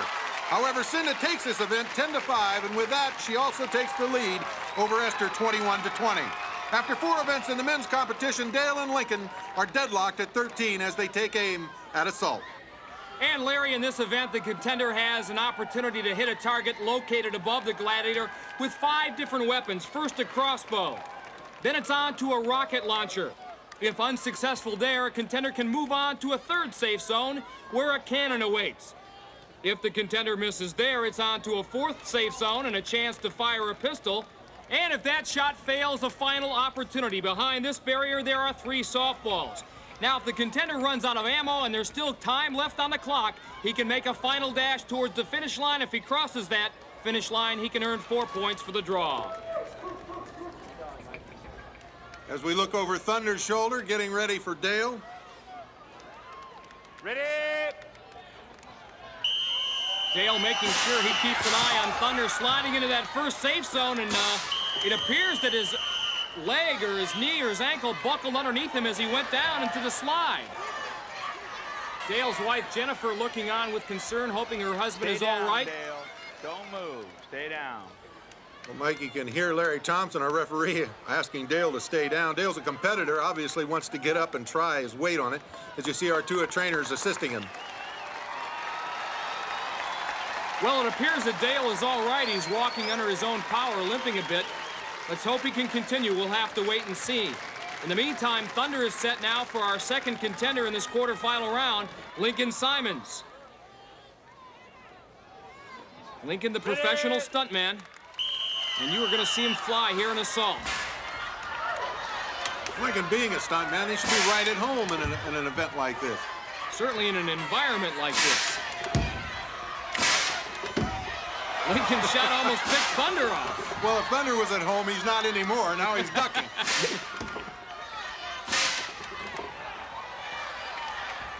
Thunder trying to time one of his shots to pick off Lincoln when he comes into view. And that shot goes over Thunder's head, so he's getting closer. Successive approximations. Another shot that almost hit the mark.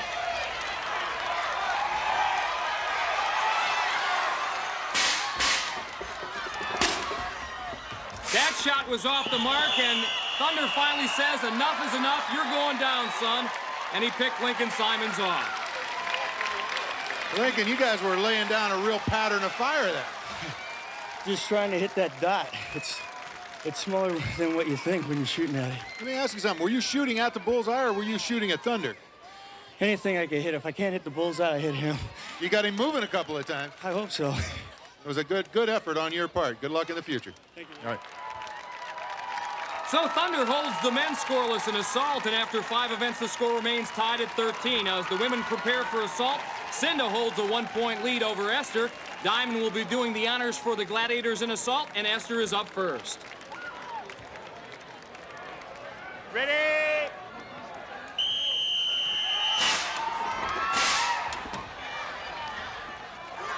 funny, Esther likened herself to a products tester earlier with some of these off-the-wall events, but she's adapted pretty well. Now if she can just find the target. That shot with the rocket launcher, errant.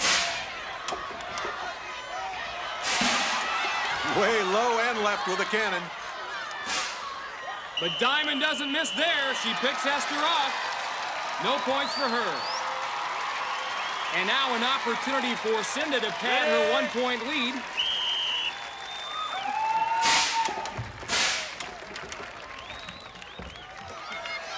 That toothpick image might be a little helpful here, Mike. She's not all that big a target. Stands tall with the crossbow, but her shot missed. Whoa. Remind me not to go bird hunting with her. And Diamond, I'll tell you what, she has demonstrated that she's quite the shot up there.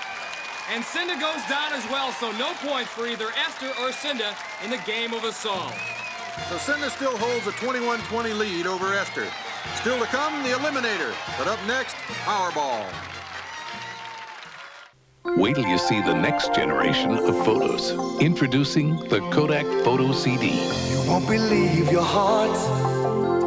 You won't believe your eyes. Pictures taken with your current film and camera, transferred onto a new kind of compact disc and shown on TV. The special photo CD player also plays audio CDs. Your pictures have never been so powerful. The new Kodak Photo CD system. You've got to see it. Look what's popping up, fat-free. Special K waffles from Eggo. Once you see how good fat-free can be, oh no, you never let go. No way. It's all mine. Special K waffles from Eggo. Eggo Special K waffles. Crisp, delicious, yet every bite fat-free, cholesterol-free, and just 80 calories per waffle. See how good fat-free can be. Oh no, you never let go. Nah. Special K waffles from Eggo.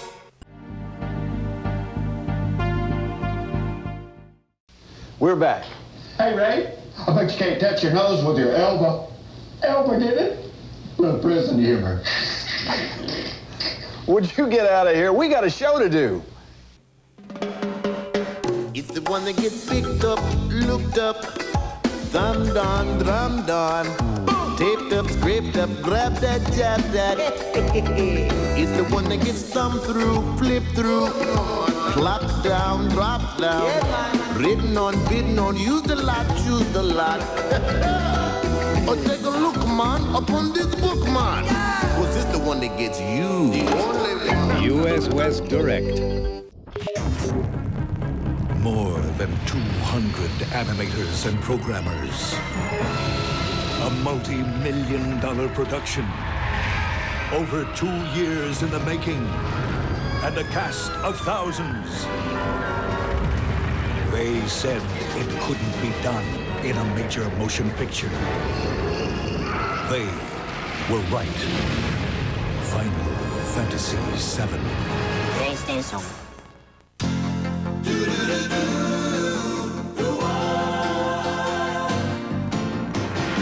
It doesn't matter what comes, fresh goes better in life. With Mentos fresh and full of life. Nothing gets to you, staying fresh, staying cool. With Mentos fresh and full of life. Fresh goes better, Mentos freshness. Fresh goes better with Mentos fresh and full of life. Mentos, the fresh maker. I hate machines. Sorry, Rosie. Why don't we go to the new Sprint store at Radio Shack, George? They have Sprint's easy-to-use products. And the know-how of Radio Shack. They even showed Astro how to use his mobile phone. They could even help you, Mr. J. Astro has a mobile phone? Well, oh, Rhonda. The new Sprint store at Radio Shack. You've got questions, we've got answers. The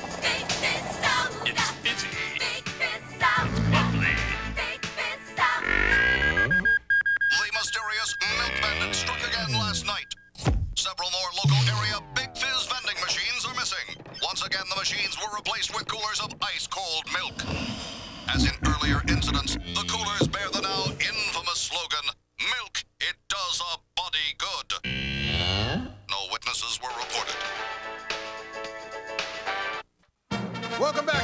Universal Studios, Hollywood. Here's Mike. As sometimes happens here on the American Gladiators, injuries are a part of the game, and unfortunately for Dale Thompson, a twisted ankle sustained in the assault has caused him to have to drop out of the competition. And it's really kind of a shame, Dale, because you were going great guns and were in terrific position point-wise coming into Powerball. Yeah, sometimes these things kind of happen, and you just have to, you know, think about what you actually do for a living and try to heal up as soon as possible. And, you know, my job is more important. And I would like to go on and show, hey, I'm tough enough to do this, but what is that going to do? It's not going to prove anything. So I think Rob is going to do it. He's going to turn it on and put on the juice right now. You don't have anything to prove to anybody, Dale Thompson. You gave us a great showing, and heal well, okay? Okay, thank you. Rob, you get a great breath of fresh air here. You had the highest point total among the losers in the preliminary rounds. That's why you're the #1 alternate. And now you take over. You get 13 points that Dale had accumulated.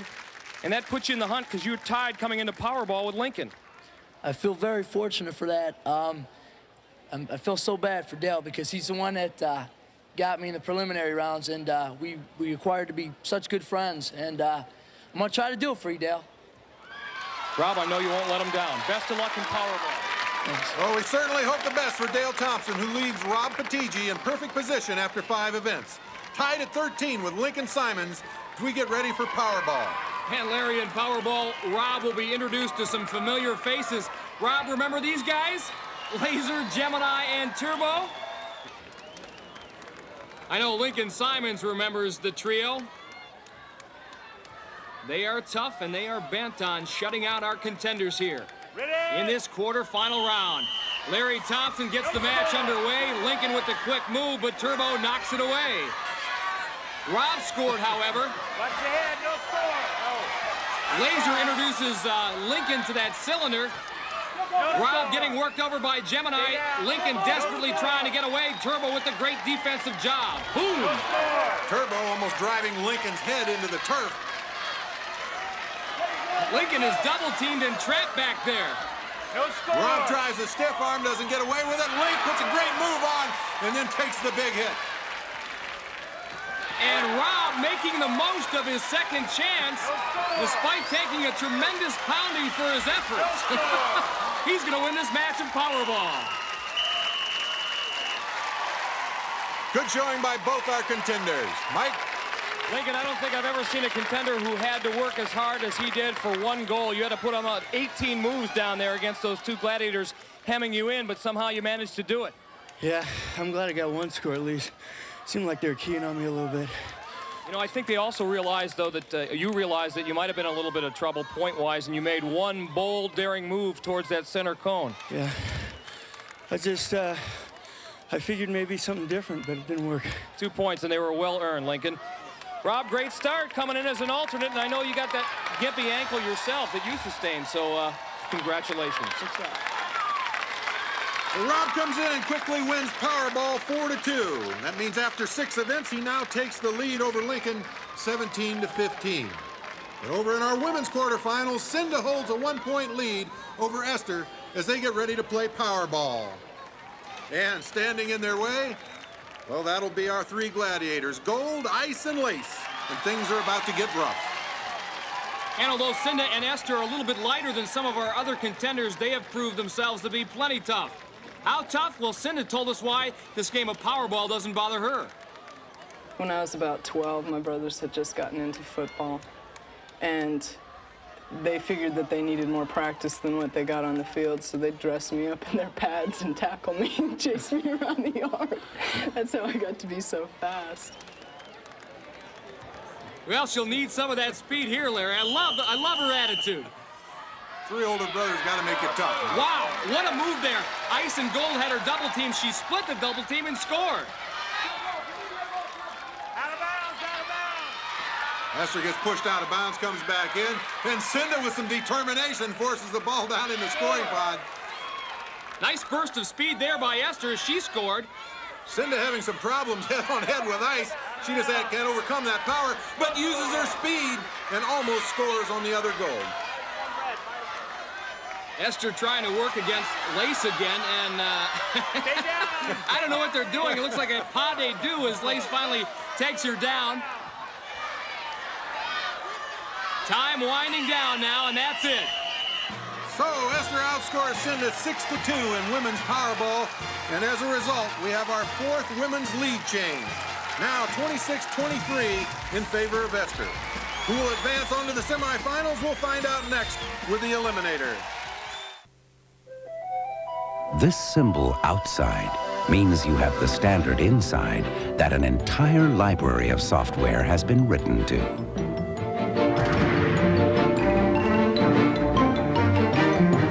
The Intel microprocessor. Think of it as a library card that lets you run the software of today and tomorrow. So check out computers with Intel, the computer inside.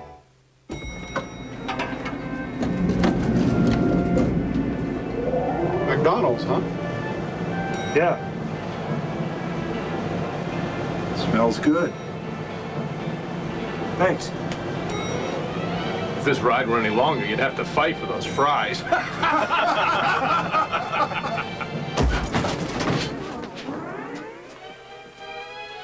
We're stuck. Double, double your refreshment. So refreshing. Double, double your enjoyment. Oh, no single gum, double freshened your mouth like double mint gum. Everybody now. Double, double your refreshment. Double, double your delight. Oh, no single gum, double freshened your mouth like double fresh, double good. Come on and double it. Double mint gum. There's no single gum like it. Fasten your seatbelt. It's time to go play in the snow. Because it's time for the Dakota Midwinter Blowout, featuring the mid-size Dodge Dakota 4x4 Club Cab. An available 230 horsepower Magnum V8 makes it a real snow thrower. And we can throw in almost $3,200 in total savings, too. Right now, our selection is big, but it won't last long. So get to the Dakota Midwinter Blowout now, before it blows out of town. See your nearest Dodge dealer today. With Tiger's new Talkboy tape recorder, now you can be as clever as Kevin. Stop drooling on me. Stop drooling on me. Tiger's new Talkboy tape recorder comes with audio cassette. Batteries not included. You're an American. You've got the right to play bingo, the right to monster truck rallies, and the right to big, juicy burgers. So what happened? Someone slaps a low price on a fried little burger and calls it a deal? That's un-American. You have the right to go to Burger King. The right to get a Whopper, plain broiled, not fried. And the right to get that Whopper any size you want, with fries and a drink. Starting at just $1.99. It's all there in the Constitution. Look it up. Burger King. Get your burger's worth. Halloween Monday, NBC takes you into the scariest home in the country. We're America's worst nightmare! White trash with money! Roseanne and Tom, the movie. You should all be kissing my butt! For the first time ever, a motion picture based on their true story. Nothing is gonna shut me up. Roseanne and Tom, the movie. The greatest Halloween ever is on NBC. Welcome back to Universal Studios Hollywood, and we are ready now for our final event, the Eliminator. Mike, both contenders start at the treadmill and must run against the belt in an effort to reach the top. Once they get there, each contender must cross a 30-foot span using a specially designed hand bike. Then it's across a balance beam where the gladiators throw weighted blocking pads in an attempt to knock the contenders off. And now, Larry, the fun really begins. The contenders have to scramble up this 20-foot cargo net, and then it's a wild ride down the zip line, which carries the contenders over the entire length of the arena floor. Then it's a final straightaway where the contenders have to clear a set of hurdles. Then they have to make an important choice, which lane to pick. Behind three of those doors lie American gladiators, all determined to stop the contenders from crossing the finish line. Back behind the line. Cinda Menser trails Esther Ratner by 3 points. That means Cinda would need to beat Esther by a second and a half to advance to the semifinals. Both women ready to go. Ready? And they're on their way. Cinda, the first up the treadmill. Esther having a little trouble with that treadmill. We'll see what happens on the hand bike. Hand bike requires not only strength, but finesse as well. Cinda gets herself across, and now the balance beam. Esther having a little trouble and falls off of the hand bike, missing the platform completely, opening a large lead for Cinda. Barring a major mistake, she should advance to the semifinals, but I'll tell you what, Esther not about to give up.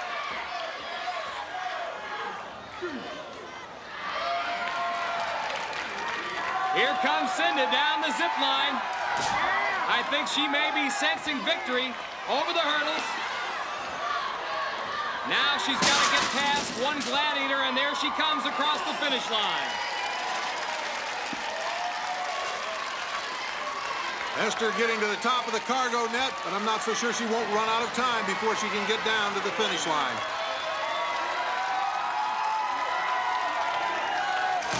Esther's worst enemy at this point is the clock. If she can make it down the straightaway, at least finishing.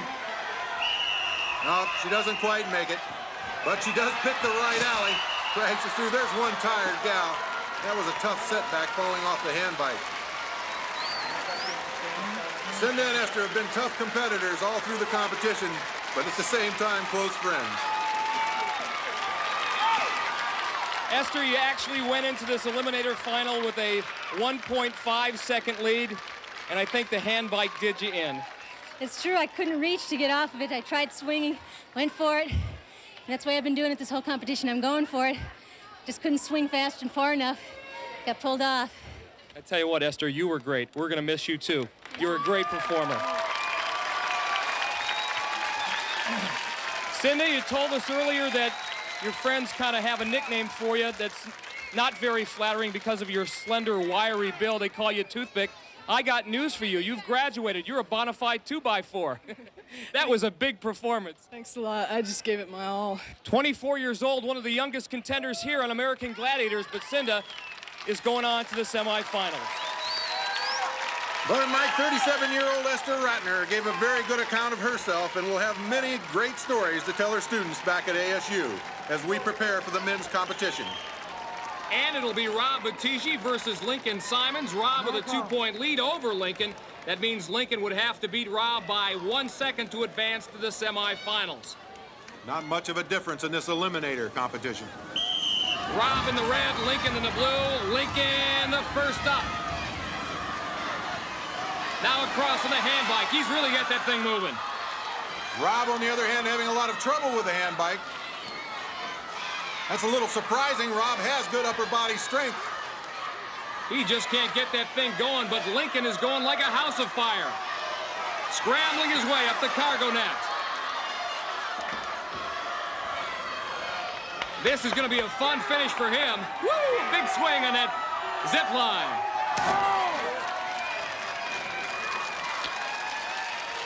Over the hurdles.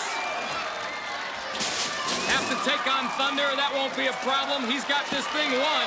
He advances to the semis. And Rob looks like he's going to run out of time. Rob, of course, replaced Dale Thompson after Dale got hurt in the assault. You can hear the crowd counting down the time. And that's it for Rob Battisti.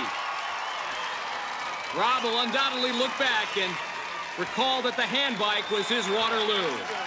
Rob came in kind of late. We had an injury to a fella. You took over the baton, came in, did pretty good in Powerball. Then coming into this, you were just a matter of 2 seconds, just 1 point behind, really, or 1 second, 2 points behind. And got a little hung up on the hanging bike. I tried to do it for you, Dale, and sorry, guy. Thank you, Rob. Well, congratulations. You flew through it, my man. It's a lot like stunt work, isn't it? Yeah, a little bit. I try to relate it to it. You know, give it your all. Go for the best. Congratulations and welcome to our semifinals. Thank you. Ladies and gentlemen, how about a big round of applause for our contestants? Lincoln Simons, he's moving on. 47-17, the final. So congratulations to our two newest semifinalists, Lincoln Simons and Cinda Menser. And here's a preview of some of the action you'll be seeing next week. Next week, the quarterfinals continue as 4 contenders move 1 step closer to becoming American Gladiator champion. Margaret McCargo, Purple Roundy, Kelly Peacock, and John Adams. Watch as they challenge Gemini, Lace, Nitro, Gold, and the rest of the American Gladiators. That's it for this edition of the American Gladiators. For Larry Zonka, I'm Mike Adamle saying so long from Universal Studios, Hollywood.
Don't watch TV.